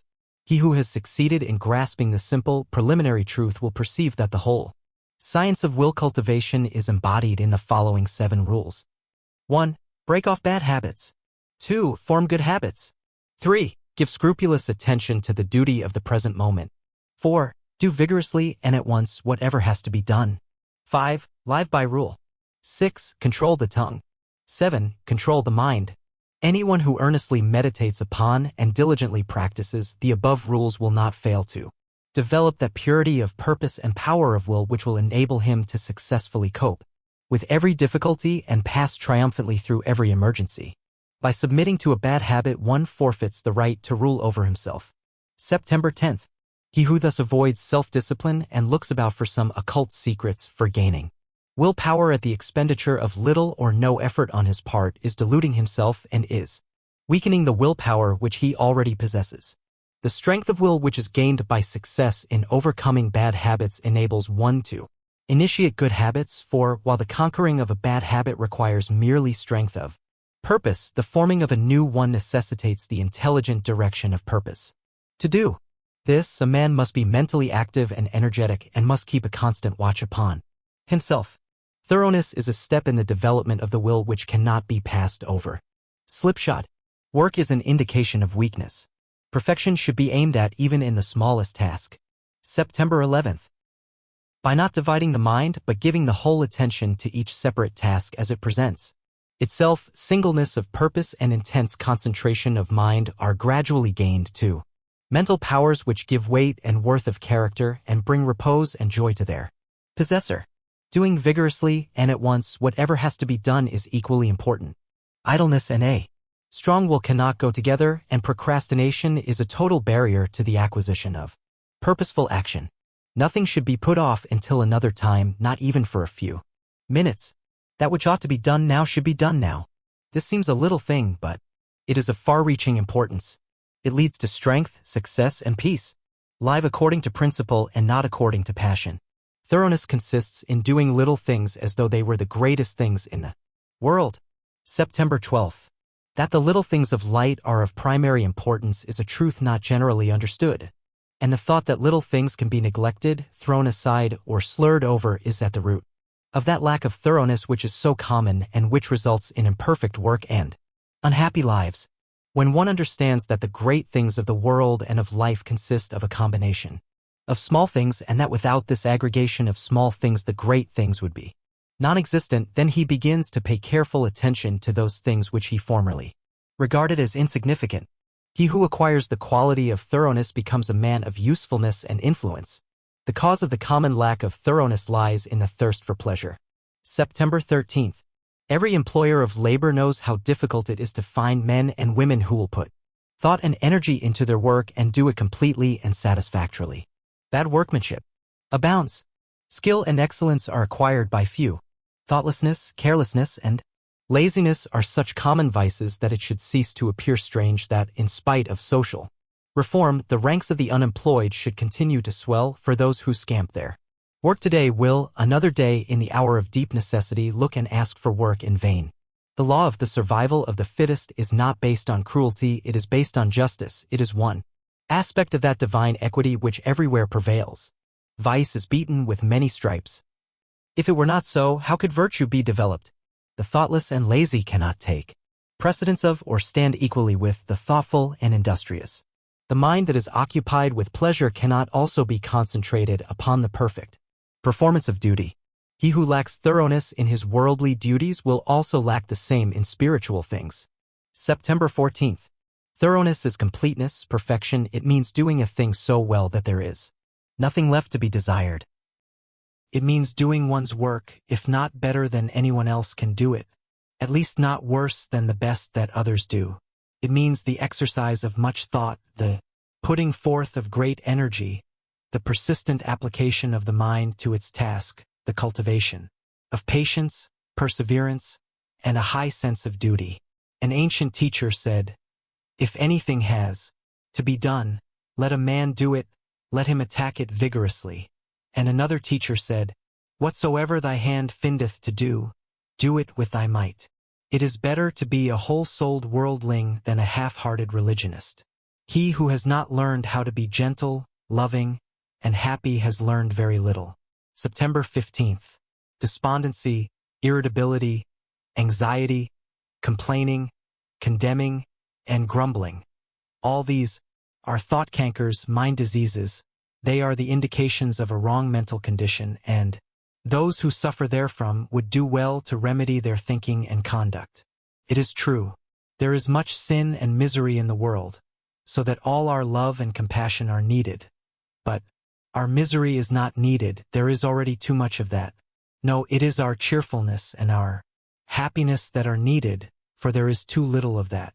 We can give nothing better to the world than beauty of life and character. Without this, all other things are vain. This is pre-eminently excellent.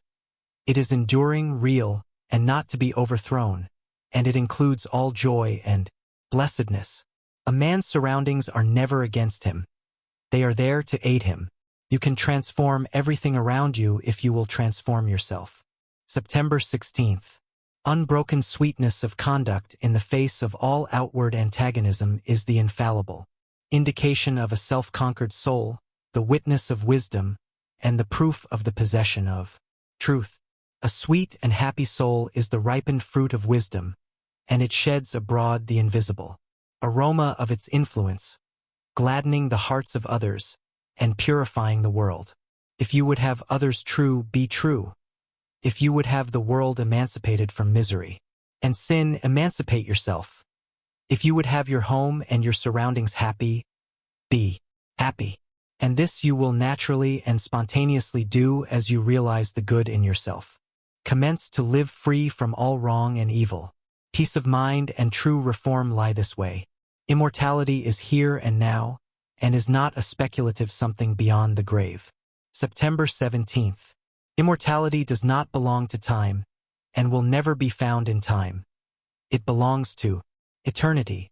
And just as time is here and now, so is eternity here and now, and a man may find that eternity and establish himself in it, if he will overcome the self that derives its life from the unsatisfying and perishable things of time, whilst a man remains immersed in sensation, desire, and the passing events of his day-by-day existence, and regards those sensations, desires, and passing events as of the essence of himself, he can have no knowledge of immortality.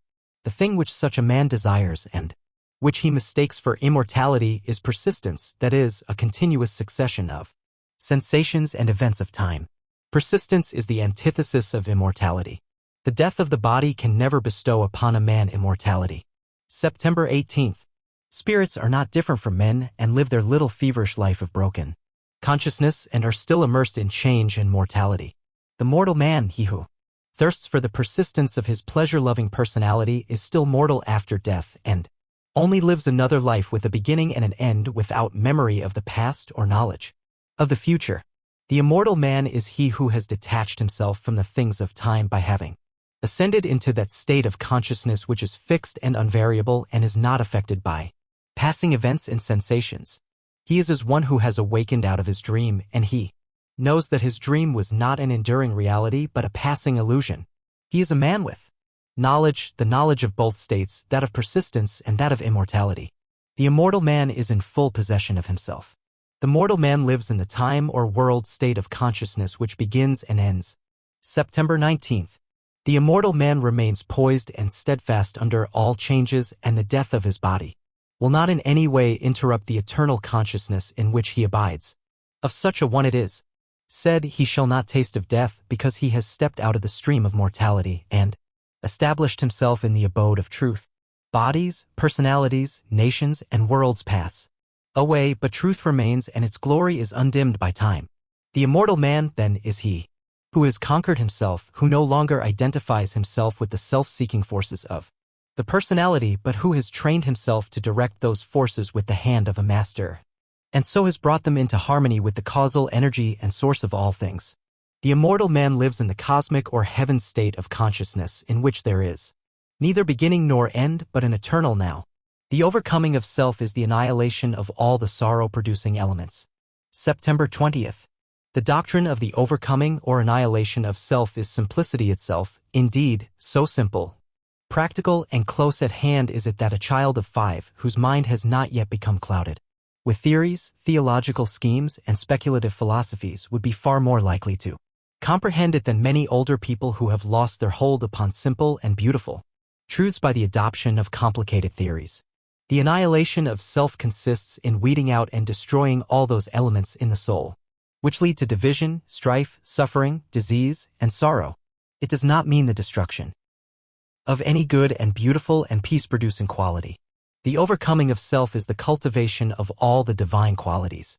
He who would overcome his enemy the tempter must discover his stronghold and place of concealment, and must also find out the unguarded gates in his own fortress where the enemy effects so easy an entrance.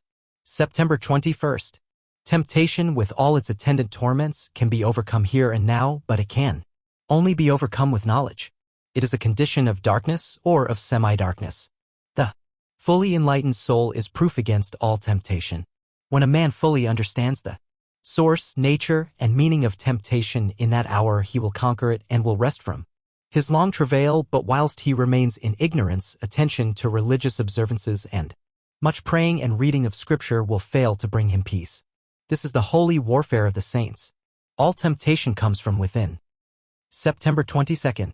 Men fail to conquer, and the fight is indefinitely prolonged because they labor, almost universally, under two delusions: first, that all temptations come from without, and second, that they are tempted because of their goodness. Whilst a man is held in bondage by these delusions, he will make no progress. When he has shaken them off, he will pass on rapidly from victory to victory and will taste of spiritual joy and rest. The source and cause of all temptation is in inward desire, that being purified and eliminated, outward objects and extraneous powers are utterly powerless to move the soul to sin or to temptation. The outward object is merely the occasion of the temptation, never the cause. This is in the desire of the one tempted. A man is tempted because there are certain desires or states of mind which he has come to regard as unholy. The good in a man is never tempted. Goodness destroys temptation. September 23rd. It is the evil in a man that is aroused and tempted. The measure of a man's temptations is the exact register of his own unholiness. As a man purifies his heart, temptation ceases, for when a certain unlawful desire has been taken out of the heart, the object which formerly appealed to it can no longer do so, but becomes dead and powerless, for there is nothing left in the heart that can respond to it. The honest man cannot be tempted to steal, let the occasion be ever so opportune. The man of purified appetites cannot be tempted to gluttony and drunkenness. He whose mind is calm, the strength of inward virtue, can never be tempted to anger, and the wiles and charms of the wanton fall upon the purified heart as empty, meaningless shadows. Temptation shows a man just where he is.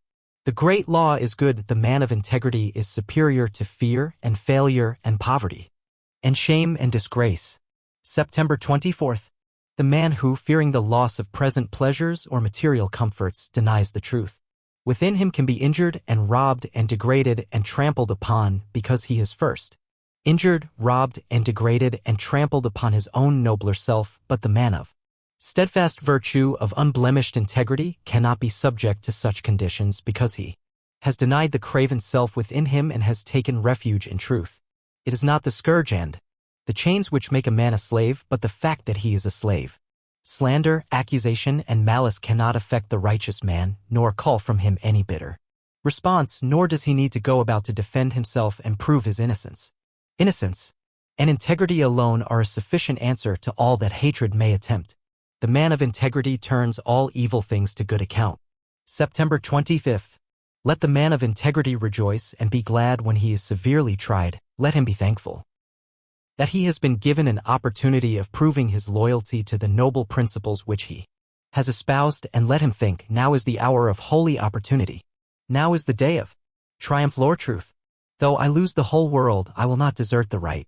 So thinking, he will return good for evil and will think compassionately of the wrongdoer.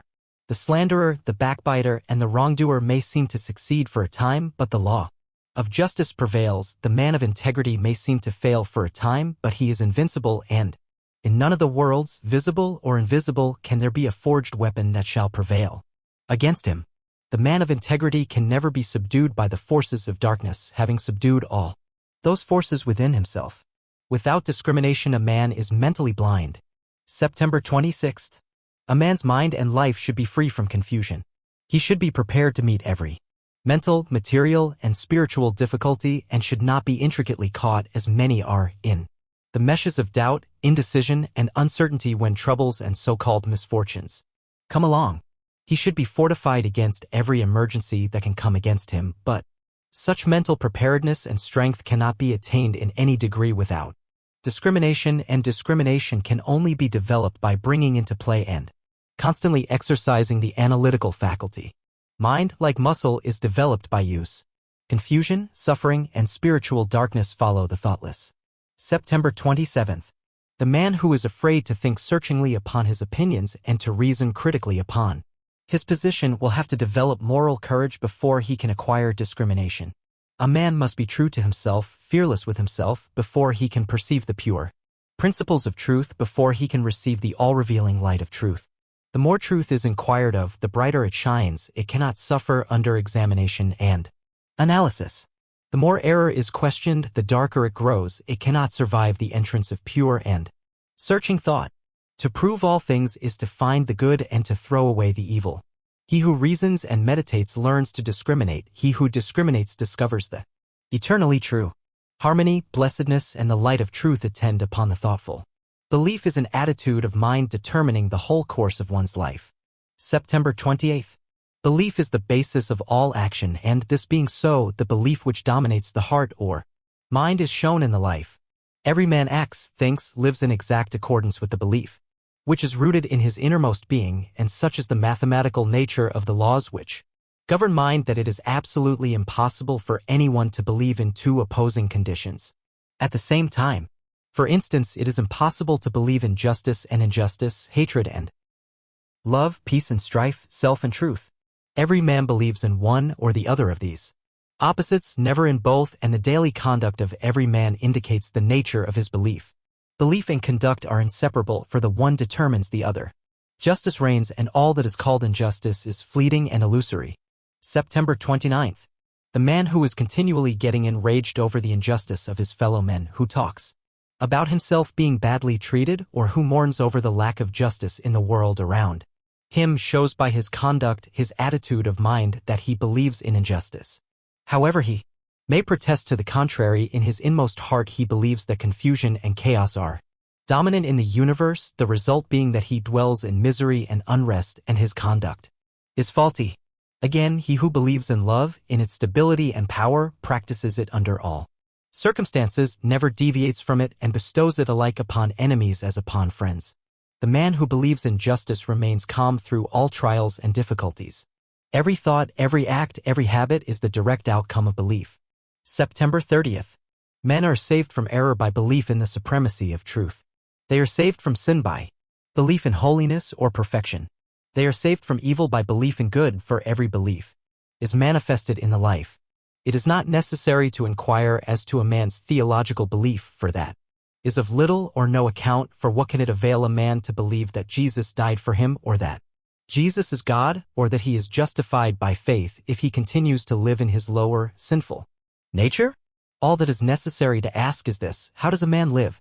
How does he conduct himself under trying circumstances? The answer to these questions will show whether a man believes in the power of evil or in the power of good.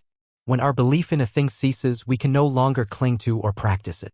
A man cannot cling to anything unless he believes in it. Belief always precedes action. Therefore, a man's deeds and life are the fruits of his belief. October 1st. He who believes in all those things that are good will love them and live in them. He who believes in those things that are impure and selfish will love them and cling to them. The tree is known by its fruits.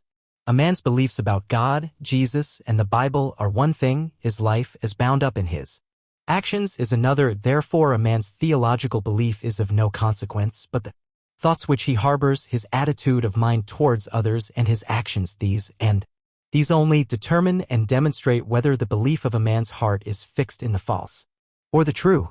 There are only two beliefs which vitally affect the life, and they are belief in good and belief in evil. As the fruit to the tree and the water to the spring, so is action to thought. October 2nd. The sudden falling, when greatly tempted into some grievous sin by one who was believed, and who believed himself to stand firm, is seen neither to be a sudden nor a causeless thing. When the hidden processes of thought which led up to it are revealed, the falling was merely the end, the outworking, the finished result of what commenced in the mind probably years before. The man had allowed a wrong thought to enter his mind, and a second and a third time he had welcomed it and allowed it to nestle in his heart. Gradually he became accustomed to it and cherished and fondled and tended it, and so it grew until at last it attained such strength and force that it attracted to itself the opportunity which enabled it to burst forth and ripen into act. All sin and temptation are the natural outcome of the thoughts of the individual. Guard well your thoughts, reader, for what you really are in your secret thoughts today you will become in actual deed. October 3rd. There is nothing hidden that shall not be revealed, and every thought that is harbored in the mind must, by virtue of the impelling force which is inherent in the universe, at last blossom into act, good or bad, according to its nature. The divine teacher and the sensualist are both the product of their own thoughts, and have become what they are as the result of the seeds of thought which they have implanted or allowed to fall into the garden of the heart, and have afterwards watered, tended, and cultivated.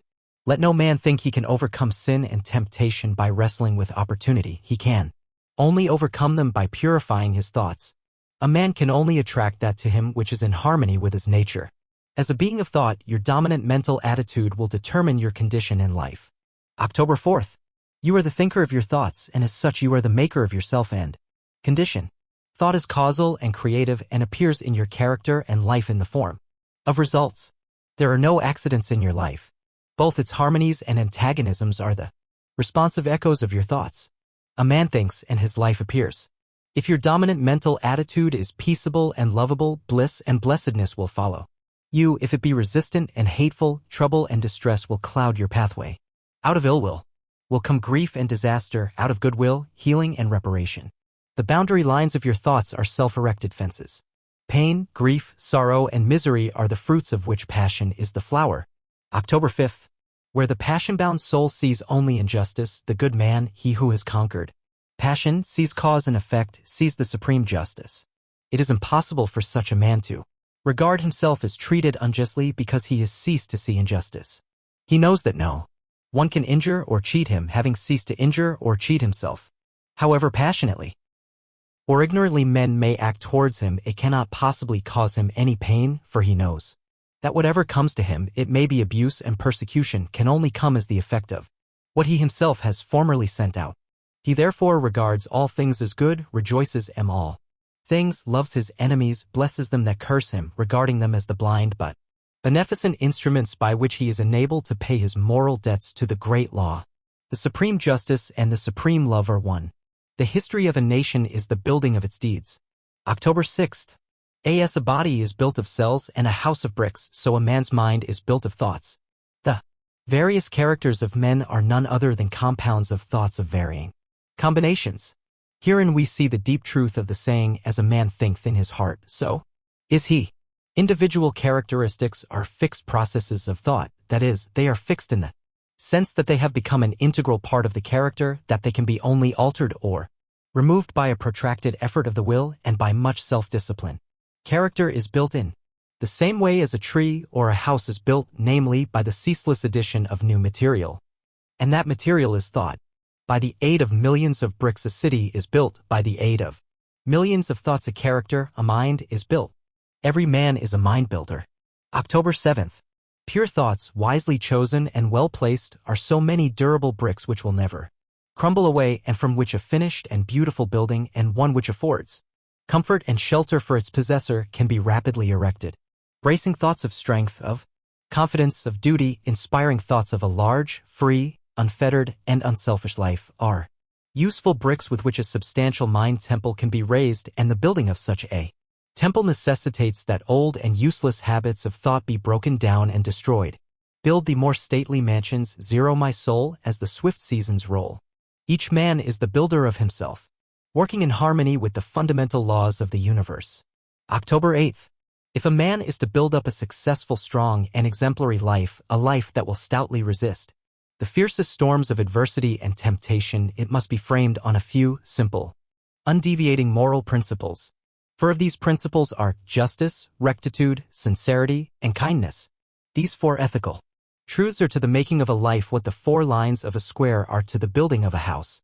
If a man ignores them and thinks to obtain success and happiness by injustice, trickery, and selfishness, he is in the position of a builder who imagines he can build a strong and durable habitation while ignoring the relative arrangement of mathematical lines, and he will, in the end, obtain only disappointment and failure.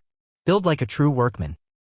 It is a common error to suppose that little things can be passed by and that the greater things are more important. October 9th.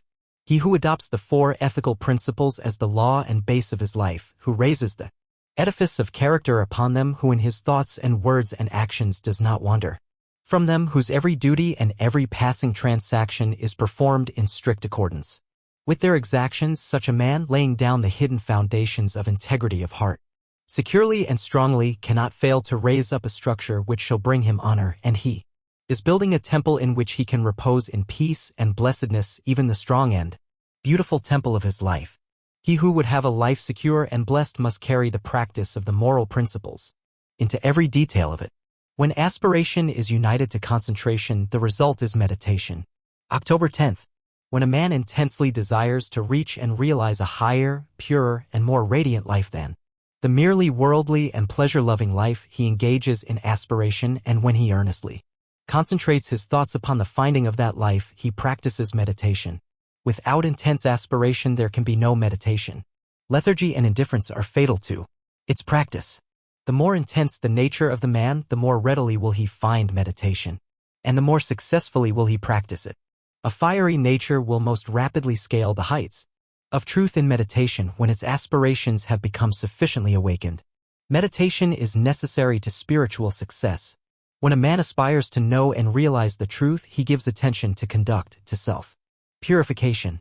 October 11th. By concentration, a man can scale the highest heights of genius, but he cannot scale the heavenly heights of truth. To accomplish this, he must meditate. By concentration, a man may acquire the wonderful comprehension and vast power of a Caesar. By meditation, he may reach the divine wisdom and perfect peace of a Buddha. The perfection of concentration is power. The perfection of meditation is wisdom. By concentration, men acquire skill in the doing of the things of life, in science, art, trade, etc., but by meditation they acquire skill in life itself, in right living, enlightenment, wisdom, etc. Saints, sages, saviors, wise men, and divine teachers are the finished products of holy meditation. Love truth so fully and intensely as to become wholly absorbed in it. The object of meditation is divine enlightenment. Man is a thought being, and his life and character are determined by the thoughts in which he habitually dwells. October 12th. While, at first, the time spent in actual meditation is short, perhaps only half an hour in the early morning, the knowledge gained in that half hour of vivid aspiration and concentrated thought is embodied in practice during the whole day. In meditation, therefore, the entire life of a man is involved, and as he advances in its practice, he becomes more and more fitted to perform the duties of life in the circumstances in which he may be placed, for he becomes stronger, holier, calmer, and wiser. The principle of meditation is twofold, namely, 1. Purification of the heart by repetitive thought on pure things. 2. Attainment of divine knowledge by embodying such purity in practical life. By practice, association, and habit, thoughts tend to repeat themselves. October 13th. By daily dwelling upon pure thoughts, the man of meditation forms the habit of pure and enlightened thinking, which leads to pure and enlightened actions and well-performed duties. By the ceaseless repetition of pure thoughts, he at last becomes one with those thoughts and is a purified being, manifesting his attainment in pure actions in a serene and wise life. The majority of men live in a series of conflicting desires, passions, emotions, and speculations, and there are restlessness, uncertainty, and sorrow, but when a man begins to train his mind in meditation, he gradually gains control over this inward conflict by bringing his thoughts to a focus upon a central principle. It is easy to mistake reverie for meditation. Selfishness, the root of the tree of evil and of all suffering, derives its nourishment from the dark soil of ignorance. October 14th. The rich and the poor alike suffer for their own selfishness, and none escape. The rich have their particular sufferings as well as the poor. Moreover, the rich are continually losing their riches. The poor are continually acquiring them. The poor man of today is the rich man of tomorrow, and vice versa. Fear also follows men like a great shadow, for the man who obtains and holds by selfish force will always be haunted by a feeling of insecurity, and will continually fear its loss, whilst the poor man, who is selfishly seeking or coveting material riches, will be harassed by the fear of destitution. And one and all who live in this world of strife are overshadowed by one great fear, the fear of death. Each individual suffers by virtue of his own selfishness. The spirit is strengthened and renewed by meditation upon spiritual things. October 15th. A man must pass through 3 gateways of surrender. The first is the surrender of desire. The second is the surrender of opinion. The third is the surrender of self. Entering into meditation, he will commence to examine his desires, tracing them out in his mind, and following up their effects in his life and upon his character. And he will quickly perceive that, without the renunciation of desire, a man remains a slave both to himself and to his surroundings and circumstances. Having discovered this, the first gate, that of the surrender of desire, is entered. Passing through this gate, he adopts a process of self-discipline which is the first step in the purification of the soul. The lamp of faith must be continually fed and assiduously trimmed. The loss of today will add to the gain of tomorrow for him whose mind is set on the conquest of self. October 16th. Let a man, therefore, press on courageously, heeding neither the revilings of his friends without, nor the clamorings of his enemies within, aspiring, searching, striving, looking ever towards his ideal with eyes of holy love, day by day ridding his mind of selfish motive, his heart of impure desire, stumbling sometimes falling, but ever traveling onward, and rising higher, and recording each night in the silence of his own heart the journey of the day. Let him not despair if but each day, in spite of all its failures and falls, records some holy battle fought, though lost, some silent victory attempted, though unachieved. Learn to distinguish between the real and the unreal, the shadow and the substance.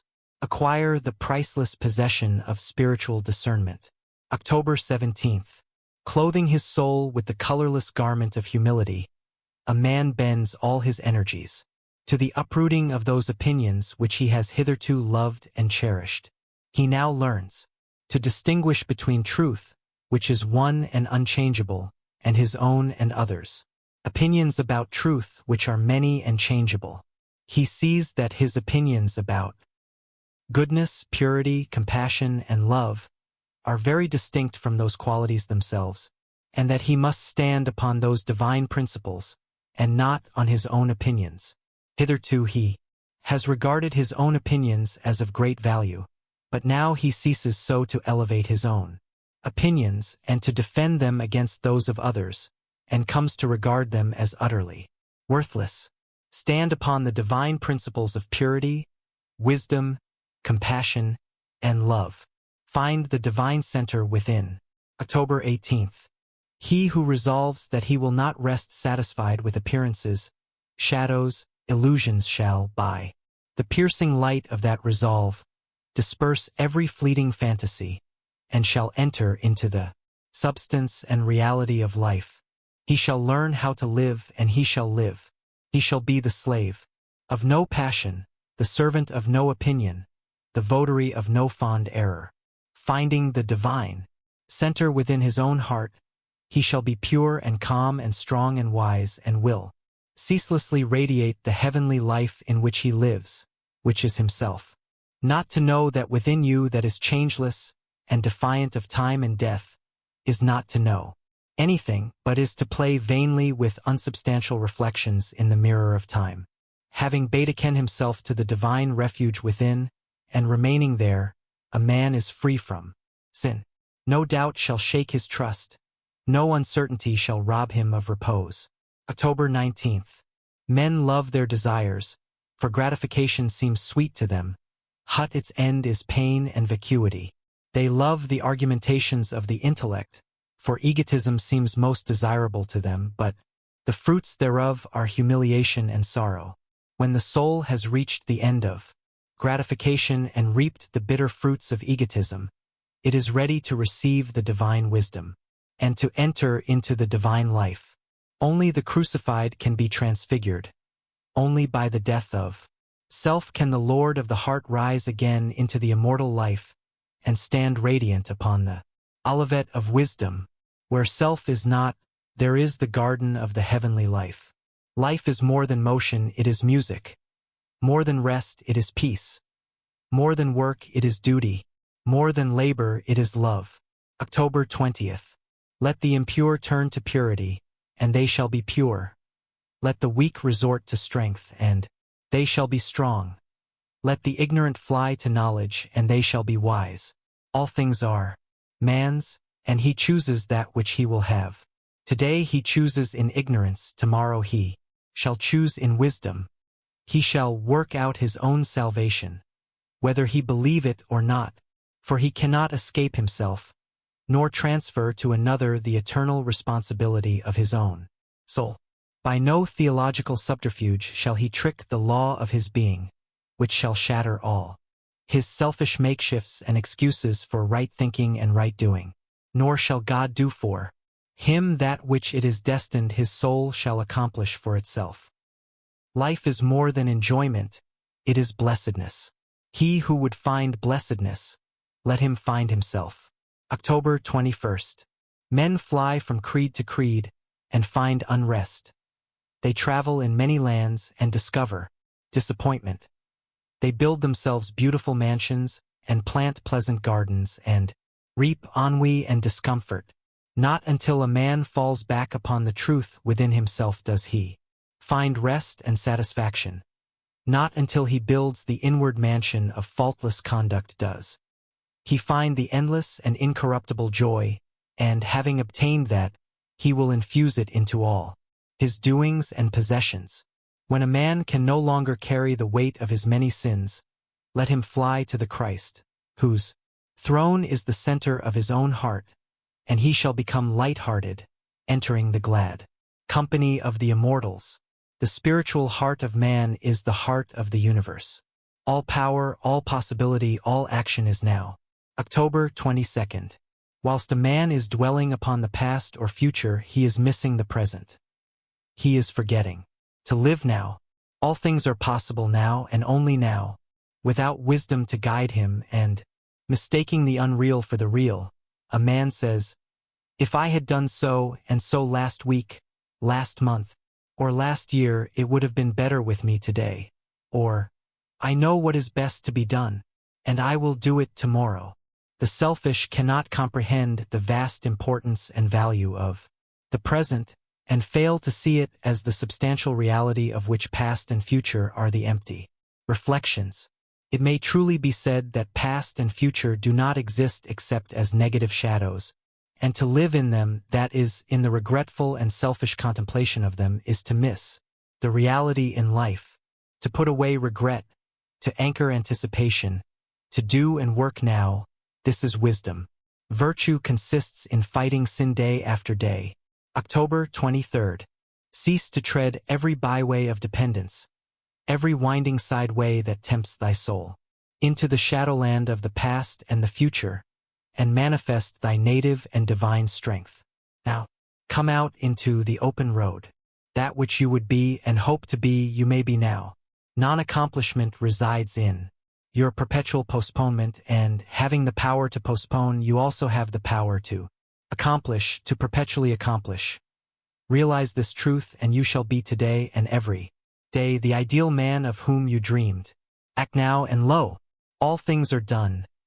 Live now, and behold, thou art in the midst of plenty. Be now, and know that thou art perfect. Holiness consists in leaving sin, unnoticed and ignored, to die by the wayside. Say not unto thy soul, "Thou shalt be purer tomorrow," but rather say, "Thou shalt be pure now." October 24th. Tomorrow is too late for anything, and he who sees help and salvation in tomorrow shall continually fail and fall today. Thou didst fall yesterday, didst sin grievously, having realized this, leave it instantly and forever, and watch that thou sinnest not now. The while thou art bewailing the past, every gate of thy soul remains unguarded against the entrance of sin now. The foolish man, loving the boggy side of procrastination rather than the firm highway of present effort, says, "I will rise early tomorrow, I will get out of debt tomorrow, I will carry out my intentions tomorrow." But the wise man, realizing the momentous import of the eternal now, rises early today, keeps out of debt today, carries out his intentions today, and so never departs from strength and peace and ripe accomplishment. Thou shalt not rise by grieving over the irremediable past, but by remedying the present. Looking back to happy beginnings and forward to mournful endings, a man's eyes are blinded so that he beholds not his own immortality. October 25th. It is wisdom to leave that which has not arrived, and to attend to that which is, and to attend to it with such a consecration of soul and concentration of effort as shall leave no loophole for regret to creep in. A man's spiritual comprehension being clouded by the illusions of self, he says, "I was born on such a day so many years ago and shall die at my allotted time." But he was not born. Neither will he die, for how can that which is immortal, which eternally is, be subject to birth and death? Let a man throw off his illusions, and then he will see that the birth and death of the body are the mere incidents of a journey and not its beginning and end. The universe, with all that it contains, is now. Let a man put away egotism, and he will see the universe in all the beauty of its pristine simplicity. October 26th. Let life cease to be lived as a fragmentary thing, and let it be lived as a perfect whole. The simplicity of the perfect will then be revealed. How shall the fragment comprehend the whole? Yet how simple that the whole should comprehend the fragment. How shall sin perceive holiness? Yet how plain that holiness should understand sin. He who would become the greater, let him abandon the lesser. In no form is the circle contained, but in the circle all forms are contained. In no color is the radiant light imprisoned, but in the radiant light all colors are embodied. Let a man destroy all the forms of self, and he shall apprehend the circle of perfection. When a man succeeds in entirely forgetting, annihilating his personal self, he becomes a mirror in which the universal reality is faultlessly reflected. In the perfect chord of music, the single note, though forgotten, is indispensably contained, and the drop of water becomes of supreme usefulness by losing itself in the ocean. October 27th. Sink thyself compassionately in the heart of humanity, and thou shalt reproduce the harmonies of heaven. Lose thyself in unlimited love toward all, and thou shalt work enduring works and shalt become one with the eternal ocean of bliss. Man evolves outward to the periphery of complexity and then evolves backward to the central simplicity. When a man discovers that it is mathematically impossible for him to know the universe before knowing himself, he then starts upon the way which leads to original simplicity. He begins to unfold from within, and as he unfolds himself, he unfolds the universe. Cease to speculate about God and find the all-embracing good within thee.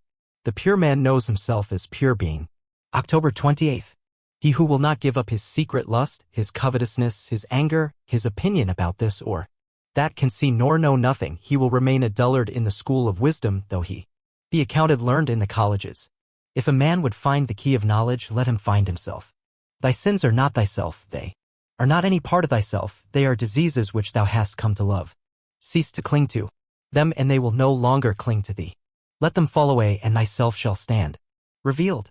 Thou shalt know thyself as comprehensive vision, invincible principle, immortal life, and eternal good. Purity is extremely simple and needs no argument to support it. Truth lives itself. October 29th. Meekness, patience, love, compassion, and wisdom, these are the dominant qualities of original simplicity, therefore the imperfect cannot understand it. Wisdom only can apprehend wisdom, therefore the fool says, no man is wise. The imperfect man says, no man can be perfect, and he therefore remains where he is. Though he live with a perfect man all his life, he shall not behold his perfection. Meekness he will call cowardice, patience, love, compassion he will see as weakness, and wisdom will appear to him as folly. Faultless discrimination belongs to the perfect whole and resides not in any part, therefore men are exhorted to refrain from judgment until they have themselves manifested the perfect life. A blameless life is the only witness of truth.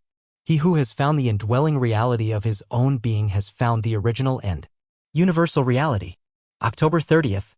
Knowing the divine heart within, all hearts are known, and the thoughts of all men become his who has become master of his own thoughts. Therefore the good man does not defend himself, but molds the minds of others to his own likeness.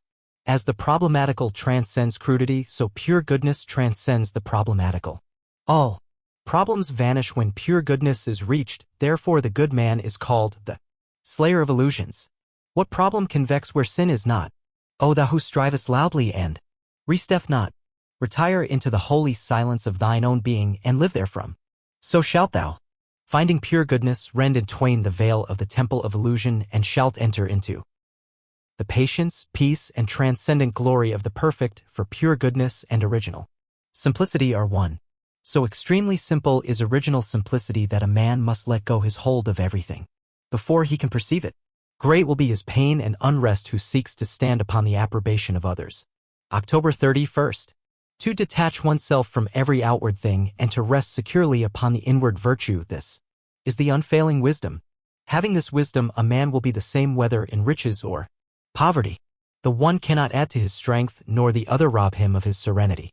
Neither can riches defile him who has washed away all the inward defilement, nor the lack of them Degrade him who has ceased to degrade the temple of his soul. To refuse to be enslaved by any outward thing or happening regarding all such things and happenings as for your use, for your education, this is wisdom. To the wise all occurrences are good, and having no eye for evil, they grow wiser every day. They utilize all things and thus put all things under their feet. They see all their mistakes as soon as made and accept them as lessons of intrinsic value, knowing that there are no mistakes in the divine order. To love where one is not loved, herein lies the strength which shall never fail a man. The wise man is always anxious to learn, but never anxious to teach. November 1st. All strength and wisdom and power and knowledge a man will find within himself, but he will not find it in egotism, he will only find it in obedience, submission, and willingness to learn. He must obey the higher and not glorify himself in the lower. He who stands upon egotism, rejecting reproof, instruction, and the lessons of experience will surely fall. Yeah, he is already fallen. Said a great teacher to his disciples, those who shall be a lamp unto themselves, relying upon themselves only and not relying upon any external help, but holding fast to the truth as their lamp and seeking their salvation in the truth alone, shall not look for assistance to any beside themselves. It is they among my disciples who shall reach the very topmost height, but they must be willing to learn. The true teacher is in the heart of every man. Dispersion is weakness, concentration is power. November 2nd. Things are useful and thoughts are powerful in the measure that their parts are strongly and intelligently concentrated. Purpose is highly concentrated thought. All the mental energies are directed to the attainment of an object, and obstacles which intervene between the thinker and the object are, one after another, broken down and overcome. Purpose is the keystone in the temple of achievement. It binds and holds together in a complete whole that which would otherwise lie scattered and useless. Empty whims, ephemeral fancies, vague desires, and half-hearted resolutions have no place in purpose. In the sustained determination to accomplish, there is an invincible power which swallows up all inferior considerations and marches direct to victory. All successful men are men of purpose. Know this, thou makest and unmakest thyself. November 3rd. Doubt, anxiety, and worry are unsubstantial shades in the underworld of self, and shall no more trouble him who will climb the serene altitudes of his soul. Grief also will be forever dispelled by him who will comprehend the law of his being. He who so comprehends shall find the supreme law of life, and he shall find that it is love, that it is imperishable love. He shall become one with love, and loving all, with mind freed from all hatred and folly, he shall receive the invincible protection which love affords. Claiming nothing, he shall suffer no loss. Seeking no pleasure, he shall find no grief, and employing all his powers as instruments of service, he shall evermore live in the highest state of blessedness and bliss. Thou art a slave if thou preferest to be. Thou art a master if thou wilt make thyself one. He who has found meekness has found divinity. November 4th. The mountain bends not to the fiercest storm, but it shields the fledgling and the lamb, and, though all men tread upon it, yet it protects them and bears them up upon its deathless bosom. Even so is it with the meek man who, though shaken and disturbed by none, yet compassionately bends to shield the lowliest creature, and, though he may be despised, lifts up all men and lovingly protects them. As glorious as the mountain in its silent might is the divine man in his silent meekness. Like its form, his loving compassion is expansive and sublime. Truly his body, like the mountain's base, is fixed in the valleys and the mists, but the summit of his being is eternally bathed in cloudless glory and lives with the silence. The meek man has realized the divine consciousness and knows himself as divine. He who lives in meekness is without fear, knowing the highest and having the lowest under his feet. November 5th. The meek man shines in darkness and flourishes in obscurity. Meekness cannot boast nor advertise itself nor thrive on popularity. It is practiced and is seen and not seen, being a spiritual quality. It is perceived only by the eye of the spirit. Those who are not spiritually awakened see it not, nor do they love it, being enamored of and blinded by worldly shows and appearances. Nor does history take note of the meek man. Its glory is that of strife and self-aggrandizement. His is the glory of peace and gentleness. History chronicles the earthly, not the heavenly acts. Yet though he lives in obscurity, he cannot be hidden. How can light be Hid, he continues to shine after he has withdrawn himself from the world and is worshipped by the world which knew him not. The meek man is found in the time of trial. When other men fall, he stands. The meek man resists none and thereby conquers all. November 6th. He who imagines he can be injured by others and who seeks to justify and defend himself against them does not understand meekness, does not comprehend the essence and meaning of life. He abused me, he beat me, he defeated me, he robbed me. In those who harbor such thoughts, hatred will never cease, for hatred ceases not by hatred at any time. Hatred ceases by love. What sayest thou? Thy neighbor has spoken thee falsely? Well, what of that? Can a falsity hurt thee? That which is false, and there is an end of it.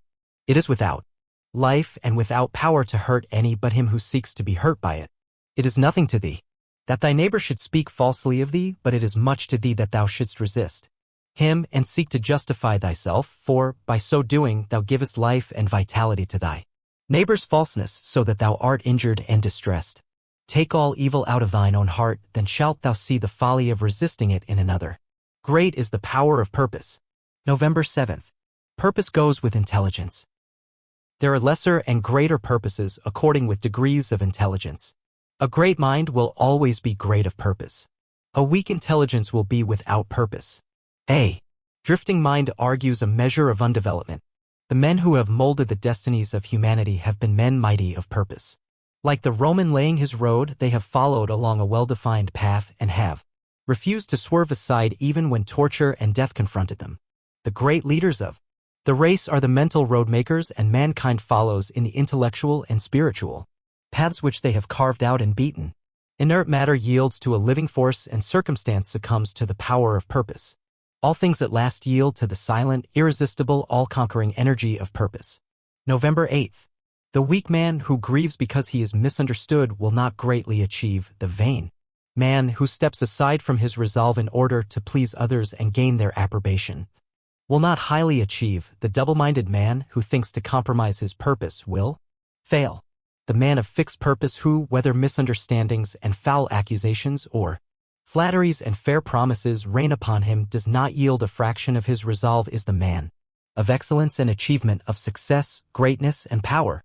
Hindrances stimulate a man of purpose. Difficulties nerve him to renewed exertion. Mistakes, losses, pains do not subdue him, and failures are steps in the ladder of success, for he is ever conscious of the certainty of final achievement. The intensity of the purpose increases with the growing magnitude of the obstacles encountered. Joy is always the accompaniment of a task successfully accomplished. November 9th. Of all miserable men, the shirker is the most miserable, thinking to find ease and happiness in avoiding difficult tasks which require the expenditure of labor and exertion. His mind is always uneasy and disturbed. He becomes burdened with an inward sense of shame and forfeits manliness and self-respect. He who will not work according to his faculty, let him perish according to his necessity, says Carlyle, and it is a moral law that the man who avoids duty and does not work to the full extent of his capacity does actually perish, first in his character and last in his body and circumstances. Life and action are synonymous, and immediately a man tries to escape exertion, either physical or mental, he has commenced to decay. An undertaking completed or a piece of work done always brings rest and satisfaction. The price of life is effort. November 10th.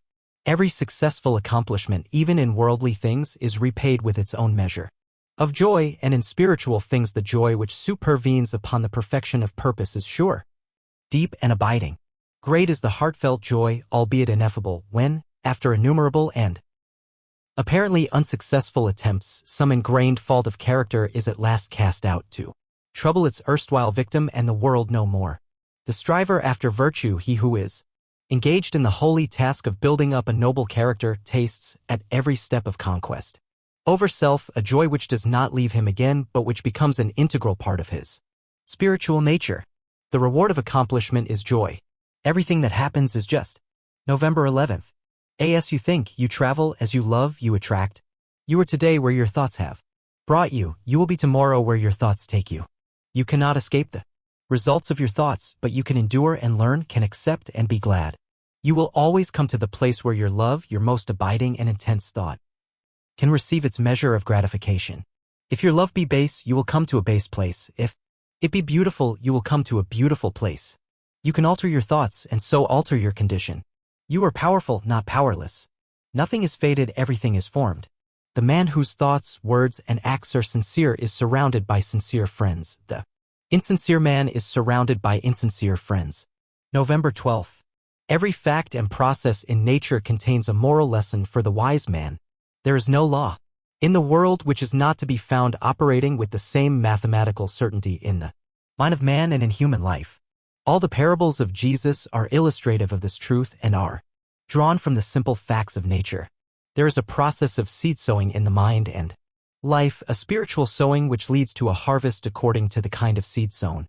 Thoughts, words, and acts are seeds sown, and, by the inviolable law of things, they produce after their kind. The man who thinks hateful thoughts brings hatred upon himself. The man who thinks loving thoughts is loved. When you know yourself, you will perceive that every event in your life is weighed in the faultless balance of equity. He who would be blessed, let him scatter blessings. November 13th. The farmer must scatter all his seed upon the land and then leave it to the elements. Were he to covetously hoard his seed, he would lose both it and his produce, for his seed would perish. It perishes when he sows it, but in perishing it brings forth a greater abundance. So in life, we get by giving, we grow rich by scattering. The man who says he is in possession of knowledge which he cannot give out because the world is incapable of receiving it either does not possess such knowledge, or, if he does, will soon be deprived of it, if he is not already deprived of it. To hoard is to lose, to exclusively retain is to be dispossessed. He who would be happy, let him consider the happiness of others. Men reap that which they sow. November 14th. If a man is troubled, perplexed, sorrowful, or unhappy, let him ask, what mental seeds have I been sowing? What seeds am I sowing? What is my attitude towards others? What seeds of trouble and sorrow and unhappiness have I sown, that I should thus reap these bitter weeds? Let him seek within and find, and having found, let him abandon all the seeds of self, and sow henceforth only the seeds of truth. Let him learn of the farmer the simple truths of wisdom, and sow broadcast the seeds of kindness, gentleness, and love. The way to obtain peace and blessedness is to scatter peaceful and blessed thoughts, words, and deeds. Destroying the idols of self, we draw nearer to the great, silent heart of love. November 15th. We have reached one of those epochs in the world's progress which witnesses the passing of the false gods, the gods of human selfishness and human illusion. The new old revelation of one universal impersonal truth has again dawned upon the world, and its searching light has carried consternation to the perishable gods who take shelter under the shadow of self. Men have lost faith in a God who can be cajoled, who rules arbitrarily and capriciously, subverting the whole order of things to gratify the wishes of his worshippers, and are turning, with a new light in their hearts, to the God of law. And to him they turn not for personal happiness and gratification, but for knowledge, for understanding, for wisdom, for liberation from the bondage of self. Enter the path of obedience to the law. Perfection, which is knowledge of the perfect law, is ready for all who earnestly seek it. November 16th. Entering that path, the path of the supreme law, men no longer accuse, no longer doubt, no longer fret and despond, for they know now that God is right, the universal laws are right, the cosmos is right, and that they themselves are wrong, if wrong there is, and that their salvation depends upon themselves, upon their own efforts, upon their personal acceptance of that which is good, and deliberate rejection of that which is evil. No longer merely hearers, they become doers of the word, and they acquire knowledge, they receive understanding, they grow in wisdom, and they enter into the glorious life of liberation from the bondage of self. Adopt the life of self-obliteration. God does not alter for man, for this would mean that the perfect must become imperfect. Man must alter for God. November 17th. The children of truth are in the world today. They are thinking, writing, speaking, acting. Yeah, even prophets are amongst us, and their influence is pervading the whole earth. An undercurrent of holy joy is gathering force in the world, so that men and women are moved with new aspirations and hopes, and even those who neither see nor hear feel within them strange yearnings after a better and fuller life. The law reigns, and it reigns in men's hearts and lives. They have come to understand the reign of law who have sought out the tabernacle of the true God by the fair pathway of unselfishness. The law cannot be broken for man, otherwise confusion would ensue. This is in accordance with harmony, order, justice. There is no more painful bondage than to be at the mercy of one's inclinations. November 18th. The law is that the heart shall be purified, the mind regenerated, and the whole being brought in subjection to love, till self be dead and love is all in all, for the reign of law is the reign of love. And love waits for all, rejecting none. Love may be claimed and entered into now, for it is the heritage of all. Ah, beautiful truth! To know that now man may accept his divine heritage and enter the kingdom of heaven. Oh, pitiful error! To know that man rejects it because of love of self. Obedience to one's selfish inclinations means the drawing about one's soul clouds of pain and sorrow which darken the light of truth, the shutting out of oneself from all real blessedness, for whatsoever a man sows that shall he also reap. There is no greater liberty than utmost obedience to the law of being. The moral universe is sustained and protected by the perfect balance of its equivalents. November 19th. Is there, then, no injustice in the universe? There is injustice and there is not. It depends upon the kind of life and the state of consciousness from which a man looks out upon the world and judges. The man who lives in his passions sees injustice everywhere. The man who has overcome his passions sees the operations of justice in every department of human life. Injustice is the confused, feverish dream of passion, real enough to those who are dreaming it. Justice is the permanent reality in life, gloriously visible to those who have wakened out of the painful nightmare of self. As in the physical world nature abhors a vacuum, so in the spiritual world disharmony is annulled. The divine order cannot be perceived until passion and self are transcended. November 20th. The man who thinks, I have been slighted, I have been injured, I have been insulted, I have been treated unjustly, cannot know what justice is. Blinded by self, he cannot perceive the pure principles of truth, and, brooding upon his wrongs, he lives in continual misery. In the region of passion there is a ceaseless conflict of forces causing suffering to all who are involved in them. There is action and reaction, deed and consequence, cause and effect, and within and above all is the divine justice regulating the play of forces with the utmost mathematical accuracy, balancing cause and effect with the finest precision. Justice is not perceived, cannot be perceived by those who are engaged in conflict. Having no knowledge of cause and effect in the moral sphere, men do not see the exacting process which is momentarily proceeding. November 21st. Men blindly inflict suffering upon themselves, living in passion and resentment and not finding the true way of life. Hatred is met with hatred, passion with passion, strife with strife.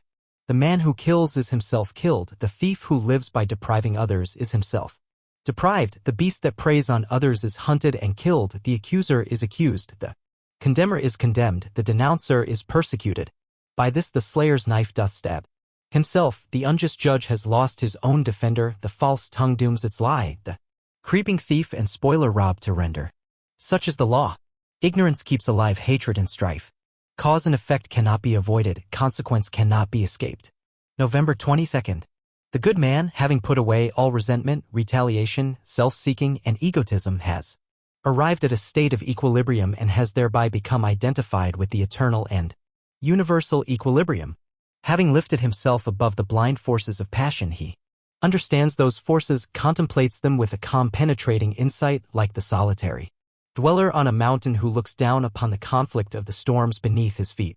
For him, injustice has ceased, and he sees ignorance and suffering on the one hand and enlightenment and bliss on the other.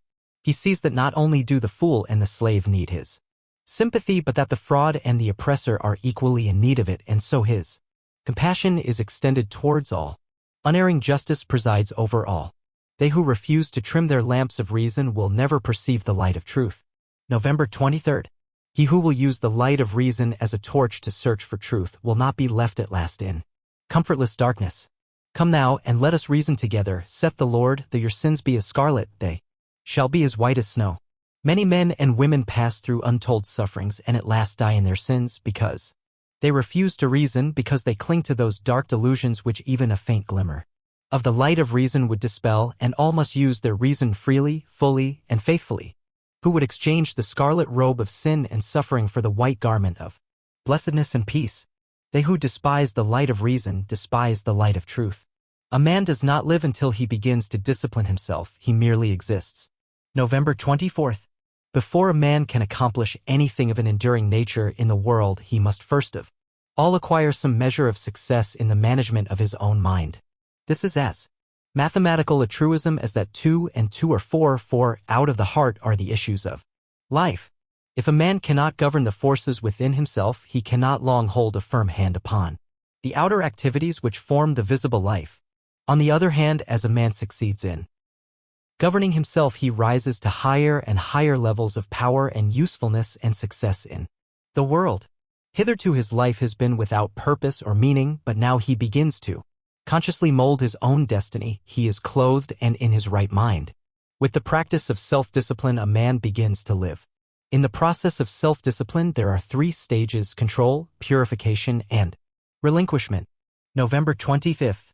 A man begins to discipline himself by controlling those passions which have hitherto controlled him. He resists temptation and guards himself against all those tendencies to selfish gratifications which are so easy and natural and which have formerly dominated him.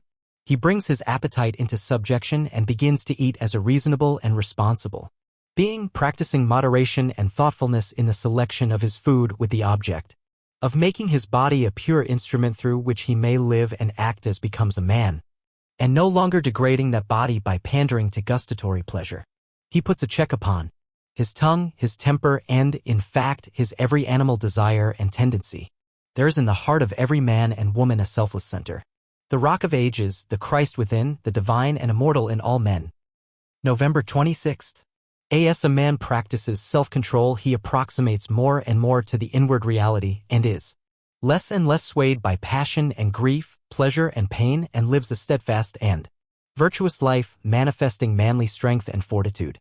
The restraining of the passions, however, is merely the initial stage in self-discipline and is immediately followed by the process of purification. By this a man so purifies himself as to take passion out of the heart and mind altogether, not merely restraining it when it rises within him, but preventing it from rising altogether. By merely restraining his passions, a man can never arrive at peace, can never actualize his ideal. He must purify these passions. It is in the purification of his lower nature that a man becomes strong and godlike. Purification is effected by thoughtful care, earnest meditation, and holy aspiration. November 27th. True strength and power and usefulness are born of self-purification. For the lower animal forces are not lost, but are transmuted into intellectual and spiritual energy.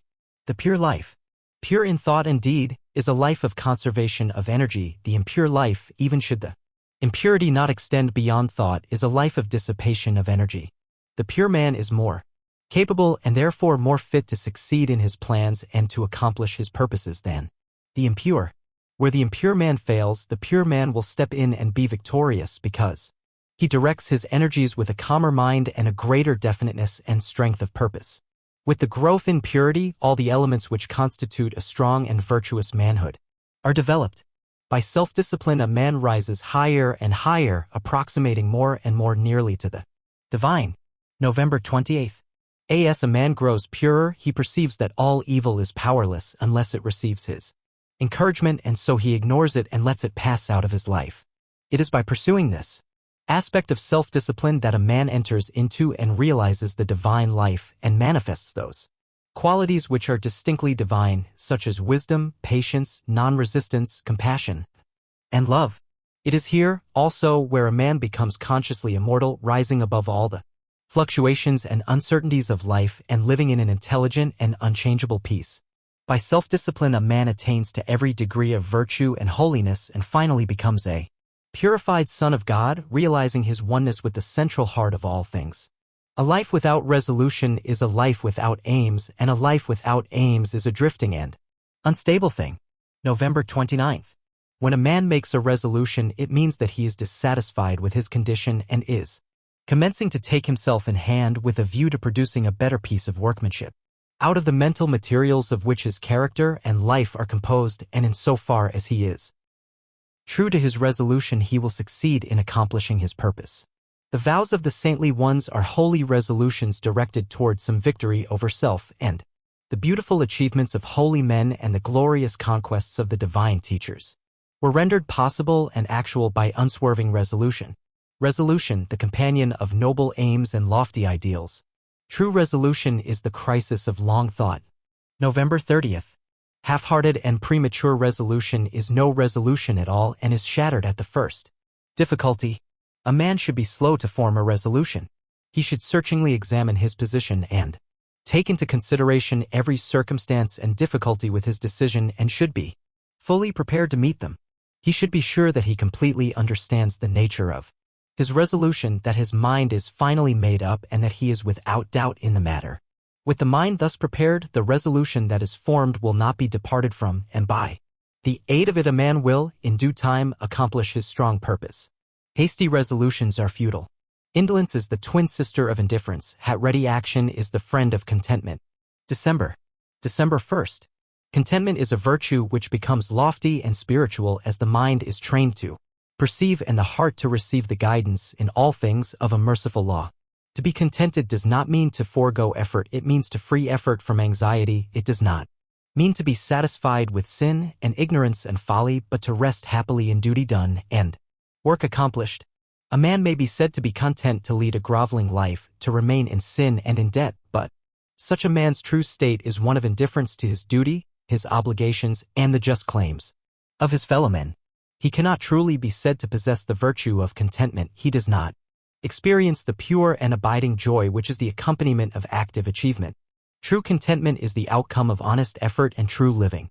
The truly contented man works energetically and faithfully and accepts all results with an untroubled spirit. December 2nd. There are three things with which a man should be content: with whatever happens, with his friendships and possessions, and with his pure thoughts.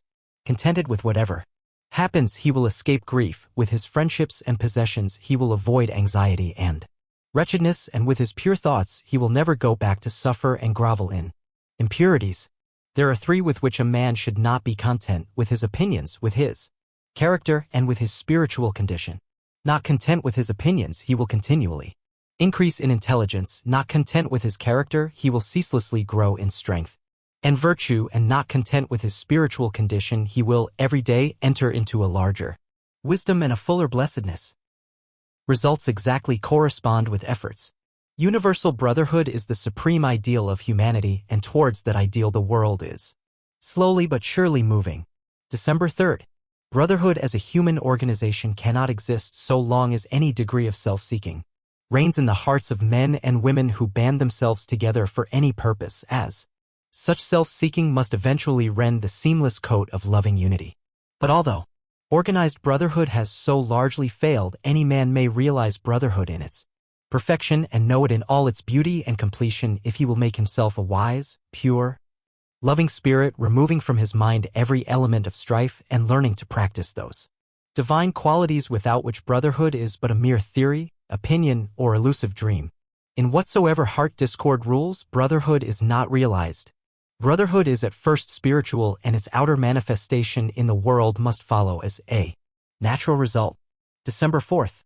From the spirit of humility proceed meekness and peacefulness. From self-surrender come patience, wisdom, and true judgment. From love spring kindness, joy, harmony, and from compassion proceed gentleness and forgiveness. He who has brought himself into harmony with these four qualities is divinely enlightened. He sees whence the actions of men proceed and whither they tend, and therefore can no longer live in the exercise of the dark tendencies. He has realized brotherhood in its completion as freedom from malice, from envy, from bitterness, from contention, from condemnation. All men are his brothers, those who live in the dark tendencies as well as those who live in the enlightening qualities. He has but one attitude of mind towards all, that of goodwill. Where pride, self-love, hatred, and condemnation are, there can be no brotherhood. Brotherhood consists, first of all, in the abandonment of self by the individual. December 5th.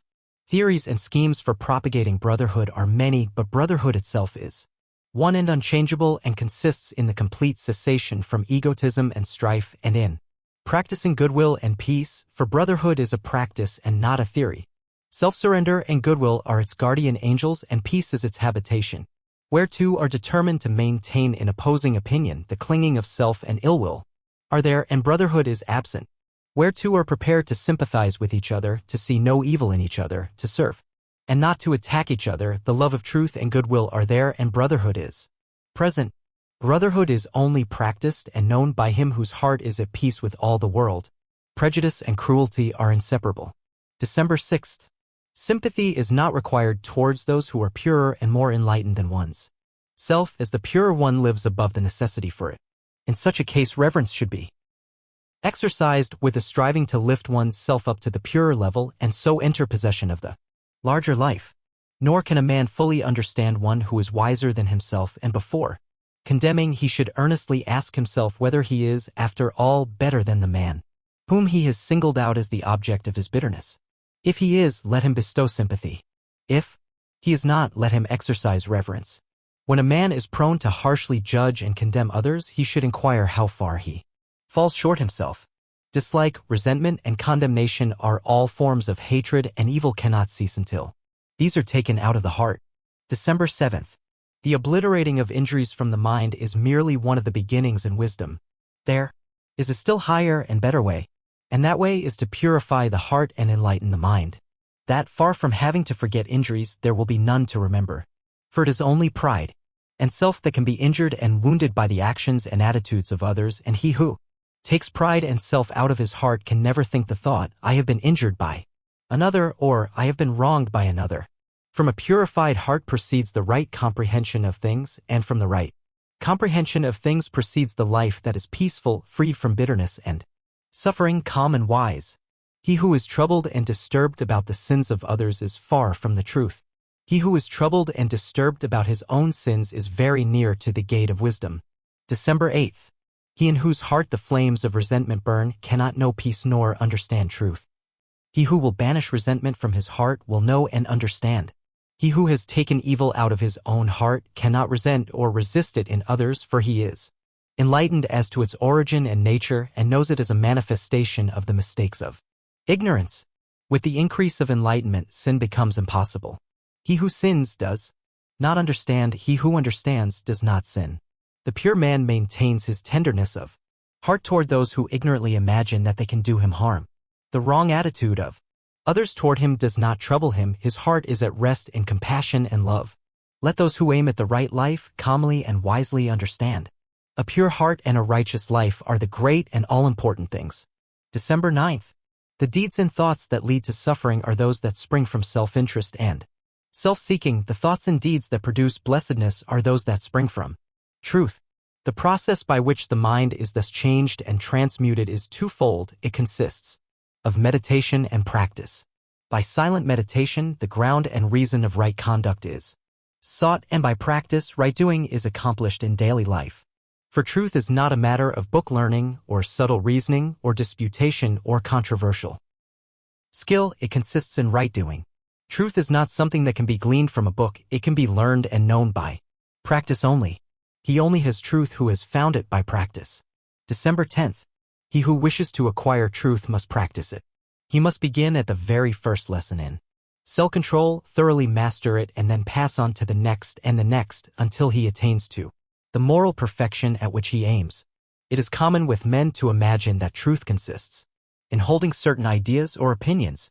They read a number of treatises and then form an opinion which they call truth, and then they go about disputing with their fellow men in order to try to prove that their opinion is the truth. In worldly matters men are wise, for they do things in order to achieve their ends, but in spiritual things they are foolish, for they merely read and do not do things and then imagine they have acquired truth. He only has truth whose life shows it forth in pure and blameless conduct. Love all-inclusive. December 11th. By its very nature, love can never be the exclusive possession of any religion, sect, school, or brotherhood. The common claim, therefore, of such sections of the community to the exclusive possession of truth in their particular religious doctrine is a denial of love. Truth is a spirit and a life, and though it may manifest through manifold doctrines, it can never be confined to any one particular form of doctrine.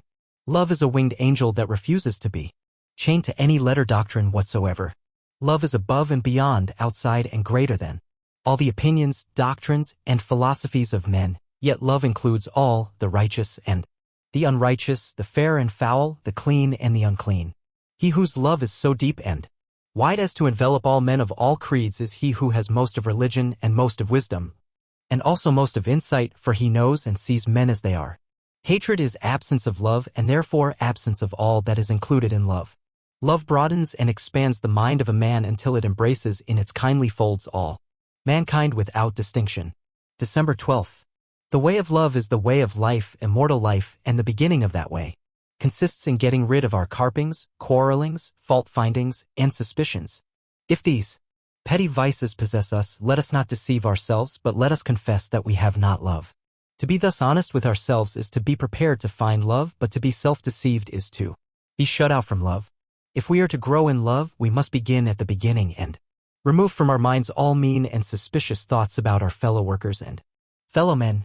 We must learn to treat them with large-hearted freedom and to perceive the right reason for their actions, to excuse them on grounds of personal right and personal freedom, when their opinions, methods, or actions are contrary to us. Thus shall we come at last to love them with that love of which St. Paul speaks, a love that is a permanent principle. He who has love of whatsoever creed or none is enlightened with the light of truth.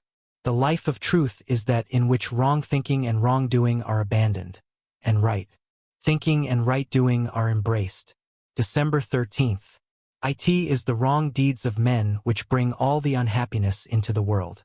It will be right deeds which will transform all its misery into happiness. By wrong deeds we come to sorrow. By right deeds we come to bliss. But a man must not think the thought, it is the wrong deeds of others which have made me unhappy.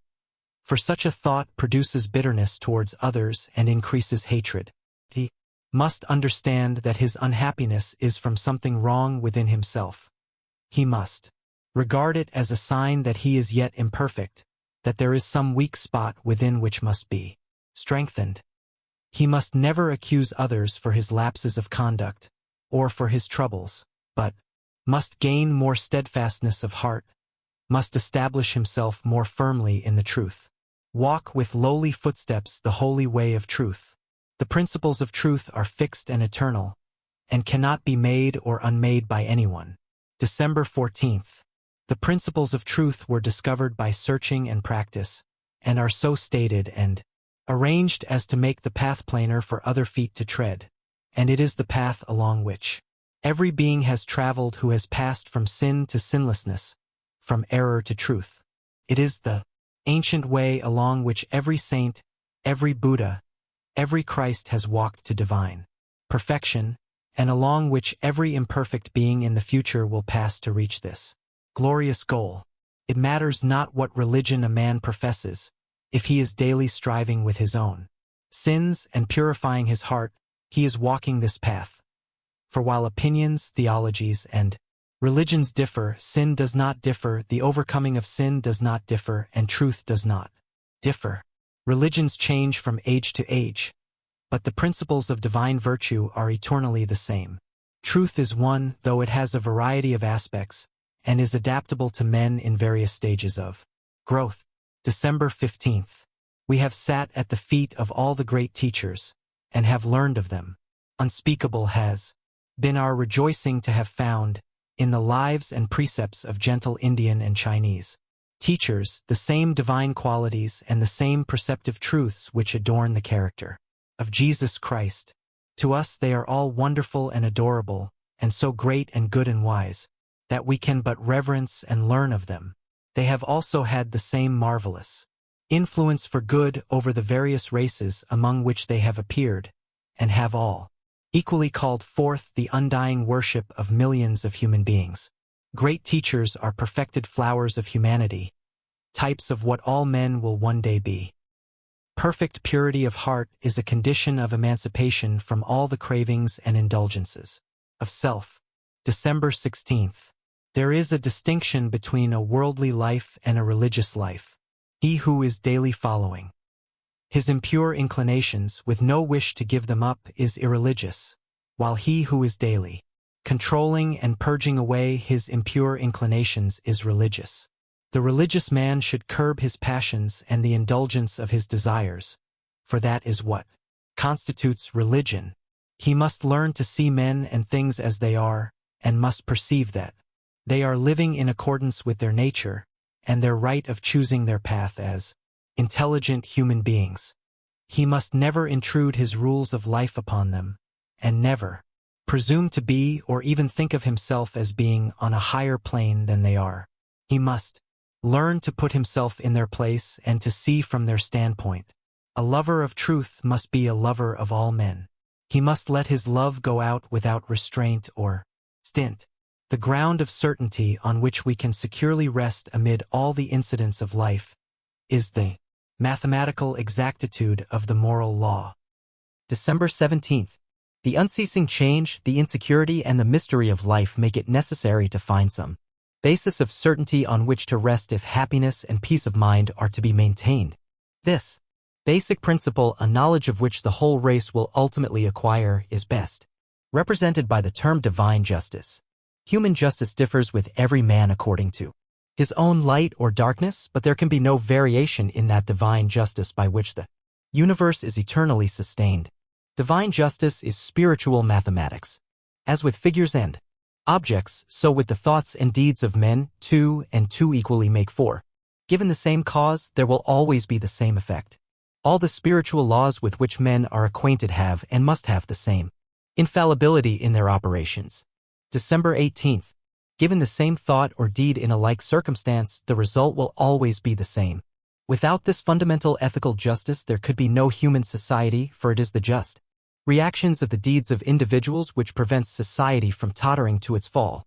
It thus follows that the inequalities of life as regards the distribution of happiness and suffering are the outworking of moral forces operating along lines of flawless accuracy. This flawless accuracy, this perfect law, is the one great fundamental certainty in life, the finding of which ensures a man's perfection, makes him wise and enlightened, and fills him with rejoicing and peace. The moral order of the universe cannot be disproportionate, for if it were, the universe would fall. Nothing can transcend right. December 19th. Take away a belief in this certainty from a man's consciousness, and he is adrift on a self-created ocean of chance, without rudder, chart, or compass. He has no ground on which to build a character or life, no incentive for noble deeds, no center for moral action. He has no island of peace and no harbor of refuge. Even the crudest idea of God as of a great man, whose mind is perfect, who cannot err, and who has no variableness nor shadow of turning, is a popular expression of a belief in this basic principle of divine justice. According to this principle, there is neither favor nor chance, but unerring and unchangeable right. Thus all the sufferings of men are right as effects, their causes being the mistakes of ignorance, but as effects they will pass away. Man cannot suffer for something which he has never done or never left undone, for this would be an effect without a cause. Talent, genius, goodness, greatness are not launched upon the world ready-made. They are the result of a long train of causes and effects. December 20th. The process of growth is seen in the flower, but though not seen in the mental growth, it is nevertheless there. I said the process of mental growth was not seen, but this is only true in a general sense. The true thinker and sage does see with his spiritual eye the process of spiritual growth, just as the natural scientist has made himself acquainted with natural causes and effects, as indeed the ordinary observer is so acquainted, so he has made himself familiar with spiritual causes and effects. He sees the process by which characters, like plants, come into being, and when he sees the flowers of genius and virtue appear, he knows from what mental seeds they sprang and how they gradually came to perfection through long periods of silent growth. Nothing appears ready-made. There is always a changing, a growing, a becoming.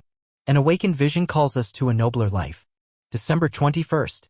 A man cannot live in 2 countries at the same time, but must leave the one before he can settle in the other, so a man cannot inhabit 2 spiritual countries at the same time, but must leave behind the land of sin before he can live at peace in the land of truth.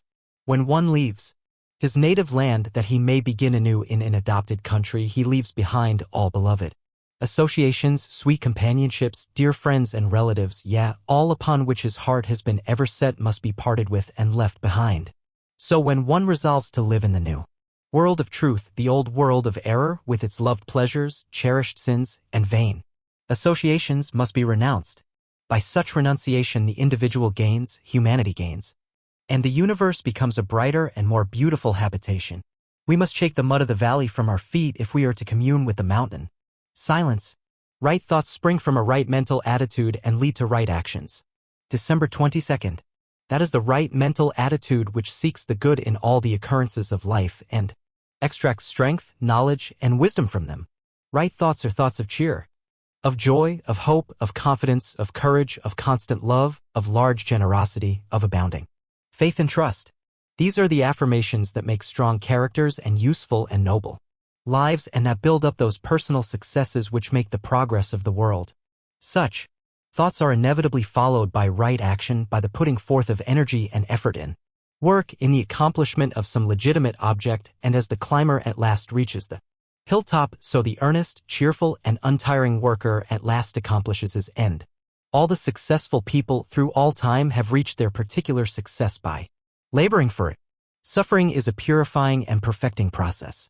We become obedient by the things which we suffer. December 23rd.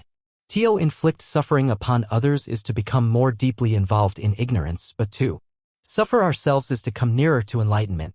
Pain teaches men how to be kind and compassionate. It at last makes them tender-hearted and thoughtful for the sufferings of others.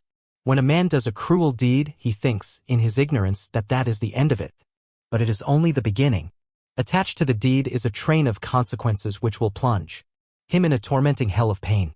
For every wrong thought we think or unkind deed we do, we must suffer some form of mental or bodily pain, and the kind of pain will be in accordance with the initiative thought or act. By acquainting man with suffering, it enables him to feel for the sufferings of others. Every resource is already with you and within you. December 24th. Just as the strong doing of small tasks leads to greater strength, so the doing of those tasks weakly leads to greater weakness. What a man is in his fractional duties that he is in the aggregate of his character. Weakness is as great a source of suffering as sin, and there can be no true blessedness until some measure of strength of character is evolved. The weak man becomes strong by attaching value to little things and doing them accordingly. The strong man becomes weak by falling into looseness and neglect concerning small things, thereby forfeiting his simple wisdom and squandering his energy.